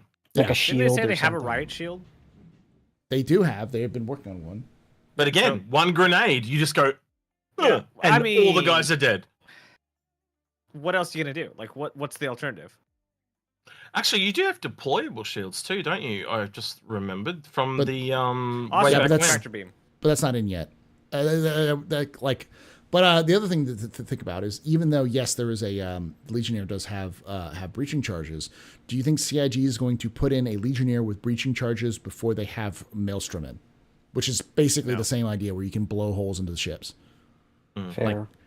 So it's like I feel like the Legionnaire was built for a game that they didn't think they had, and then they came out with Maelstrom, and CIG did another landing on planets thing where CIG just like, we asked you to build a damage system, not a full blown like procedural entry system with literally being able to blow holes through the side of ships and enter through them, because that's We are getting what it is, so. Sorry. We're getting into that area where I was talking about beyond 323, right? So Yeah. look at all the things they've mentioned in the last 2 years, roughly. We've got hacking, you've got bounty hunting. And one of the things I talked about on the stream yesterday was like, why is the cargo refactor being pushed off, but the star map's been brought forward? Why is that star map so important? It's because of scanning. Because scanning is actually more important than the cargo, right? If they can get scanning in, that gives you that core gameplay loop. Pirates can find the thing of value, so a cargo ship or a mining vessel, whatever. That then all instantly means that they need escorts or covering, and bang, there's the core gameplay loop right there. It's the one thing that's been missing for so long, and it's because we didn't have a star map. If you can get that star map in, it changes the entire game, and we have that core initial gameplay that everything is going to spiral off that. Here's the thing that's going to throw a wrench into that whole system as well. Execute. I don't think we really have a nugget of a core. I think we have an interconnected node of different systems, which are all interconnected, and they all rely on each other to function, which is kind of what we have with the UI. Because like what you're saying with the star map is also the MOBA glass. It's the visor. It's the UI. It's all. It's the of map those as well that appears up in the corner. Yeah. You know. But again, if you showed what they showed at CitizenCon, where they were doing the pulse scans and that type of stuff, you can inherently see that that's linked to the bounty hunting stuff. Yeah. You can also, but again, scanning on ground is not that dissimilar from scanning in a ship. And at the moment, the core thing that you talk to any of the pirate people, like Agent Letty, Moist Noodle, the list goes on and on. It's that they can only kind of manually find people. Once you can kind of drop probes and then narrow down where someone is and actually hunt them, this game is on. It just goes to a different level where we've never needed escorts up to this point. Well, that's the biggest. Why did your attack man steal my stuff? Well, it's because you didn't have anyone to protect you. Yeah. It instantly starts making people want to work together just off the bat, and that is why I call it that core central piece that everything else moves off from there. But what I mean by that is, on top of that, in order to get scanning properly, you need to have good heat and resource management because people want to have counterplay where they can make themselves stealthier. Agreed, but not at tier 0. I think at tier 0. I think that's a tier 0. You actually think so I'd say that would be like tier 1 or whatever. No. Because the initial one would be just scanning and finding for me. Cause and then it would be like, now we've got heat. Now we've got. I think you're thinking too small. Scanning isn't just ship gameplay. It's FPS scanning. It's the different versions of scanning. So it's like scanning for minerals, scanning for ships, scanning for individuals on the ground, scanning for locations, for exploration. I think each one of those is a different mode. Building wise. Yeah, resources for base building. I think all of these are different modes. And I think all of them are going to be used from the individual person on the ground to the largest ship, and it's going to have to scale like that. Absolutely agree. I'm only ever talking 2.0. I think that is tier 0. I think that whole thing, because it's not something you can put in tier 0. I think they all have to come in. Way more interesting. Just like the HUD, like in order to get the Moby-Glass to work, you need to rework the HUD. You know what this all is? You know what the backbone of all of this scanning needs? What? Data gameplay. You need to be able to save that. That comes into it too. But again, you got to have the cart before the horse. Like you can't get the data if you don't have the scanning. But that's what I mean. Like all of these is where instead of having one thing, we have a collection. We have a constellation of individual features, which are all required to connect to each other to function entirely. It really depends to me how they want to do it, because I can just see scanning as in finding, and then the next part is all right. So once we've gone to finding, it's different types of finding. So now I've got the temperature, I've got the cross section, I've got the finding people. That's too specific. I think CIG wants to make sure that the scanning gameplay is universal, because CIG, as I call it, the Sauron systems. One system to rule them all, and in the verse bind them, like one system that can be used over multiple stages. Yeah. And so you could be right. I could be just thinking too slowly. They always do things so slowly, Paul. They always do it in these gradual little steps. Yeah. I'm just so used to that. But I think that's gone. I think that idea. You think it's just a big jump straight into full on scanning? It's 3.23. Okay. It's every patch is 3.23 from now on. Where like instead of just like we're going to replace bounty hunting with just like this is how you get bounties. It's going to be all these different things. Well, again, that's why I think after 2.3 is so important, is to know how big those jumps are going to be. Because the other thing is, it's all of the tech that they did for 2 years on Squadron. That's why I don't think it's going to be as big as everyone's going to be as big as 2.3. I think they're going to be smaller, but I think they are going to be way more faster than what they were previously. I think CIG is going to again, let's wait and see. That's why I'm so interested in whatever it is. Go ahead, Ness. Yeah, I think a method they could really go to, because they have said this is the speed we want to go. This is the kind of work we need to do, and we know that we need to do the kind of work we did on Squadron on Star Citizen. Is the in-between patches, basically in between the 2-3 patches, is going to be ships and content mission stuff and cargo stuff and reputation stuff, and there'll be a lull before they have another pack of features done that we need in before 1.0. So there's going to be a lot of shut the devs away, let them work on their features, not piecemeal all these little things out, because that doesn't work. They've seen that doesn't work. Yeah. We got 8 years of Star Citizen to show that doesn't work. Yeah. Can I just add to this? Go ahead, Sorry. Go ahead. The biggest thing is that there's going to be less turnover for at least the foreseeable future, and I think that's going to help greatly because the team's bigger. You've got more people coming over from Squadron. Turbulent got fully acquired, which is wonderful. I've always liked them, and it's wonderful to see them in the family fully. And then also, let's look at the greater picture of what the world's like right now. It's very hard to find a job as a game dev right now, so there's going to be less opportunity cost where it's like, okay, we got this person fully trained up and now they got poached by insert whatever company here. Yeah. It's sad, but also a good thing for CIG. So yeah. I was going to say, that is a good thing for CIG because they've already got all those studios globally, so they can bring in new talent. Yeah, it also means that there's more talent for them to acquire if they need to. And that's, heck yeah. Yep. Get people jobs. That's wonderful. The only the only drawback to that is the Crytek engine itself, so to speak, or which is now Star Engine, Lumia. I mean, because CSG doesn't less give a people. shit.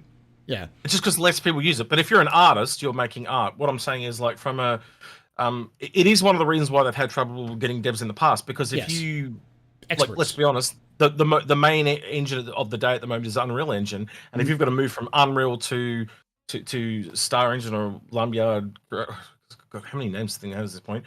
You get my point, right? It's a relearning process. Yes. So it slows it down, and we already know the onboarding process. What takes 12 months? They've talked about that in the past. Easy. I mean, Yeah. that problem exists way more than it. Well, I say should, but like if you're an indie dev, you're working on probably Godot, Unreal, or Unity. If you get a job almost anywhere, they have a proprietary engine. Keenhouse, people who make Space Engineers, have their very much proprietary engine that does very specific things. EA has like Frostbite engines that they a work. bunch of Yeah, things. Frostbite's the main one. Ubisoft too, they have their own proprietary engines. And then Bethesda has the creation engine. Like every studio you're gonna work for is going to need you to onboard onto their engine. Yeah. So, but X is right. It does take time. But oh yeah, for sure it takes time. But like it's not a unique to Star Citizen problem. No. No. That's what I was bringing up though. It's just the onboarding problem. Yeah. Yeah. Because I do think that what's the big thing is, as well as what Roger is kind of pointing out, is that I think we're going to see an acceleration of development, but I don't think we're going to see an acceleration of development in the way that people want. Because what people want is stability. They want X insert X gameplay here. Insert this. Make the game better. Make game not bug. No bug. Only play. No bug. No more bugs. No more bug. Only play. And so the problem is that's not how development works. So that's my question. Is now we've got more developers. That's why I keep saying is what is that speed going to be? And that's why I'm so excited for Beyond 2.3 because.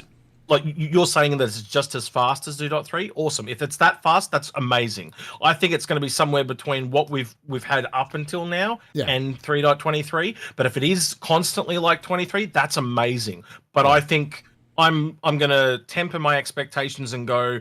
I think it's going to be bottom what we've had in the past. But if it goes to what you're saying, that's amazing. But temper expectations. I do not. I'm always reserved now. I'm always reserved now. I get you. To be clear, I don't think scanning gameplay, bounty hunting gameplay, any of that is coming this year. I think that's. Oh yeah, absolutely. That is end of next year at best, sort of situation.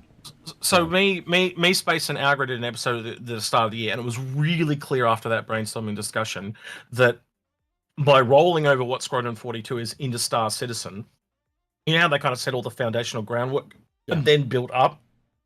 Same thing again, and that's why. Oh, damn indigestion. It's okay. that's why base building was put in because it's such a fundamental groundwork of a multiplayer game. Like us building our own stuff is so integral to that multiplayer thing that they and I know it's been pushed off now, but that's why it was there because that'll be one of the very first things they work on once they get that kind of stuff going. Yeah, it's just a key piece. I just think that what we're going to see instead of, we'll see 2 tentpole releases this year. I'm going to be very honest because I think this is going to probably come up a couple times here. And we've kind of already talked about it a little bit. Is I don't think we're going to see anything more than 3.23 and 4.0. Those are the only patches we're going to have this year. Because they're big patches. They're huge. Oh yeah. There's also the hidden speed behind those next 2 patches. Yeah. Because that's what I've been talking about now.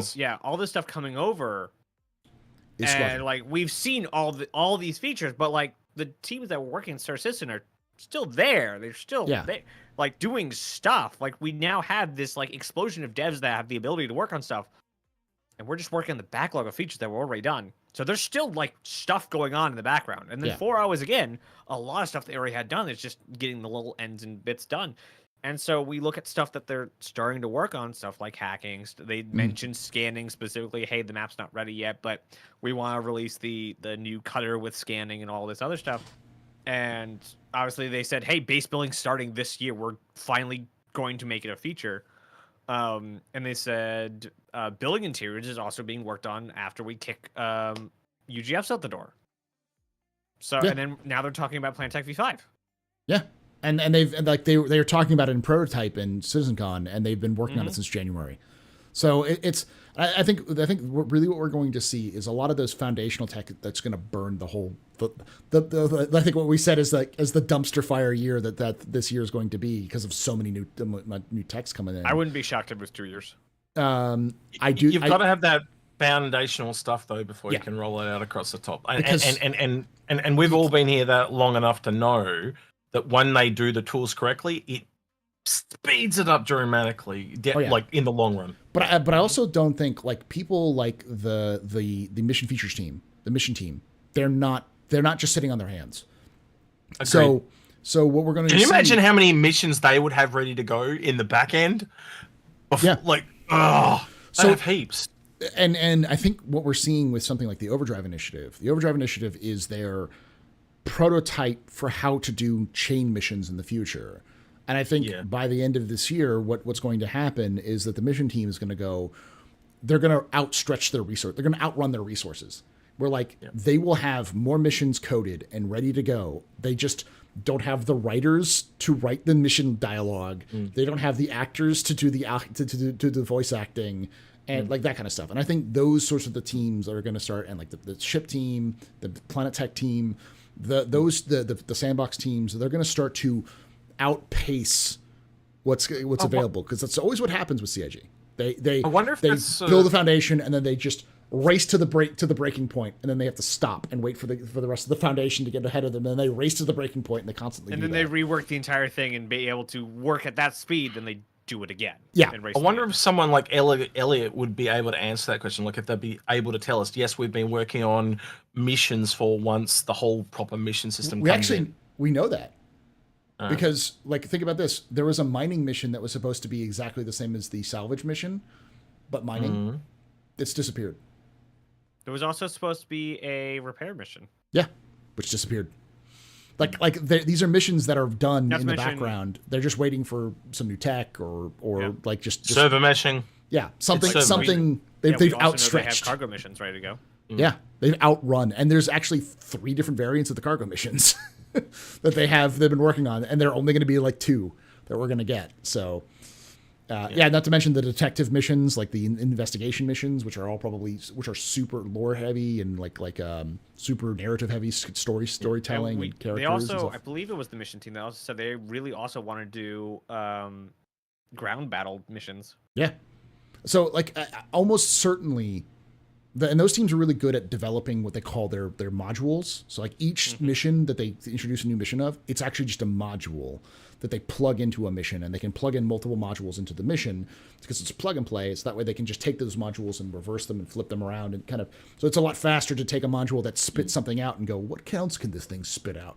Oh, weapons. And then like have it like, gathering illegal weapons or something like that. And so rather than they just did boxes, talk about that too, didn't they? Like you could do the same mission and it's always got different outcomes and stuff like that. So it never feels the same. I would love to know who on the entire mission team decided that when you go to pick up boxes from a UGF, that they're going to be unmarked, randomly strewn about the entire building. Are they unmarked? Who orders a pickup and doesn't put them in a receptacle for outgoing, doesn't mark them, and just lets you run in and fiddle around the entire building to try and find your boxes? Could work for a reason, Naz. I've worked on lots of ends of outgoing packages. Nowhere do you leave them around the warehouse.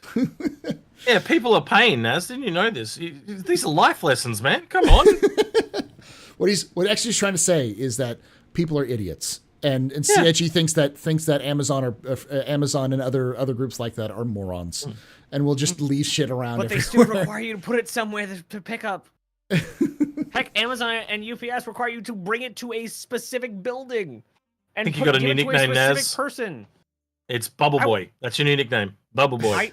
I just want them to have like an area where the outgoing. I agree with you. I agree with you, Naz. I agree with you 100%. It's ridiculous. There's probably at least 5 space hall truckers that are sitting in chat right now, all nodding like, yep. Well, what they need to do is they need to have a mission in like a fetch mission where you go to a distribution center and your job is to pick Anyone knows what Mm-hmm. you're doing with picking, where you go run around, you pull honestly stuff not off mind. shelves and you put them on, put it down at the staging area. So you're just running around and putting stuff on Yeah, staging. if they just break up the two The missions, like the janitor package is in the job. back room, and you open the door, and it's that scene from the Ark of the Covenant where the old guy's putting the box Yeah, away. exactly. Like, yeah, just make it two missions. Make it somebody's job that should be their job to get the packages from wherever they happen to be to the outgoing location. Mm-hmm. So that when I show up to take the boxes away, that I could just show up and put them on my ship. I'm hearing you say, "Do work for me." Yeah. He's saying, stage it. Two stages, not one. Not don't beast mode it. Execute. He's saying do it logically and reasonably. Don't do it like you're banging your head against the wall. If you want me to Actually, do this- two different jobs, you're gonna pay me to do two different jobs. Next, you're gonna want AI to play the game for you. I can write Execute. do that. Do you know Sony actually painted it that, by the way, during the week? Yes, I heard about that. Wow. Yeah. This question for you because I got to step away for a few seconds. Iris sure. Dreadtide asks, "All right, so I mostly play solo. What ships should I get to melt? Should I get to melt down if 2 or 3 fighters of about $200 to $400 in store credits?" Iris wants a quick fix my fleet with what you can get for $200 to $400 that aren't fighters. Well, I can put these two into this as well. I'd be saying a They're solo. generalist wouldn't. Well, you would always ask him what is what profession they want to do when we do a fix my fleet from the start. But not knowing the profession, you'd have to go to a generalist. So I'd be going like Corsair, MSR, Connie, and any other ships that come down that are generalists in the large area, because large and medium scale up and down. And obviously, certain ships are going to be better at the soloing than others. And again, it leans to the gameplay as well. Like, you're not going to want to get a Corsair if you're not into combat. You said it's 250. Yeah. So around 250 is, he said 250 to 300. So that's essentially the MSR, the Corsair, and the Connie. And Yeah, that's all you got. but there are more ships coming. Yeah. Right? Like again, we predicted this years ago that they'll do capital, then smalls, then mediums, then large, and that's literally what they've done. They're doing the mediums right now with the spirits and the Zeuses and stuff like that. And in the next year or two, we'll start to see more large ones come. Like, we don't have any large vessels. Like, you've essentially got the Mule, the Apollo, and the other 3 I mentioned earlier, and that's roughly it that fall into that large pad size. And people, I'm going to hear other people saying the Galaxy in that, but that's subcap. That's the next one above. The Caterpillar falls into that as well, unfortunately. So Yeah, I think the Zeus is a good, like, pick whatever you want to, like, profession in with the Zeus and pick the one that leans that direction. it comes down to the gameplay. I need who was the person that asked it, Paul? Who was the Iris Dreadtide. Iris Dreadtide. Can you tell us the top 3 gameplay professions you'd be interested in, and then that would narrow it down considerably. Because you could probably melt those 2 to 3 because they said 200 to 400 store credit. You could probably 400. so you could Like, probably Starfare is a pretty good one, but I'm biased. you could probably find 2 to 3 multi-crew optional solo play main ships like the Cutlass or the Freelancer that you could like put into. So You'd be looking at a medium or a large, basically, because they scale up and down. Again, going to the large has an advantage because you can grind down easier to get ships underneath. So essentially, just to put it in a turn of phrase, if you got a Connie, you can use the Connie to earn one of the Zeuses that Naz is talking about. and you can solo a Connie, Far easier, but far it's easier than harder. going the other way. Yeah. So Yeah. if you take a Zeus, it's going to take ages to earn a Connie in comparison. Yeah. C2 is 400, so it's right at the top mark. Mm. And that is by far the most universal ship in the game. It It C2 only easily requires at- 2. C2 is actually I'd have to double check, but I think it might be subcap. The I don't- I important the important part was soloable. I think was Iris. it is very much soloable. It's got large armor. But are you it but are you still into packs a cargo? punch, and Yeah. got a lot of cargo. That's But what I mean. it's engineering. I don't know. Yeah, So when it it's comes to any- engineering, not soloable. That's a good point. That's Yeah, a good any point. ship that has like 2 floors to it, suddenly now you've got to navigate down a floor while something's on fire or your Yep. ship's spiraling out of control Once and you you need get to over relay. to 300, there's not going to be a lot of soloable ships. Yeah. Soloable larger ships have to be done in a really safe environment. Like it's the only way you can pull it off. So, Yeah. so you are not really leaving the beginner zone. You are trying to struggle your ass off to get through that first quest. But the sheer amount of money that you'll earn, like I said, if you wanted to get a Zeus, you could probably do that in 1 or 2 missions because it is so much. And again, we've seen this already. We've had missions with Xenothreat where I think it was about 6 times the amount of money on a Retaliator compared to an Aurora for the same mission, right? And that's one mission. Who was the person that posted again? I haven't seen them post anything. Iris Dreadtide. Iris. They posted it 3 hours ago, so Iris is probably doing something else.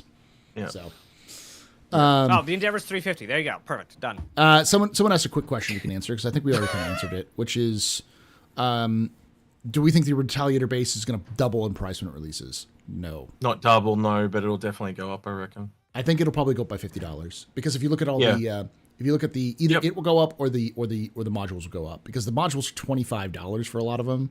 So you just add 50 to all of the variants, it goes up. Makes sense. Just $50 up all across the board. Yeah. Because you add $50, so it goes from $150 to $200. Now, like you have a your cargo ships are $250, your livable modules are $250, your livable module and drop ship is now $300, and it would also increase the Retaliator torpedo bomber from 300 to 325, which does kind of work, or 350 actually. So yeah, that would also work too as well. So. Yeah, somebody said in chat, I heard the 600 IE or exploration was a big soloable ship only before engineering. Yeah, the second you add engineering, you will need to be at both ends of the ship at once. That was the thing. That was the thing that Iris was trying to really putting out there, because they're solo. So if you're being attacked, yes. So again, if you limit your attack ability, you can struggle through and get it done.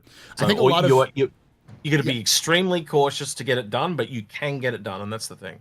I don't think Star Citizen is going to be a game where you're constantly being attacked all the time, because a lot of people will say, "Oh, well, it's, PvP. Most of your game experience is going to be with an AI." And if you get in your MISC Endeavor and go out in your big, massive ship and fly into a pirate high security system and don't expect to be attacked, you're ludicrous. Yeah. Right? But by the same token, if you take the same ship and go into a safe space, and there's if you look at the base building panel, they literally talk about how the law and order people are going to turn up. Mm-hmm. They will turn up within, I think it was within, you won't be able to be attacked. It'll be invincible, but you won't make as much money. And then they go into the medium one, they'll turn up in about 15 minutes, and then in the last one, they don't turn up at all. Yeah.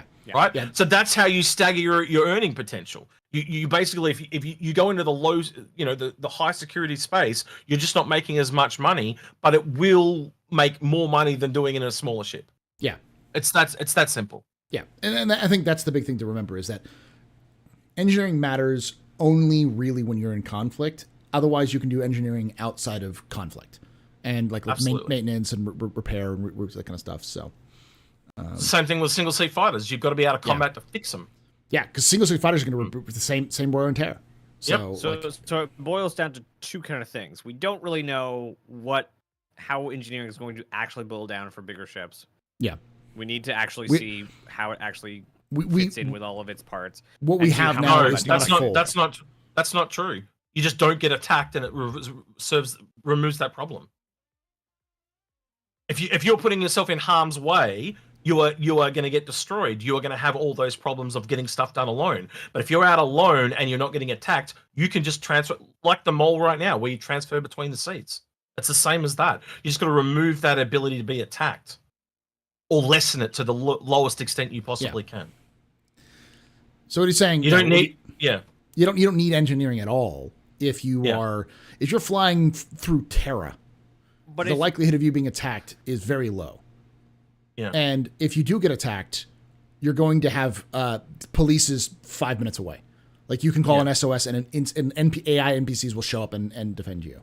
So the likelihood of AI NPC pirates attacking you is super low, and it's still a risk because they're going to be attacked by police. It's high risk for the attackers. It's that high security system is literally the opposite of what a high. It's the opposite for them. So they're not going to want to be there unless there's something highly of value and they have a vast number of them to pull it off. Yeah, it's a huge risk on their part. It's kind of like yes, it's risky for a whole sea even with escorts to go through pyro, but it's also risky for a pirate squad to go through Terra. Like it's like you're walking into a police office and being like, I'm gonna go raid the evidence room in this police office in this police station. Like, yeah, sure you are. That's a great idea of committing suicide. Like it's not going to happen. And if you did, you'd need to have a hell of a planning and execution to pull it off. Same idea. So there will be like cap ships waiting on both sides of Terra, like offering escort services. I strongly believe that. Like that's how you make your money with that kind of ship. Yeah, the Liberator, mate. Yeah, that is that ship that you're describing. Yeah. But so I don't think we're going to see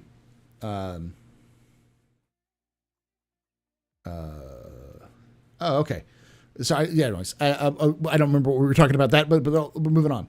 Yeah, I'm gonna pull a gun in a gun store. I've seen that actually happen. I haven't seen it personally, but I've seen the news.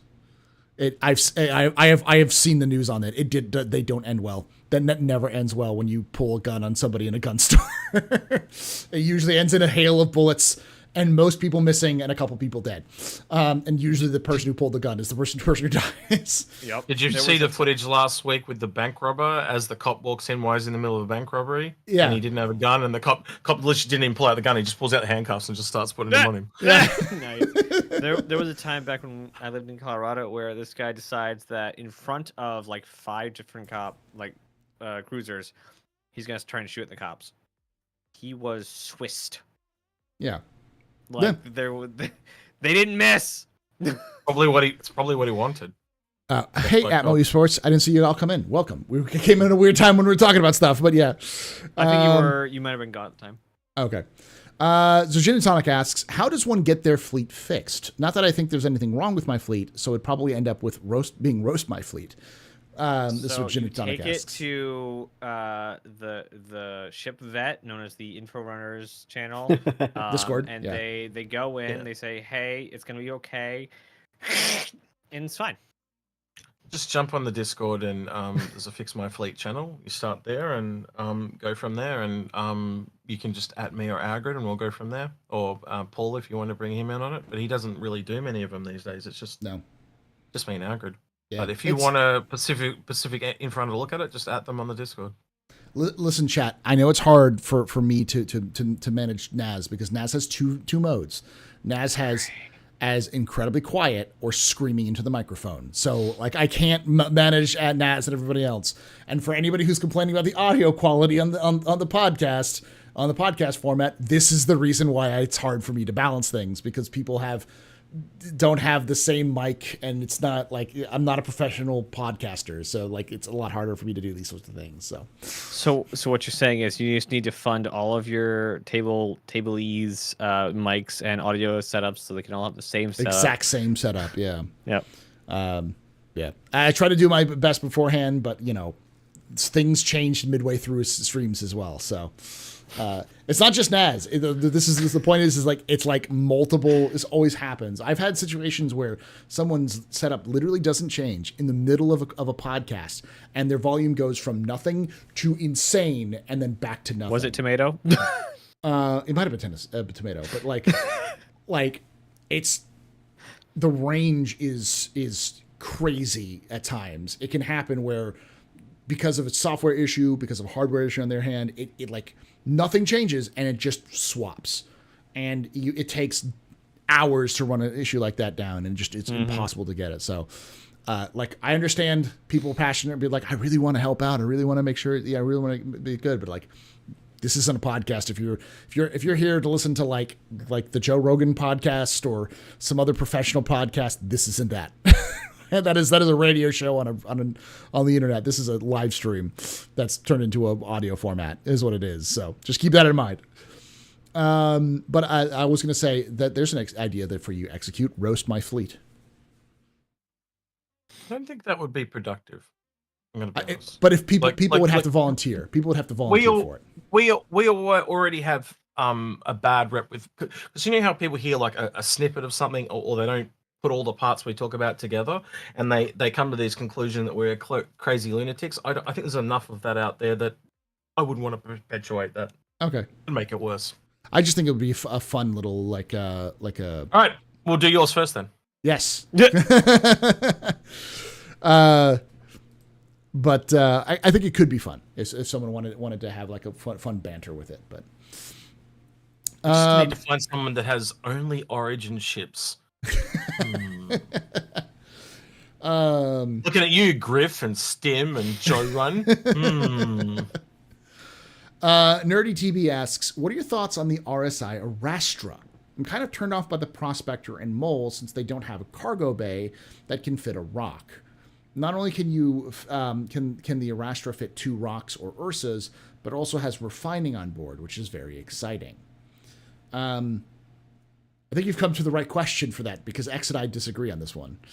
I think significantly. Yeah, it's always good to have different opinions. It just comes to, I'm going to start with RJ on this one because I do. Yeah, want to come back to us. Yeah. What are your thoughts on the Arastra? Is it better than the Prospector and Mole? Prospector to me is like a different ball game because it gets a lot of people started. It's a wonderful ship. I love the visibility out of the cockpit. I love the simplicity so people can get used to the mining operation. And the bags, which will eventually be able to be integrated into larger mining fleets. But I think the Arastra is the improved Mole to me. I'm going to ignore the different sizings of both. I'm just going to ignore that. But the basics, getting a group of folks together and telling them we're going to have a fun time mining because you're tired. Everybody's saying they're tired of shooting things and we're going to go on a mining expedition. When they get on that Mole and they all have to split off into the chutes and ladders and go into those manned turrets, they're not having a good time. The Arastra, because you're able to kind of cluster people together into a general location, it seems like they're going to have more of a fun time in my theory, because it's just like the Reclaimer, where everybody kind of hangs out at the front on the Reclaimer, then everyone goes to the back on the Reclaimer, produces the RMC, then goes back to the front and does it all again. Business at the front, party at the back. That's it. People are having a good time the entire time. So even casual players, and I know there might be some people that are hardcore miners and salvagers in chat kind of cringing. I get that. I respect your position, but just think of the bigger picture. You're going to have more people willing to crew your ship if they're having a fun time while they do it. Yeah, that's true. Nas? I'm actually excited for it. One of the branches of Nova Forge Industries is mining, and as much as we see the Orion on the horizon, the Arastra is a great stepping stone between now and there, and like it's multi-functional. Not only can we do the vehicle mining and the asteroid mining, but we also have the vehicle bays to actually this one's actually vehicle size, so we let the vehicles out. It has enough crew quarters to actually make sense to multi-crew it, unlike the Mole, where it's like, yeah, you need 3 laser people, but like it's really small for 4 people. And the layout is really strange for 4 people. And like Red J said, they're all off in their own parts of the ship. So if you're able to have a much more cohesive crew inside, it's going to make a lot more sense. Plus, it's that new angular RSI kind of look. So the look is also really good. And a bit more meta, it's a new design, which means it's going to have all those nice quality of life stuff that we've come to know with the newer designs above the older ones. So how many did you buy? The R-Astra, I think I only got the one for the buyback. Oh, so you didn't like it that much. It's so my entire ethos with buying ships, and I'm trying to get rid of all my ships. That way I play the game to have the ships. So most of my hangar is right now paints. Just slurping up funds. Just get one big ship. That's all you need, because then you don't have to. So I currently have the Galaxy and the Hull D. Yeah. The next chopping one on the chopping block. She got the Hull D. Of course he's got. Of course I do. Of course he's got the D. Loves the D. Yeah, sure. But no, that's the next one that's gonna get chopped. And then he's gonna chop his D. He's getting the snip on the D. Yeah. I'm sorry, Naz. Welcome to Executes in the Captain's Tables. Yeah, I'm really looking forward to the whole B, because I'm hoping that gives me the hulling ship I want out of a solo hulling ship. But yeah, once I buy the C2 in game, I can melt the whole D down, and I'll just buy whatever whole series is the biggest one in game as it comes out. Yep. The Galaxy is gonna be the hardest one to get rid of because I really it's like so the Galaxy. useful. Yeah. Yeah, Modularity so big. but once it comes out in game, I'll just buy in game. That I have no need to have it on the account. Having that versatility from the get-go is going to be really strong too. Mm. Yep. So go ahead, X. So I was going to say, let's start with what we agree on then, right? Okay. And I think the principle of earn down would be the first thing I would say. Yeah. We'll agree on that part. Yeah. Where I will agree with you on the Erasta is it is probably going to get more use because it is the large ship, not the capital. I will give you that as well. To be fair, I reread the question. The question is more about the prospect and the mole. They didn't mention the because I just bring up the Orion from an earn down economy. Like they were literally the same price at the sale. That's true. Oh, wow. You get and when the ship is literally 11% more in cost, if you were talking the full price, right? And it is so much bigger. And there was literally, again, when it was at the same price, I was like, you're bananas not to get this from a value proposition, right? Because you can just earn down, right? But again, if you're looking on the ships of using them, yeah, absolutely, Erastra is going to get more use. But again, if you can get both ships essentially because you get the bigger one and just earn down very quickly, you can't turn around and use the Erastra and get the Orion quickly. It's 6 times the size, for crying out loud, for 11% more. And as I said, it was actually the same price for most of the sale. Yeah. But how about the Erastra compared to the Mole and the Prospector? So you're looking a minimum of 5 crew versus a minimum of essentially 1. You're right. So the problem with the capitals and the small ships is they only scale in one direction. Mediums and larges, so the Mole and the Erastra, they scale up and down. Mm-hmm. Right. So you can essentially do 1 person in a Mole, and then the maximum people in the Mole is 4. And then you start to get a crossover as you go into the Erastra. You got 5 people, and then it goes up to 8, which is the same as the Orion. Which you get where I'm going here, right? Yeah. You can see the stepping stones. As an Erastra goes, like that thing is going to be going all over the place. It is the traveler. It's got further. Yeah, it's got further range than all of them. That's also why it has the vehicles on there, because it doesn't quite know what it's going to be doing, because it's kind of exploration in a way where things like the you can also see these all working together in a fleet, all 4 of them. Mm-hmm. Right, they all play a different role. Like you go into a system and the Orion's, working in the asteroid field or round Yella, so to speak, right? And then you got the Erastra going and landing down, the Prospector's going out and finding things and helping out, and the Mole's doing the same thing, right? That they can all work together. There's no reason you just have to have the one ship, as in that fleet sense. It just comes down to player count at the end. Yeah. So the big thing for me is player count. That's the big difference. Do you have 4 friends? Yeah, I think I do. So the Erastra beats the Mole in every way. There's one key way the Mole beats the Erastra: simplicity. Yeah, agreed. We also got to remember that there are going to be some. I'm just refreshing the cam Naz real quickly. Just want to make sure, because it's been doing this weird pauses. So every so often Naz talks and it's like Naz is mid sentence, so it's like. I thought it was where he lost his hair and went bald every couple of frames. That was the really weird one. Yeah. But Death first. gosh, what am I trying to think? Oh yes, the Erasta's also got the refinery. That's such a big thing, though. Yeah. Mm-hmm. But that means you got a crew member that has to supervise it the whole time, because if you let it go, it'll go boom. It'll go boom, or it'll do damage or something like that. And the other thing about the Mole is that we don't know that there could be wear and tear issues, and because of different manufacturers, I think CIG will start to add, because the way CIG likes to develop is take a simple idea and then work the complexity out over time or over distance, or you make complexity out of simplicity. So engineering is simple. It's just managing power, and you use fuse. All the fuses will be the exact same because the CIG wants to keep it simple, all that kind of stuff. And you'll shoot magic beams that repairs things. That's how the game's going to play. I think even version 1.0 is going to play like that. The thing that's going to be different is how often do you have to replace fuses? How often do things get wear and tear? And I think depending on the ship manufacturer is going to determine a lot of what's going to happen. High versus low tech. Yeah, and that's a part of the manufacturer stuff. Yep, we talked about this. So was like the- Drake and Crusader Yeah. and Argo are Use Drake and rugged. Origin because they're polar opposite. Yeah, well, I mean, those three are Yeah. rugged ships. They're designed to be Yeah. rugged, easy to manufacture, easy Yep. or easy to repair. So they're supposed to be able to last longer through wear and tear and stuff like that. So versus an RSI, which is kind of a middle road, which is probably means that the Arastra is going to have higher, not just because it's like more complex, but it's also going to have a higher maintenance cost over time than something like the Mold. And there are pros and cons to both. Like the one that me and Argot have talked about a lot is imagine if you had exosuits, one from Drake and one from Origin. So the Drake one's like bare bones, not much armor, but you can see the working cogs. It runs on fuel. It's got heaps of pollution, so you can kind of see it coming.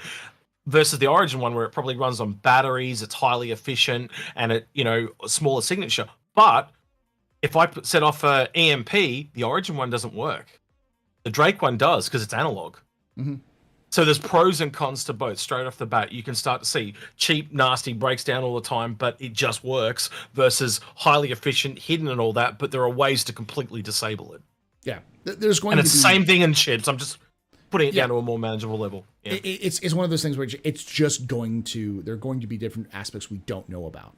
So when it comes to like people just saying, oh, the mole is just a superfluous now, it's like, is it though? Like, No. Is the size, because the mole itself is also, I think, like half the size of the Arastra. The Arastra is pretty big. Running cost is another one. Not just the crew count, the running cost. And Arastra is going to cost a shit ton more to run than the mole. Because you've got to run that refinery. What's the energy cost on that thing going to be compared to the sorting on a mole? It's just sorting. And before anyone goes, oh well, we don't have energy cost, that's going to change because we have what is it? Resources and your batteries power, as well as power. and your power plant is going to break down over time, and you're going to have to repair it and maintain it and increase it. So like the advantage of it is, as X said, you can earn down. Like you're going to earn fuck tons more money with that thing than you are going to with everything else, and it's going to be so much better for a lot of different factors. But it also requires 4 people to run, and at least 2, if not more, because like you're going to have one person managing the refinery, one person mining, 1 or 2 people mining and or managing the ship. So like whereas you don't have the refinery on the mole, which is bad, but it's also good because you don't have to worry about it. Like. I think the last part I'd add on the multi-crew stuff is that they are talking about having a player rating system and finding people to work with you, both AI and players, so it's not as scary as you think. They are wanting to push you together to work with... Actually make the meshing app? Oh, God. Yeah, probably. Maybe. But they really want to push you together to work with other people. So yes, you can just sit... If you just want to be there solo and play with no one else, that's the Prospector. If you want to get out and meet people and make friends and become an org and make lots of in-game credits, it's the bigger ships, right? And that's where it's pushing you. So again, I talk to people that are on both sides. They don't want to have anything to do with anyone, and they just want to sit there and do their thing. That's fine. And I think that the moles, what the mole is that it's, as you said, it's a 1 to 2 person ship. Yes, you can run more people, but if you have 2 people, which is a lot easier to get than 4. Or 1 person and a couple of AI, which is it's a lot easier to run a mole than it would be an Arastra. Because can you go out in a mole and do the mission you need to do? And if I took an Arastra instead, how much does that eat into my profits? Yeah. Missions. There is goals, the correct whatever. ship for every. There is the correct ship for every task type of thing. There is no ship in this game that is redundant. There is no ship in this game that is not worth the purchase. It's just like the whole thing that we always talk about is the earn down thing. If you can get the big one and use it to earn all the others, why the hell wouldn't you do that? It just makes the most financial sense, especially when you look at things like the Vulture, and it roughly works out that you get 2 vultures to get, 2.5 vultures to get 1 reclaimer, but the reclaimer is the capital. We're not even talking about the medium in the middle there, right? Yeah. So it's just ridiculous. Like based on a pure dollar bang for buck value, it just makes the most sense. And I know people turn around and say, I just want this. Then you just get that. I'm giving you generalistic financial advice, and it's not stupid because we don't get complaints from the people that we do fix my fleets with. We let them choose everything. I just want to jump in real quick about when we're talking about the bigger ships. Always remember, you can pick up a cheap CCU between 2 ships. You go Yep, into there absolutely. during the sales, you hit the all ships in the CCU upgrades thing, and you can pick Yep. a ship that's very close to the ship of your dreams. So if you're Mm. sitting here listening to our stream going, oh man, I don't know if I'm going to have the cash during IAE or ILW, Yeah. you can pick up the CCU during the big sale, Mm. sit on it, don't melt it. Like say it's $20 or $10 USD or whatever. Don't melt it. And then a year from now, 2 years from now, it's out, and you're like, okay, now I can. When I have the cash, I'll poof it into existence. Lock in that cheaper price, like what we were Yeah. talking about with the Mhm. base Retaliator. Yeah. You had a whole list of Endeavor CCs you had that you shared with us earlier as well. Yeah. For $10, you can lock in a $250 price point when that jumps. The Banner Merchantman. BMM How many coin, people it's picked- original. Yeah, how I many have people picked that up for $250? I did. Yeah. I have a $250 one. It's probably going to be worth like $800 when it comes out. So like, Yep. you know, if I had a BMM to like whatever, well, no, because I have to wait until the other ships come out, so the price goes up for it to matter. But yeah. I think the only thing I'll also add on to what Red J say is Warbond CCUs over time can further bring the price down. Yeah. So True. there is a person out there. I've never told who it was, but I will tell you, Paul, because you'll know him. But I'll tell you later. But that person got a $95 carrick. That's how much these Warbond savings can give you. I think So they were from on my $600. They said specifically they identified themselves in my chat at one point. So Okay. yeah. So I think because I remember saying it and someone said no, it was 95, and I was like, Yeah. oh, Ah. it's you, because I said something wrong. So Well, tell me later, and I'll see if it is that one. But yeah, I don't remember who it was but I remember it was somebody in my chat who corrected me on it, and I was like, that's not X. Who's saying this? Yeah. So, Yeah. but yeah, There's no way you got a $30 carrick. Because just so you know, that's at 17% of its original price. It's absolute lunacy. $30 carrick. I'd love to learn how you got that. No shot, as in no shit or no shot. I don't no know. shot is a cleaner version of no shit. Like, Yeah. no way. You got a $30 carrick. I don't know. Who did you mug? that was an amazing giveaway. When, you Well, let me know how you got it. I'd be interested. all right. Yeah. So we only have 10 more questions left. We've only gotten through 4 questions. I think we can go through some of these pretty quickly though, because like one of the next one is how would you do a Banu hover bike? How would you a Banu hover bike look like? It'd just be a Banu riding another Banu. Well, all Banu ships are like fish, right? Like you got kind of like a squid thing. No, with the they're Banu slaves, merchantman. man. They ride slaves. Yeah, Only some of them. Okay, the bottom one's got a ball gag. A gag, yeah. Yeah. So But it's a but harness. You're pulling him. all Banu ships look like sea creatures. So it's a seahorse. That's what it would be. It would be a seahorse. I was gonna go with yeah. Stingray. I see that. Yeah, like you ride I on was the gonna back go of a with seahorse. Stingray. So it's like a vertical, like a little seahorse Works. thing, and just like yeah. Works for the Banu as well because they're quite tall. So yeah, Yeah. The seahorse thing would work. Yeah. And it would look cool if you cybered up a seahorse, like a cyborg seahorse, Yeah. with a different head and the handlebar. It would look like that thing. The the Roger robots. They had a thing like that. They rode Oh yeah. Yeah. the shootery thing, Mhm. and they went. Yeah. Those like that. Yeah, like the Yeah. the droids from the prequels. Yeah. Yeah. Those little stepping yeah. ones. Yeah. If I was gonna make up a Banu hover bike, I would do something that could integrate into the BMM. So it's almost like that hoverboard we kind of hinted at earlier, but of course it looks like a fish or something exotic, and it's golden, of course, because they love their colors. It's shiny. But I'd make it go into clip both into the walls. Defender as well. Like Hook you, into yeah, the you, walls. you can ride Cruise in, into the wall. Yeah. I yeah, just, you like, ride yeah. around on it, and then you hop off. Like you tell it where you want to go Yeah. around the BMM, and then it delivers you there. There we go. Just like yeah, that'd be awesome. I always because like if you look at the Banu Merchantman, the exterior kind of looks like this like squid. The Defender, everyone calls it the space crab because it's a space crab. It even has ribs on the inside that you can see that are like it's like they haul out a giant crab and stuck a spaceship engine into it. Well, isn't growing it a part of the building process? They grow it somehow. I don't know. Maybe because I do swear know. I remember that somewhere years ago. Yeah. Would the Soli even know how to do it? Does anyone from the Banu even know just how add to make water. one anymore? Just have Yeah. water. Oh yeah, they do. Of course they do. They know they only had to make the most recent one though, not the one that existed 4 generations ago. They keep skills, not history. Yeah. That's right. Yeah. Oh, what's that? I don't know. It looks like that ship, but it's slightly different. Probably garbage then. What you want to buy? You want to buy garbage? And the thing you were talking about X is in Discord. All right. Yeah, that's the one.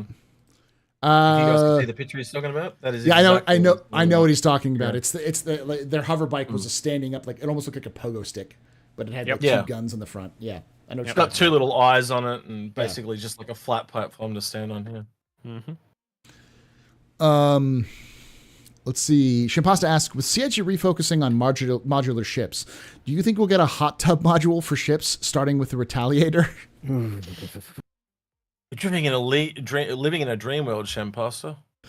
Shimpasta is living in his own pasta world. We're just guests For in it. sure. I'm a Yeah, pasta for sure. girl in a pasta world. He's a You simple know- pasta. That's all. I'm a Would daily there driver of the be- Phoenix, and I gotta say, I want to get rid of its. I want to minimize its current hot tub that you can't use. That's this huge thing, and I'd rather see like a 2-person jacuzzi executive bathroom right there. There we go. So that would actually make sense for the size and scale of the ship. So be very careful. I don't know if you're joking, but if you're serious, think carefully about what you're doing, because it's on the 890 Jump, for example, is another example of a ship where there's a massive amount of wasted space. And yes, it's a luxury ship. I understand. I know. But just think very carefully about use of space. I do like that you called it a modules thing, though. That at least then I can ignore it and pretend it doesn't exist, and you can have it. That does bring up an interesting, like, somewhere between furniture and module kind of area that honestly hasn't really come up, because it's not like as big as a Retaliator module, but it's not as small as adding a couch, like buying furniture at some store and throwing it in your ship. We currently have on the Phoenix the ability to put the piano where the conference table is. So the Hartwell ADHE can be put there, and it's pretty large. It like changes the room basically, and it has audio tied to it, whereas the conference table does not, but they both have separate lighting. Like the conference table has like a bit of lighting to it. And before I tire everybody out, sorry for rambling about. No, you're good. My Phoenix is my personal favorite ship. You need to do it more. You're not talking enough. Yes. Please tell us more. Your ramble was like 10 seconds long. Ours was like 10 minutes long. So- But it's a flare item. That's how they treat it right now. You open Okay, up it's the a flare, SMA, okay. you open it up, and inside the flare items, there's a specific flare for the conference table, and that's listed as placeholder with brackets. And then the Hartwell ADHE is named, and when you click that in, it rips the conference table out and puts that in. Then you spawn the ship, and it does have different style seating, sound, and lighting. So what I'm getting at is, the whole reason I brought that up is that I think you're right. They absolutely could do that for other ships too. All right. Soon TM. Next question comes from Shimpasta, who asks, will the gold pass of the Retaliator get pilot weapons? I think we talked about this earlier. Yeah. We'd love to see it. I don't think it will, but Does I the think... pilot not have any weapons currently? No, it has the torpedoes. They're the ones who Okay. charge the torpedoes. So, So what ship was that? Sorry. the Retaliator. The base. Remember we talked about the Retaliator, we wanting to like reduce the number of people in the Retaliator. Like, it is grossly overstaffed. It needs like that ship needs 5 people to fly it rather than 7. It needs 4 maximum. Yeah. I could see it going like 5 or 6 fully crewed with like military style, like where you have 2 people doing other things. Look at the other 3 ships in its line, in its area. You got the Connie, the MSR, and the Corsair. They're all 4. Yeah. It was the the idea is that reducing. I think we all agreed that like reducing the number, cutting down on the crew, and taking some of those weapons and give it to the pilot, because Give them the chin. I mean, And upgunning those guns too, because they're only size 2s and 3s. but I mean like Mainly if you give, mainly 2s. if you gave the pilot 4 size 3s, it's not going to break the game. It's not going to break that ship. It turns it into a gigantic what is it called, saber, which it wouldn't be worth it, but it would give the pilot enough punch to basically kind of tickle something if it got too close, which is what you need a pilot guns to do rather than being like super effective on a bomber. And you have the gunners who Give have the bigger crew time guns. to get in the turrets. Yeah. Ironically, that would add to it as well, because from the front it's got the same cross section as a saber. Could you essentially fake that it looks like a saber and then go, oh shit, no, it's a retaliator? Yeah. Well, except Oh, for it's the a guns would saber, probably be size bigger. not or size whatever missile throwing at you. Yeah, size not a 9 saber. torpedo coming straight at you. That's no saber. That's a retaliator. All right. Next question comes from Rubensaurus, who asks, what manufacturer lineup do you think they'll go for after the RSI family? That's a good question. Anvil or Misk are the two that were on the table that we heard from CitizenCon. Naz, But what do they you think? don't officially know. Which one do you think, though, if you were to guess between those two? Opium's going to tell him Misk. I mean, both Bread J and Naz are going to say Misk because they both love Misk. I don't want to not say Misk, but like the Misk has more ships in it that they're waiting on. Like and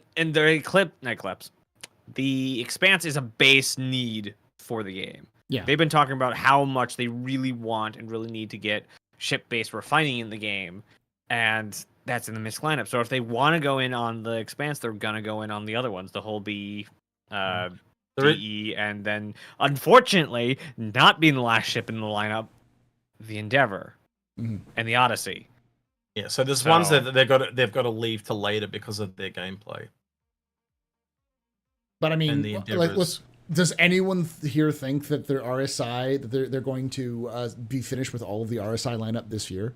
No. Oh God, no! Oh, There's, no. like you have just 2 ships that's going to take up all of the one team that's doing the Polaris. Like the Galaxy's not coming out this year. No. Then after the Galaxy, they have the Perseus, and the other teams that are doing it on the Apollo side, they have a couple of ships in front of them as well. Yeah. So like, we're not finishing manufacturing in 1 year. That's not possible. You've also got to add the Arastra and the Orion, and there'll be others after that too. I have no doubt. Yeah. And the Orion needs a complete reconcept. So They A need half it. reconcept, because they already half reconcepted it back last time they looked at it. yeah, Red Jet. Actually, Anvil Liberator. Yeah, If we're gonna do something, the Liberators. They said they needed it for Pyro. It's a ferry to Pyro. It's a 2. It only has 2 beds in it, at least at the moment. It has very limited crew need, so it won't be like a huge drain on server resources. Aside from just a stack of vehicles and ships and such stacked into a single vessel without pad support, the only thing that it really needs that's kind of like a tech blocker would be the PDS system. So the point defense systems, there's two turrets. Yes, there's 2 chat before somebody brings it up yet again. There's 1 visible in all the pictures, and then if you spin around the 3D model, the other one's on the ass end at the bottom. Excuse my language, sorry. You're good. We've been swearing all day. yeah. We also need more Anvil ships as well. Well, yeah. Yes, I agree. They talk like someone's going to drop Capital Anvil any second now. In chat. Yeah, I was about to say the whole point, right? yeah. But we need more. Like essentially, the Carrack's the biggest one they got right now. The other one you got to check on there as well as the Crucible, and the Crucible did hit the right the roadmap at one point. Yeah. Yep. You know, Well, so It's supposed to be the anti It's just a repair reclaimer. ship. yeah, repair's just the opposite of salvage essentially. Yeah. But like, yeah, And also, repair also leads into base building. Believe it or not, yeah, with the way 'cause- you kind of 3D print the wings and shit back in is exactly how the bases are going to be built. Yep. So And then you Like also we were talking about that constellation of all interconnected features. we're talking about the Legionnaire. Legionnaire needs to be Yeah. is in there's there. another one. Yep. You've got you've also got the Carrack needs a once over because it needs a couple of things added to it, like The armor on the the outside, armor on the windows and outside. shit. They've talked about working on Elevator. that. The elevator. They need to fix the cargo bay a little bit. Like it just needs like a quick overview. It's not The terrible. modules. Yeah, Yeah. the modules, and to please when you look at it, make that back elevator go all the way to the ground. Yeah, yeah. So like there's a huge there's like an over like what they're doing with the Javelin. There's like kind of a once over they need to do with the Carrack. And then they also need, as I've been a big proponent of, and I think a lot of people have been a proponent of, which I think CIG has planned, but they've shelved it because they've been waiting for so many other things to come in, which is the Server. because it's like server meshing and resource management and everything else, which is the gunned version, the gunfighter version of the Polaris, the Anvil version, Anvil's answer to the Polaris, which is not going to be torpedoes but tanky and shooting guns. So it's like, because CIG's been really, really into this sort of rock, paper, scissors, MMO style gameplay. You have your DPS with the Polaris. You need your tank. Yep. And before anyone says the Perseus is not the same class as the It's the class below it. It's the class below You've it. essentially got two. You've actually essentially got two capitals there. You've got your Polaris-sized small capital, and then you've got a big one more like your Kraken or your Idris that could come from Anvil as well. Yeah. They probably need both. And again, being a military company, right? Let's look at some outliers there. What do we have that are outliers? The Legionnaire's a bit of an outlier with the hacking. You've already got your Carrack, which is our exploration, so I don't see them recopying those. I think like if you're going to go your biggest ship, it'd pretty much sure it's got to be military based. So I would have to think it would be military skew at the very least. Yeah. As it, you know what I mean? And again, all you can do is theorize and speculate. But again, it'd be pie in the sky. But I think we'd have to. Would we all agree here? It's got to be at least some military combat thing skew because it's Anvil. Mm-hmm. Oh yeah, for sure. I don't think they make designs that are not started by the military.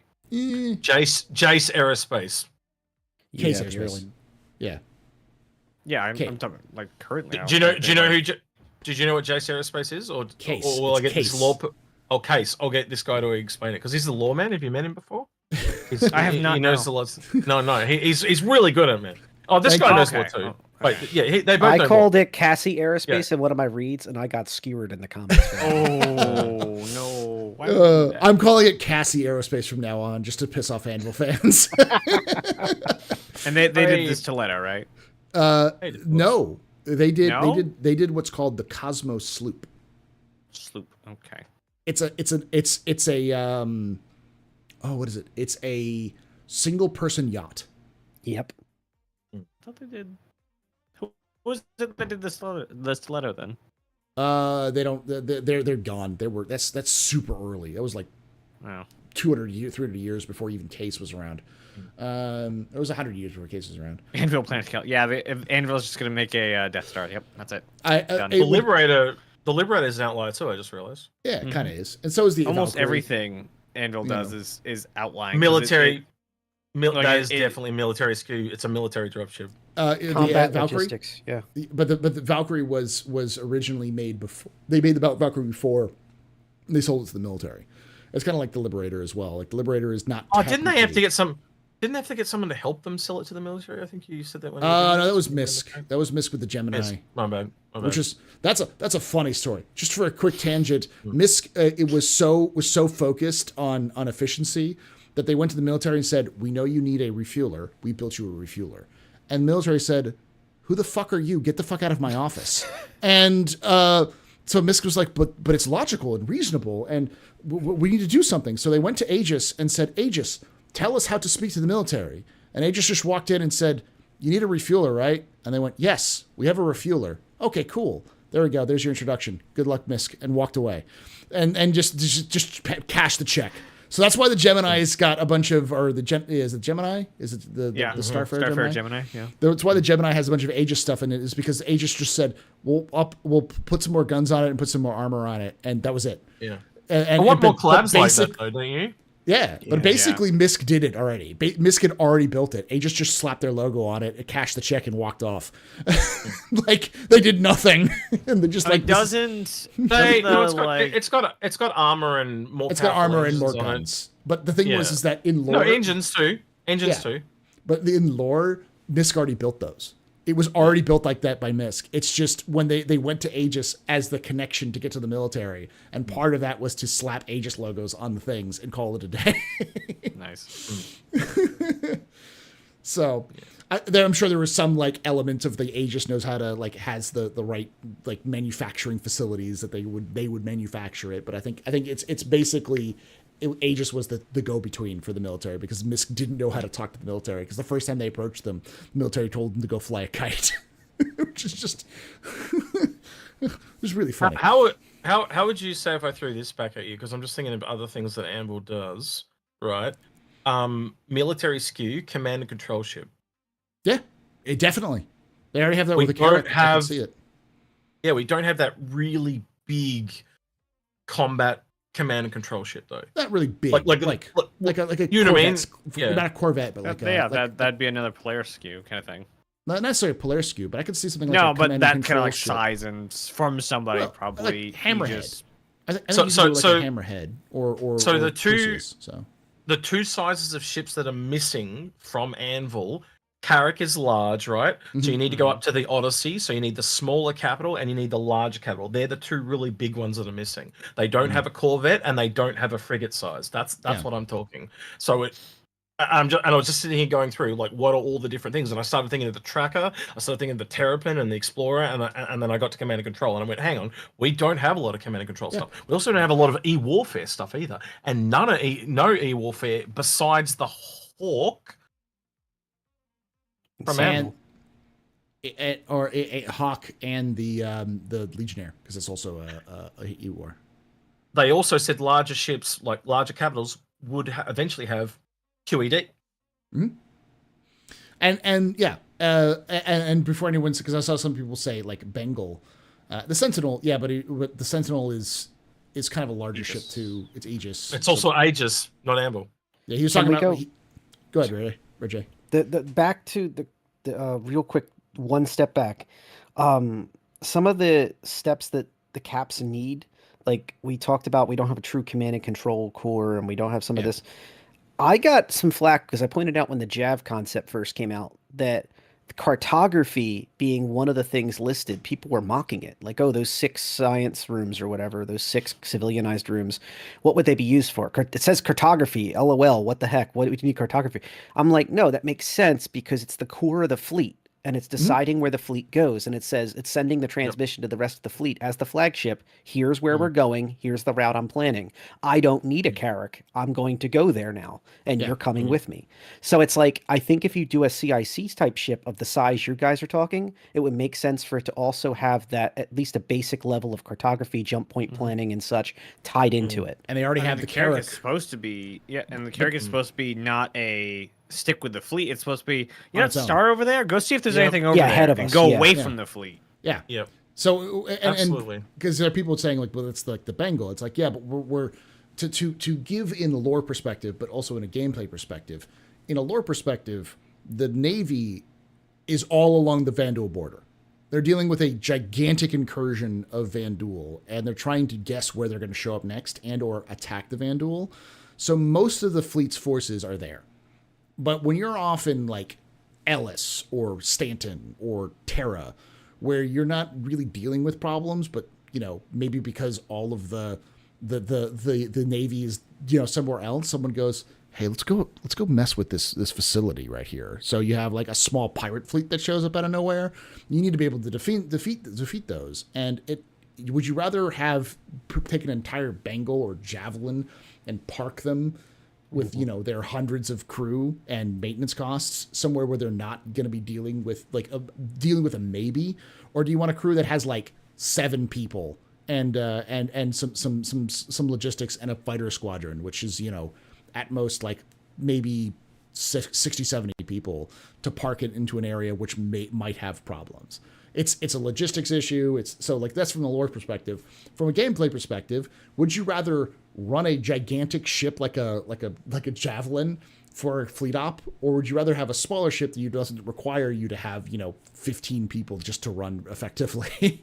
That gives you 3 people and they just basically tell you what's going on, give you like sensor readings and or like you know Back to the Prospector Mole Arastra thing again. The right size ship and the right size crew for the right size job. You know. Yep. So, all right. The next question comes from Shimpasta, who asks, "Do you think the Zeus ST is a real ship?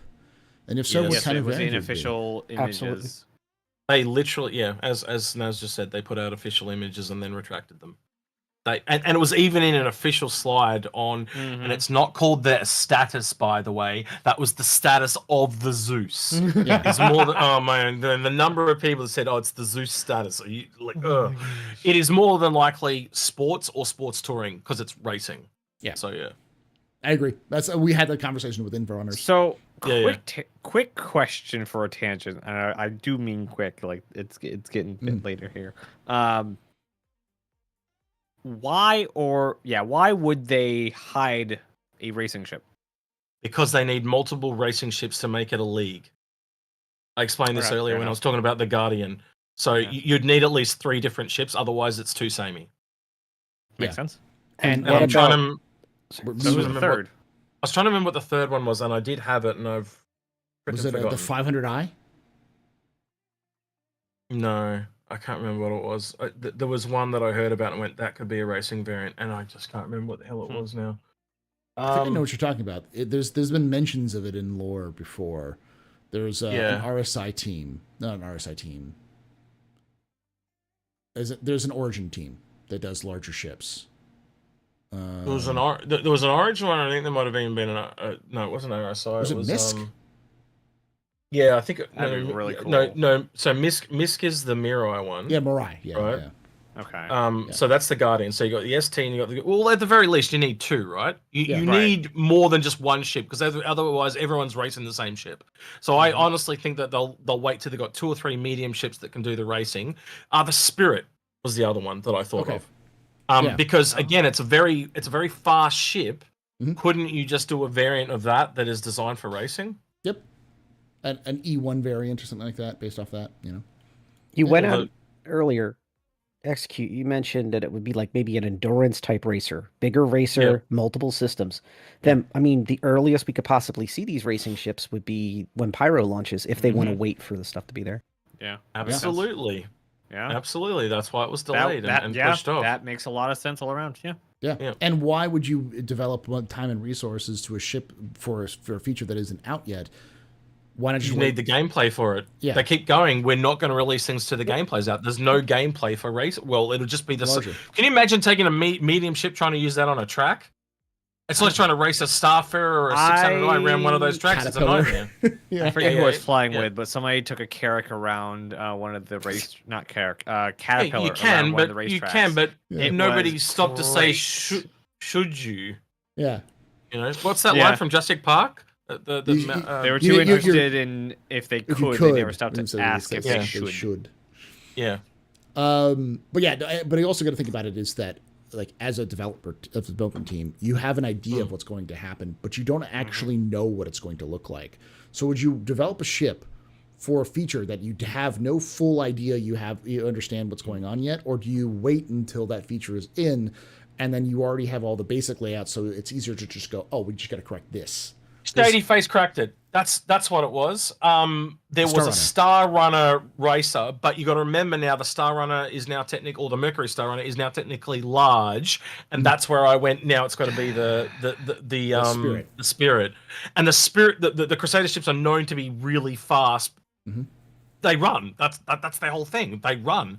That's their defense mechanism. So that ship out of the medium set leads itself to be that more than anything else. And so I just think I reckon there's a racing variant there that they've made that they've just never told us about. And there's already a race that's in lore that CIG's made. That makes that sense. It's called the Abel Baker Challenge. It's the one that the Star Runner won multiple years.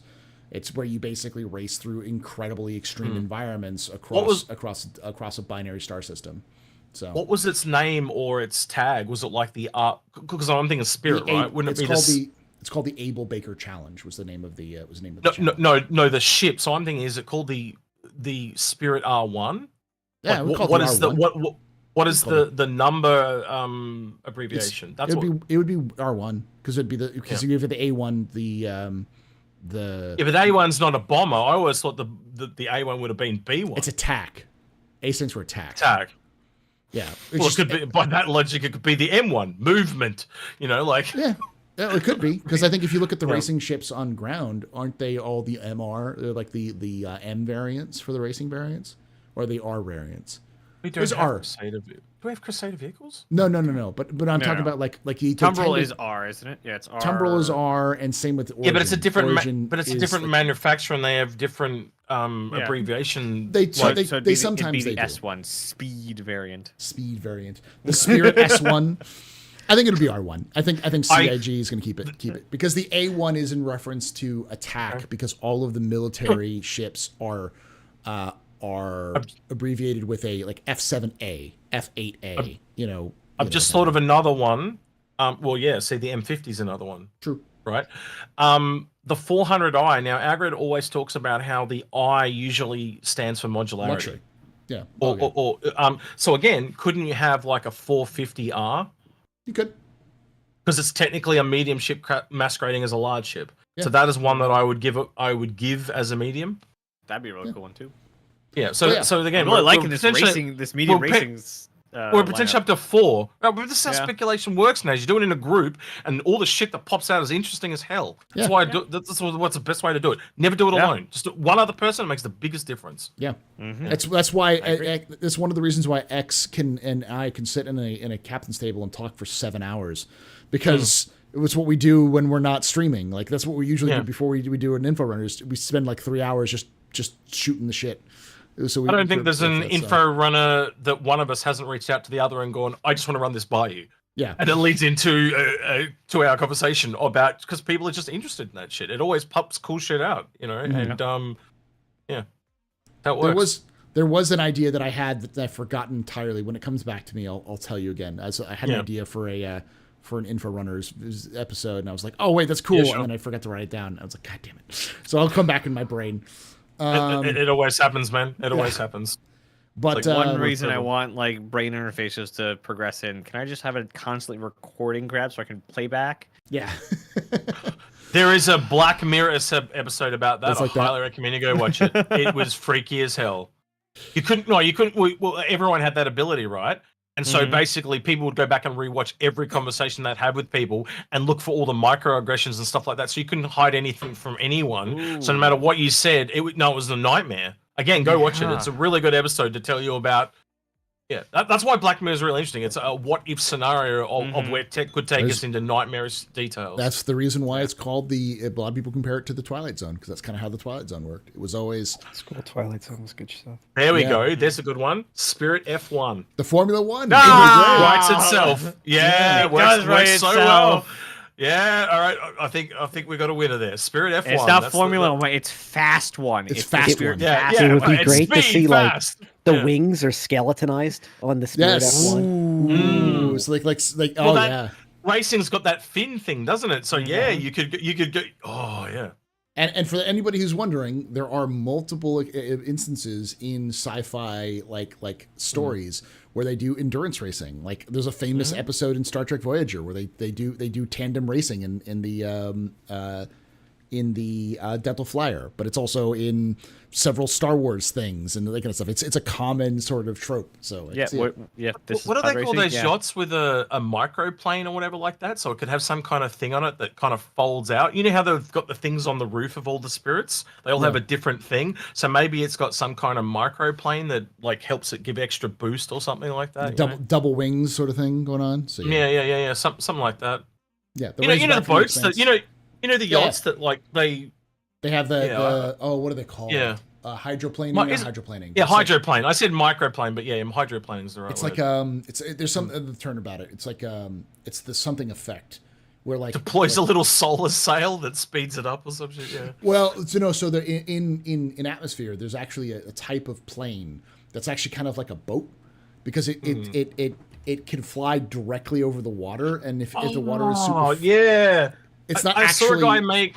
yeah. He made an RC Ring version and of ground that. effect. Thank you. Yeah, Yeah, the ground yeah, effect yeah, ship. Ground effect planes is what they're called because they're kind of boats, but they're planes. They're planes that act like boats and that kind of stuff. Yeah, the ground effect. So Something it's like got some kind of special ability when it goes around the planet or something. It can ride the hydrofoil of the curve of a planet Yeah. or something. That'd be some kind of weird racing thing like that. Yeah. Yeah, What's that old plane that they used to say it would be like a skipping stone on the atmosphere? Do you remember that one? yeah, From yeah. years ago, like 20, 30 years ago, they wanted to build a plane and it would be like it'd be a domestic flight plane, but it was the after the Concorde. They talked about it, and they go, yeah, it's going to go up into the atmosphere and skim across the atmosphere like a skipping stone. Yeah. And it basically lit it in a series of jumps. Yeah. The idea was that it would go up to the upper atmosphere and then go break into space and just go up into space to breach. That when it came down at an angle, it would bounce off of the heat, the atmosphere itself, and then continue to bounce until they could like nosedive and go through the atmosphere. Yeah.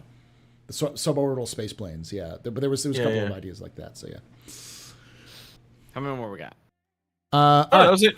See how cool that was? That was one of the coolest spec things I've done live in a long time. It was mad. We've got 5 questions left.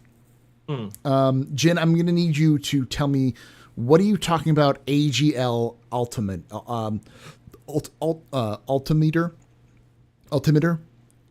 It's 8. It says Jin asked, when do we get an AGL altimeter? We have an altimeter.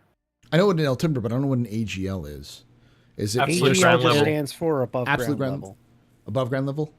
Okay. Don't we already have how that? far like off of where No. the actual There you ground go. is under Absolute us? ground level. Absolute yeah. ground level. Okay, so you're talking So about it's like essentially where the default 0 plane is on planets. He's talking about it. So if you go into a valley, it's where the valley is, and if you go to a hill, it's up where the hill is. yeah. I think that's When That's they hard to fix code. things. I think that's scanning. I think when they have true. scanning, It is. you'd It's have a a LiDAR single effect. ray trace. Yeah. Yeah, it's a single ray trace, but it's a LiDAR effect. For those who don't know, if you know what radar is just bouncing radio waves off of the ground and coming back to you. And so that way you can like map how the distance it is from the bounce to you is what it is. LiDAR is the same, but you just use light, so it's faster. Yeah. And you can do that in game with game in-game effects. So, but yeah. I think it's a that whole thing is a scanning effect. It's something that you do with scanning. So if that makes sense. For ships to be able to park themselves, they're already doing that calculation. Yeah. So LiDAR, sonar, yeah. Radar is just another scanner, yeah. But what I'm talking about is like, I think what CIG would use that for would be more of it would be a thing you have to do rather than a passive thing. Because CIG doesn't like that sort of passive gameplay. They want you to, if you go, oh, well, the ground level is here and I'm here, so that's fine. But if you're like in like doing some like ace combat, winding through a canyon shit when you're trying to go on a stealth mission, they want you to risk pinging to be able to know where you are and how far you are from the ground you are and that kind of stuff. So, but yeah, we'll get that as just group scanners. Go ahead. No, it just made me think of Red October. Yeah. One ping only. One ping only. Yeah, there's going to be a lot of that, and I think that's what the whole scanner gameplay is. It's a lot more complicated counterplay situation, which is why they teased it at CitizenCon, but didn't talk about it because it's so complicated. So, LiDAR isn't faster, just more accurate, and can often do imaging. I thought it was faster because it was going back and forth at the speed of light rather than being the radar rate waves. Both are EM at the speed of light. Oh, they're both at the speed of light. Okay, that makes sense. So for FPS, for example, when you don't want to scan to give away your position, because they've said that's the same deal with FPS. The more you start pinging and trying to look around and stuff, the more you give yourself away. Mm-hmm. Glow sticks would be the alternative. So if you've got like a deep cave and you just don't know, if I jump down here, am I going to die or just take fall damage and be able to keep going? You could chuck a glow stick down there, only give yourself away to that general area and keep moving.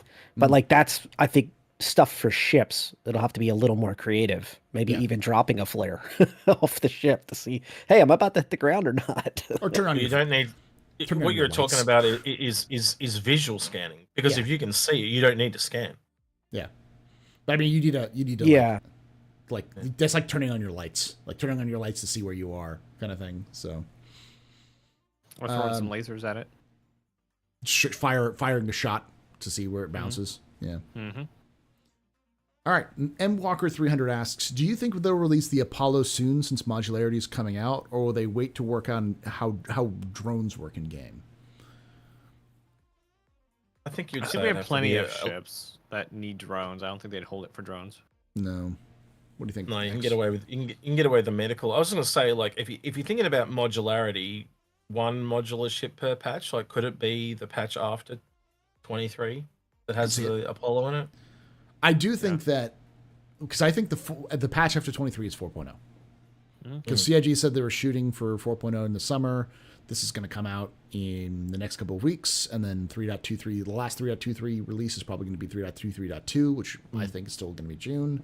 So by the time we get to June, we're like 2-3 months out of summer. So I think CIG still going to drop 4.0 when they're going to drop 4.0, and I think that's going to be at least in PTU before CitizenCon, and so that's really the case. And because 4.0 is already so stacked, the question is, how much does CIG want to make themselves work beyond what they already have to work? And that's a good question.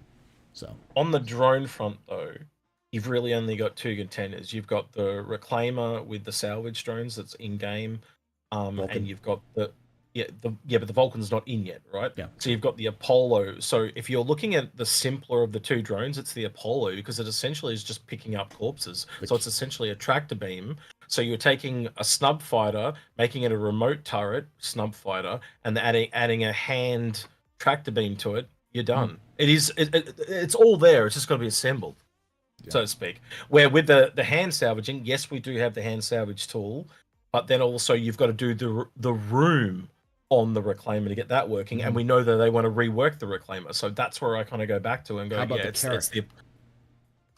I think that might fall into the same little bit of more things that need to be reworked. Where if you are just doing an Apollo right now, you build it around doing the drone because you're already doing it. Sense. Yeah, that makes sense. I also see that we know that CIG's been working on drones because they've mentioned it multiple times in lore posts. It's something they've been actively talking about. Yeah, they just haven't begun full production of it, or they haven't wanted to talk to us about it because it's a squadron thing. We don't know what. But I'm going to say that I don't think this is the case, but I even did float the idea of a drone on the Ursa Medevac at one point. I did too. I thought the perfect example of the Ursa was, my first idea of the Ursa Medevac was that it was going to, the top was going to open up, and then you could like, then the drone, the gurney that was the drone, or even just flying flying to the back door and they drop them off and it goes out the floor, because it's a very thin drone. It could just go like that and go out underneath. But the other thing is, like, it allows them to just pick people up that are in caves. So you drive the vehicle into a cave, then the drone goes in and just kind of picks them up and brings them back to the vehicle. So there are things. Well, how else are you going to do it? You're going to have to pull them out with a tractor beam? Yeah. How are you going to get out?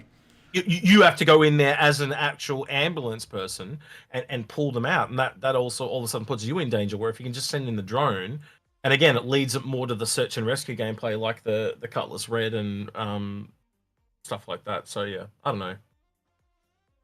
Yeah, MP, like I said, I can't control audio levels on the fly like that, sadly. So by the time we know what's happening, it's already gone.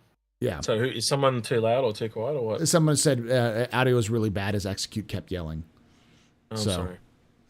Only get passionate. we get passionate and we get raise our voices and stuff like that. So, Steve the Dancer asks, do you think there are too many personal inventory machines everywhere in 3.23? Yes, but they're going to put out too many and then knock them back. It's rather better to have too many than not enough. Yep. I think it makes the scene. I actually think they look like they are used not just by players, with how they're set around and how many of them are. Plus, when we have an entire server with one landing zone in it, there's going to be a lot of people there, all needing to access their inventory. Yes. They don't want people to be pissed, do they, either? Because like they're going from a system where they could just open it anywhere to now you have to be in a very particular spot to open it. So by lessening that burden, it eases the barrier of entry. Sorry, right. And the other thing is, if you've ever been on the EPTU after a server restart, every single person is running back to the ASOPs. Even with all those ASOPs in a row, you're still jostling for a position to spawn your ship. And if there's any lag at all, it's a nightmare. So, yeah, having a bunch of them in many different locations, as you both already said, having them accessible in many places is essential, because people are going to go from spawning infinitely anywhere to not everywhere except for where those things are. So they better be everywhere. I think even their name speaks a little bit to their temporary, what do you call that? Temporary nature, because they're Mm. just called Gear Store or something like that. They've got a really generic name. They don't have a manufacturer or anything like that. They don't really No. have much branding compared to other stuff. It's really strange. They seem very placeholdery. I did notice their color match to the areas they're in, so I do want to Yeah. give credit to them for that. But other than that, yeah. Yep. I do Yeah, think that they'll so- probably get more detailed as they go through, but I also think that the idea of landing zones is no longer a thing. I think CIG is going to get rid of landing zones. They're going to keep spaceports, but as they do internal, procedurally internal buildings, I think CIG Yep. wants to create more of a Yep. living city feel. Now, before anyone Modularize gets- everything. Yeah, Because the before- scope of the game's changed again, so they're just going to take it up to the next level again. Before anybody gets excited, no, CIG's not going to do full procedural cities in the same way that you would do with Cyberpunk, or it's not going to be handcrafted like that. It's going to be copy pasted, and it's all going to be used with like the subway systems. Like they're going to have some sort of new transit systems because they have to do that. So You don't think it's still going to be the 70-30? Because I think it's going to be the 70-30. I don't think So they I don't think we're gonna procedurally generated drive. in-house, and then Yeah. I think we are going to drive. I think we're So going if underground we in the look sewers, at- the whole 9 yards, because they've talked about it, man. They talked about a building, and they showed the whole building from the top to the floor, Yeah. the sewer, everything interconnected, and all that. And again, why would you have street vehicles like the Nox if you don't want street racing? because I I think it'll be And think of it just from like a gameplay. we have all the stations. We have like 20 or so stations. But if you walk into them, they all look relatively the same. So every street and corridor and building in, let's say, New Babbage is for going to look now. relatively the same. So take It's take not the going to be hangars. like this So take building is like hangars. bespoken. We have Safeland, AeroView, the VFG Industrial, and the Revel in York. But all we've got right now is AeroView.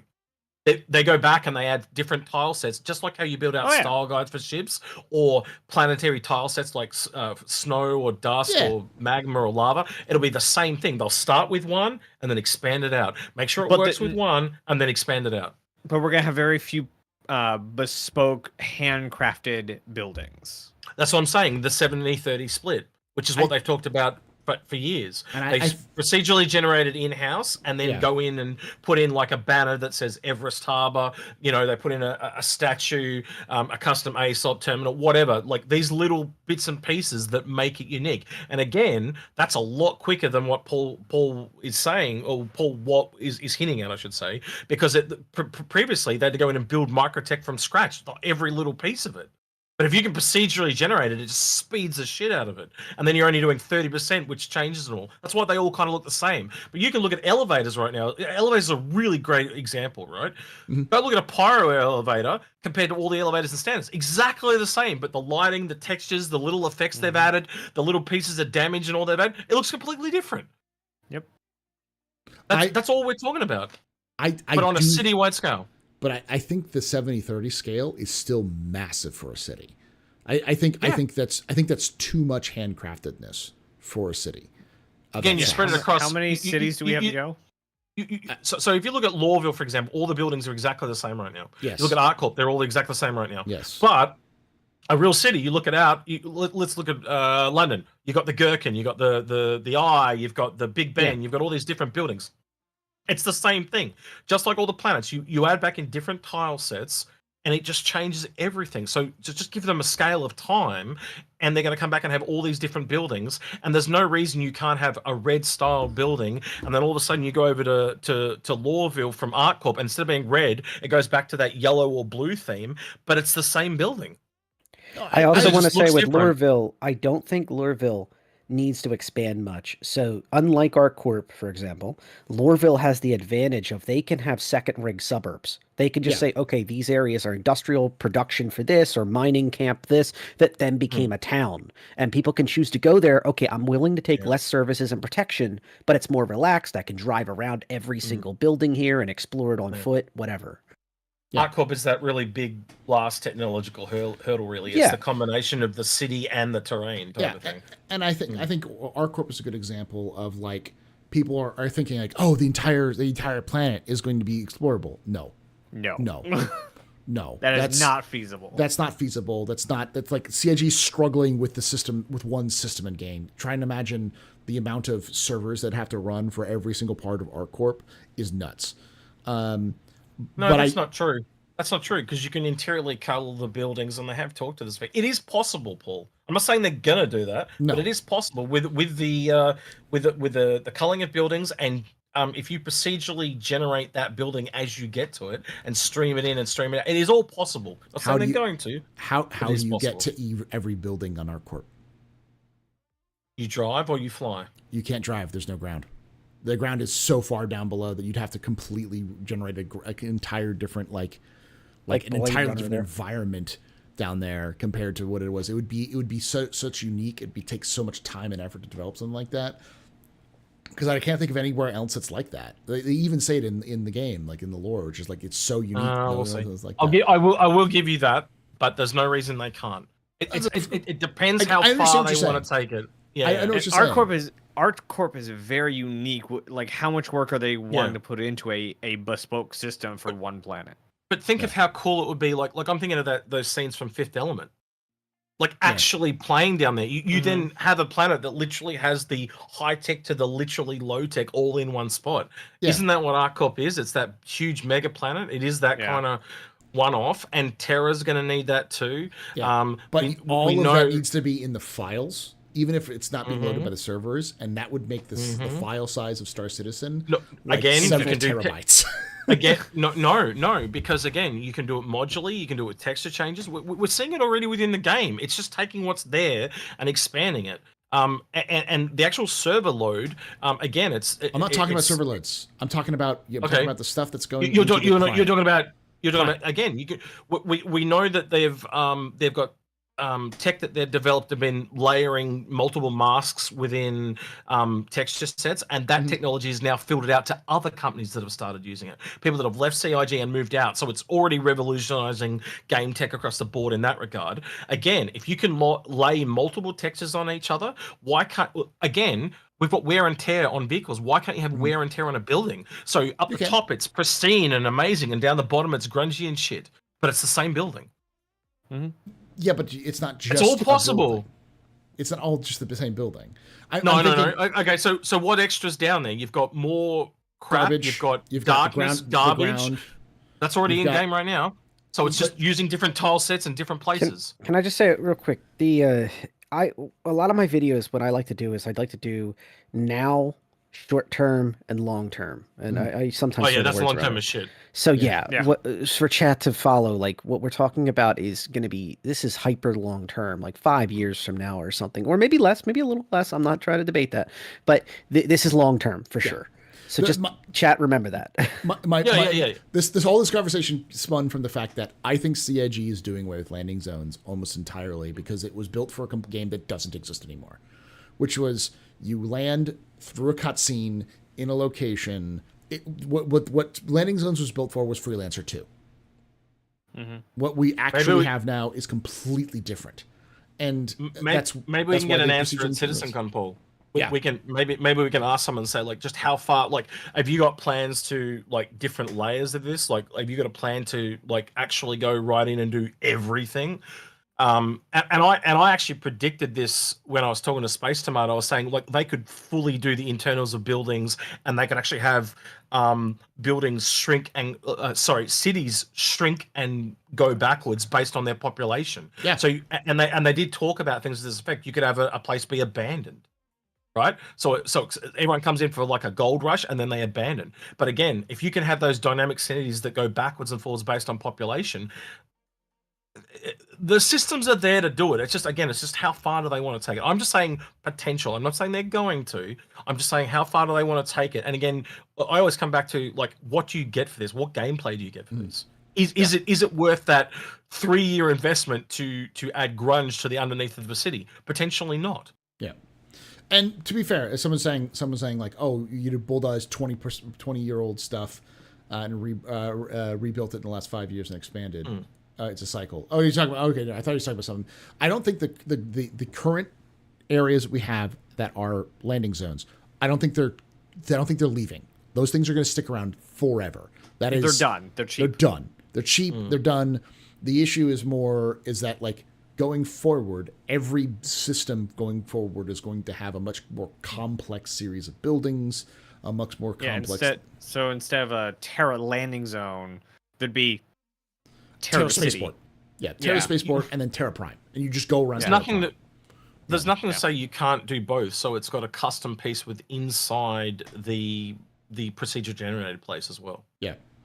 Yeah, Troublematic, I realized that's what you're talking about. I was just like, I just thought you were saying like they've just abandoned everything from the from the landing zones. And it's like, no, they're still going to be there. It's just they're not going to necessarily like they'll still be. I think it'll be more to akin of like originally they had the idea of Terra Tower, which was the main landing zone. I think Terra Tower might still exist, but it will be the landing pad. It'll be the spaceport rather than being the entire landing zone. So you get there, there's hotels and there's a couple of shops, and then you go out and you can go to, another landmark somewhere, another landmark over here, but it'll be more spread out over the city rather than being collected in one space. Because go ahead. So I was talking about the Unreal Matrix demo. If you actually played the Unreal Matrix demo, you do not want any sort of procedural generation they used on that. It is the second you look at the corners, it falls so hard apart. There are entire buildings clipping into buildings. All of the walls are individually generated, like the entire sides of buildings. So you'll walk around a building and there'll just be no building there anymore. The other thing to think about is that CIG, the people who do Planet Tech team, the planet technology, the planet generation technology that came about for like landing zones and for like procedural landing, came from a technology demo that team did when they worked for Crytek to procedurally generate an entire city using CryEngine. So they built out a white box city in CryEngine. I think it may have been gray box, but it was like they had a company, they had they built a procedural generation system, and they used it to generate a gray box city from scratch. And they said they could like just slip it on anytime they want to, and it would have like normal, rational like movements and everything like that. And they were trying to use that as technology to sell CryEngine, because they're like, we could build this tool out, and you could use this tool, and then you can use this tool to just, instead of having to be a AAA developer sitting there trying to handcraft a city out of assets and blocks, you can snap a finger and you do it, and you just go in and touch it up here and there, rather than having to go do through every single little part. That was back when Crytek was trying to be Unreal. They're trying to be Epic. They were trying to beat Epic at their own game, and that was before they ran out of money and CIG snapped up a lot of their developers. But so it's the stuff we're talking about is partially what they used to generate ArcCorp, and also like it's stuff that they can do with the engine they have. So it's something they did in CryEngine like 2 years after Star Citizen was kickstarted. So it's an old piece of technology. This isn't a highly complex system where they can use it. But yeah. What's next? All right, we have 2 more questions and then we're done. Gin and Tonic asks, has anyone in the panel ever read Bill, Galactic Hero by David Harris and Harry Harrison? And do you... Gamers don't read. And do you, like I do, think about the time someone talks about changing fuses in Star Citizen? I've never read Bill the Galactic Hero. That sounds interesting, though. Has anybody else read it? Read. Most of us don't. I know that because I wouldn't have a YouTube channel. What did I say to you about when you were talking about your wife's book? I said, gamers don't read, mate. Hey, you know what? I brought it, but I'm probably not going to read it for ages. I will say someone else said. Wait. Who said it? Someone said it earlier when we were talking. That's really cool. Future Smart said that their copy of my wife's book arrived for them. So thank you, Future Eyes, for buying the book. Exclamation point book in chat if you want to get access to it. My wife wrote a book called Panic Eyes. It's a cool book. It's her first professional book, so go check it out. Very nice. Achieved something that very few achieve. Mm-hmm. So, in our kind of internal chat, I put up some pictures for the other folks that are on this to take a look at, and that's from Lureville 2.0 back when that was released 9 months ago-ish. That's the rooftop, yeah. Yeah, so they got the rooftop there, and then there's these internal areas inside, like the center of the skyscrapers they've made. And they've got cranes, they've got landing symbols all over the ground with a whole bunch of entrances and exits for them. Now, I'm not saying they're going to be like pure landing locations, but I could definitely see in the future like an org being able to book a spot here in these type of places in the future and suddenly just land there instead of going over to Tisa Spaceport, for example. Well, they talked about that with your own kind of personal buildings and having like a platform you could land your ship on, and they had pictures showing your own kind of habs and different level of quality habs. They showed restaurants on the top floor, like high tech and low tech and all that type of stuff as well. So yeah, they're going full hog as far as I'm concerned into this, and I'm just again, it's how deep does the rabbit hole go? Yeah. My point was with that whole question was more to the degree, or to that point was just more to the degree of like I think a lot of people aren't ready for what Star Citizen is going to do, but I also think that a lot of people are too hopeful. Like I say something like Star Citizen cities are about to change, and we talk about what we're talking about, but at the end of the day, it's not actually changing that much because it's still going to be pretty bland and generic, but it's that bland and generic that you want because it's like every building is enterable. They're all copy pasted, but they're all enterable. Well, I get called hack crazy any door. Crazy for sharing my thoughts on that. But what I'm trying to say is like I'm just trying to get you to think about how far it could go. I'm not saying that's what's going to happen. No, I see what you're saying. You could, I'm not talking about you specifically, Paul. I'm talking about the audience type thing. Like that's what I'm always trying to do is just try and get people to think outside the box. It's a question. CIG's at the point where the question isn't If it's why. It's not if, it's why. It's because like what gameplay do you get out of it? That's what I always it's a game. How big of a footprint do we want the game to be? What gameplay does it come from it? How does this reinforce gameplay loops and other things we want players to do? It's a question because it's not a question if the technology is available, because technology is available. It's about, or they could build it. Or they could build it, but it's just a matter of like, does this add to the game? What part of these games does this add to it? And fortunately for us and for backers in the game in general, they have now a gate sitting in front of them, so they need to ask the if we should. Because 1.0 is out there and they need to cross it, and they need to stop bloating the game and reworking and having to build tools and things. They're done now. They're done building tools. Now it's time to put those tools into work to get it to 1.0. Post that, they can get back into this. I wouldn't agree with that. Thing. I think they're finished on Squadron, but I don't think they're finished on Star Citizen tools, not by a long shot. Base building is one. Has like another tool they're gonna have to pull. That's Rastar. Base building's already in there. It's a matter of building the gameplay. The tools are done. It's time to stop building tools and start building a game. And post 1.0, there's definitely different things that are needed. But like I agree with Naz. I think Naz is right in the sense that like what I don't think Naz is also saying the tools are done building. I think what Naz is saying is that they need to start looking at the tools that they need to finish and the game that they need to build between now and 1.0.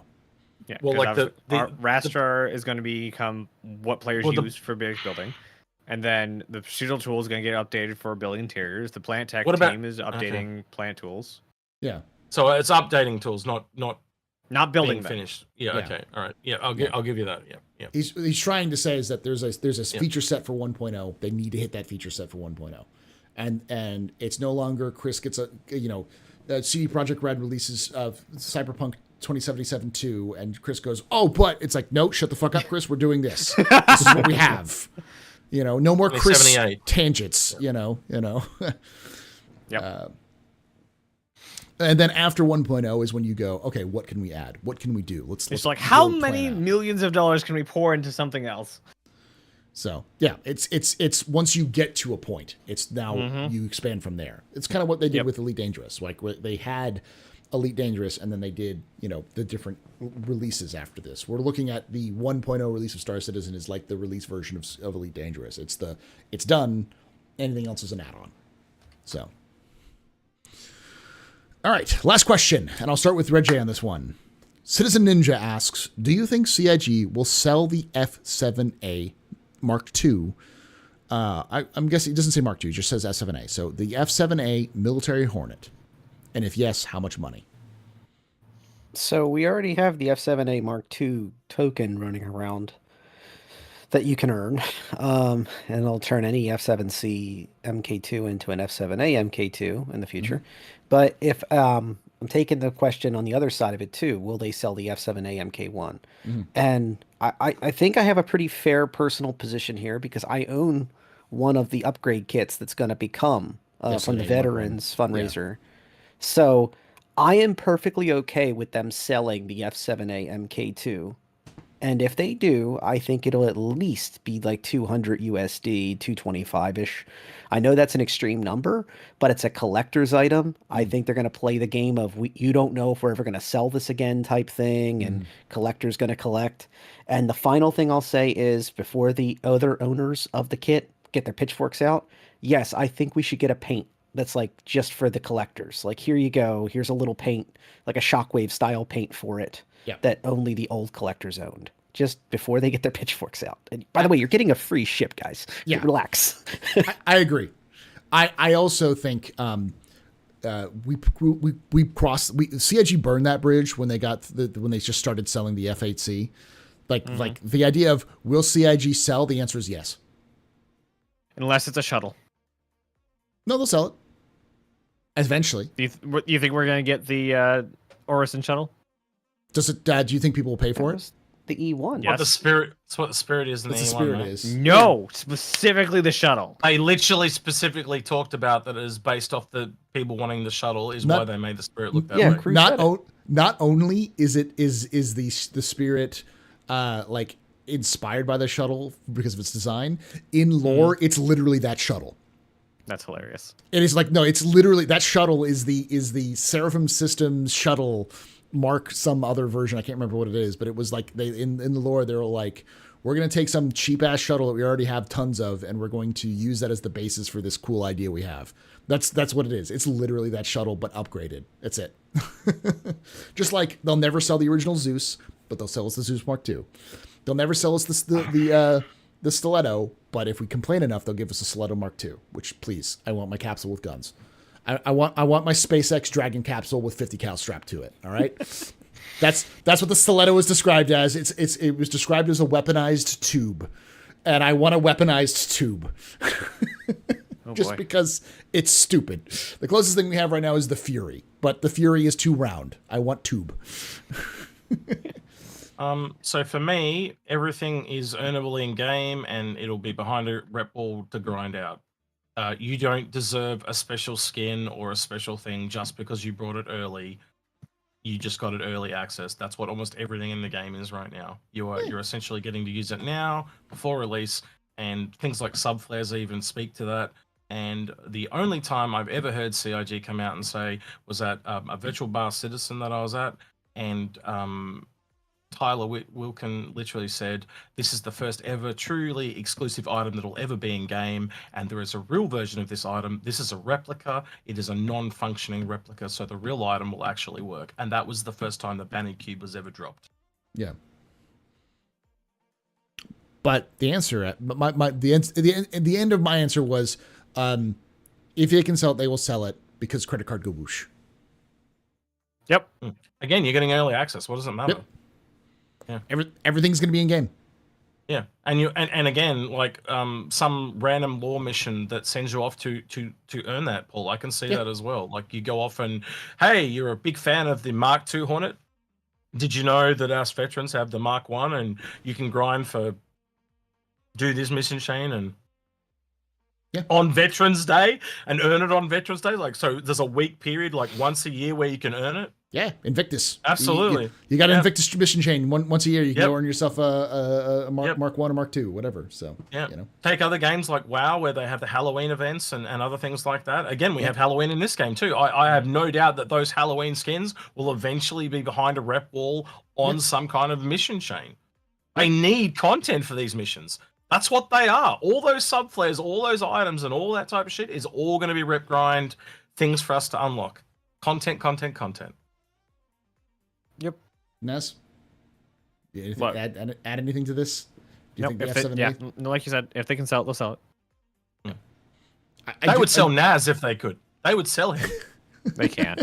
I'll make I- a buck I- 50, but they would sell him.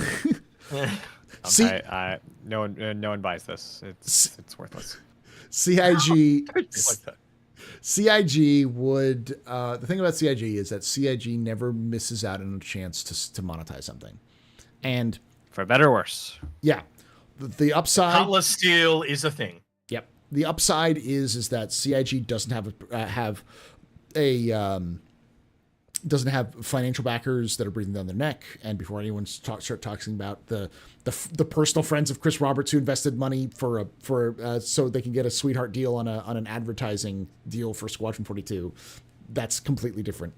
The reality is that most of their money, almost all of their money, comes from backers, and so they don't have a publisher that tells them what to do, when to go. They just do what they want.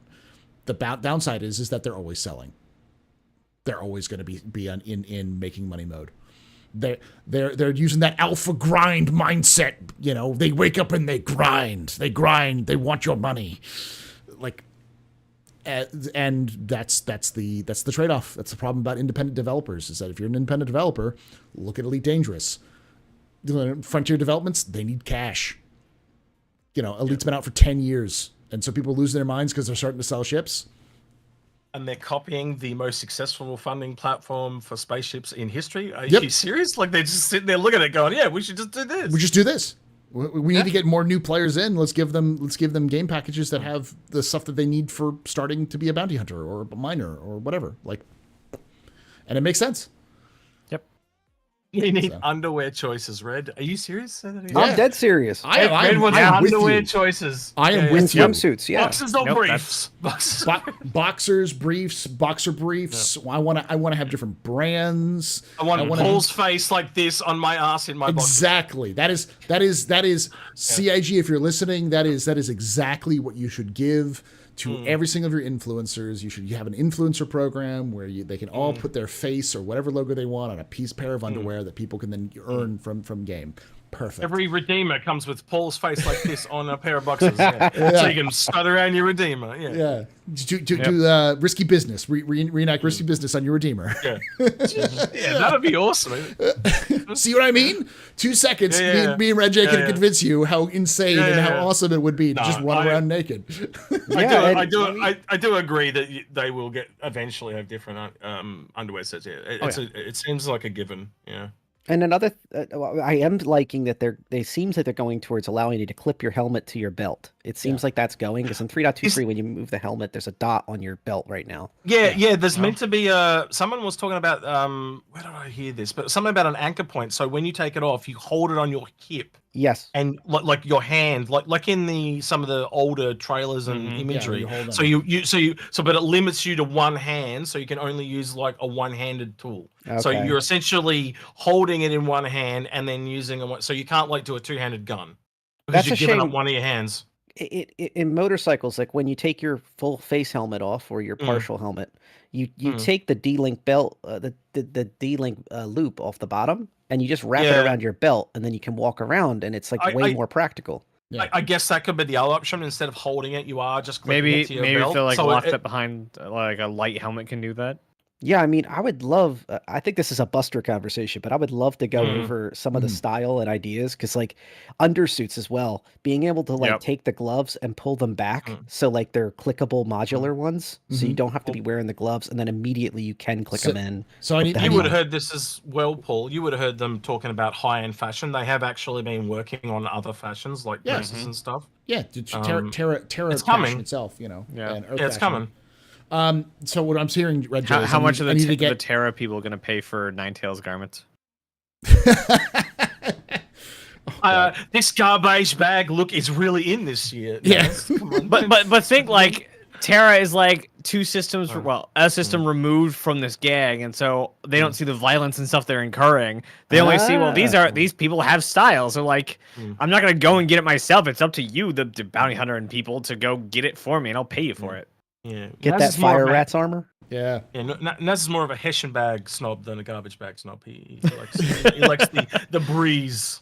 Yeah. So what I'm hearing, Red J, is that I need to get you and Buster and Meyer. Well, maybe Meyer. I was thinking either Meyer or why am I blanking? Expat. She's massively into the fashion stuff. Okay, and Expat. I was going to say that, or Yo-Yo Meg, or something like that, together for just a fashion citizen discussion about the future. Yep. Or Red, you ride motorcycles? Yeah. Okay, so I also need to get you and Space Tomato and why am I blanking on her name?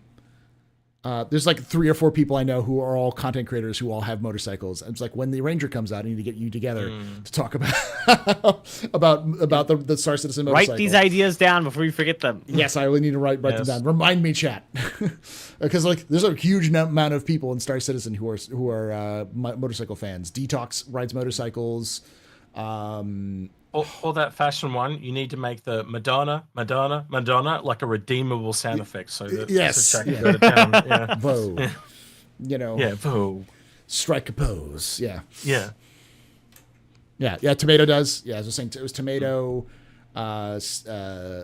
Detox. I want to say, Humek does it as well. Zero State also rides motorcycles. Yeah, Zero State as well. So. Nice. It'd be my brother would do it, but he doesn't do Star Citizen, so he's the car guy. I'm the computer guy. So yeah, there you go. All right, that's the last question. Thank you for joining us on this long podcast. Let me see the full 5 hours. Almost 6.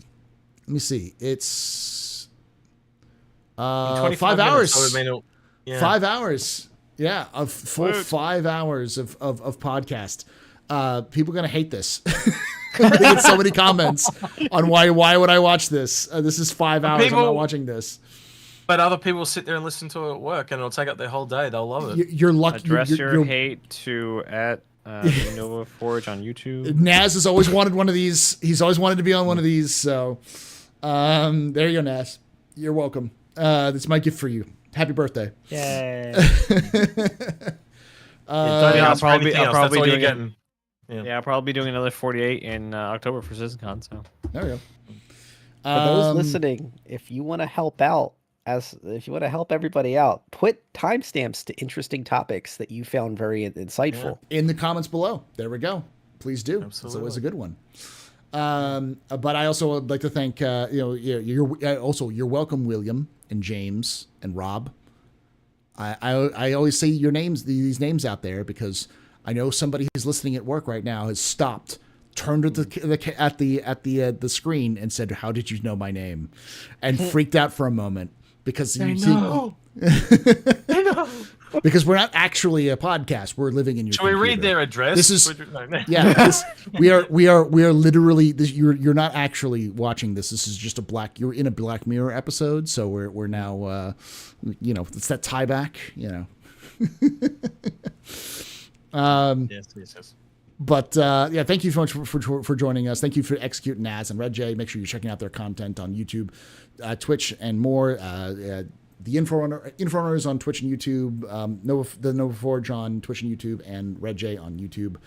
Check them out; they're fantastic. If you're watching this on YouTube, if you look at the description, I actually have them tagged in the description. So you just click their name and it goes straight to their channel, and then you hit the subscribe button. So it's pretty simple, pretty easy. And thank you for watching. I'm going to continue to stream because I've got 5 more hours to go, and of that, You're going to bed. I'm not going to bed until I hit 16 hours, and I've only been streaming for 12. So I still have. Do more. You gotta subscribe and give him money. Yes, because I've got to raise that money. So, thank you again for watching. Love your faces, and like I say every time, hope to see you someday in the black.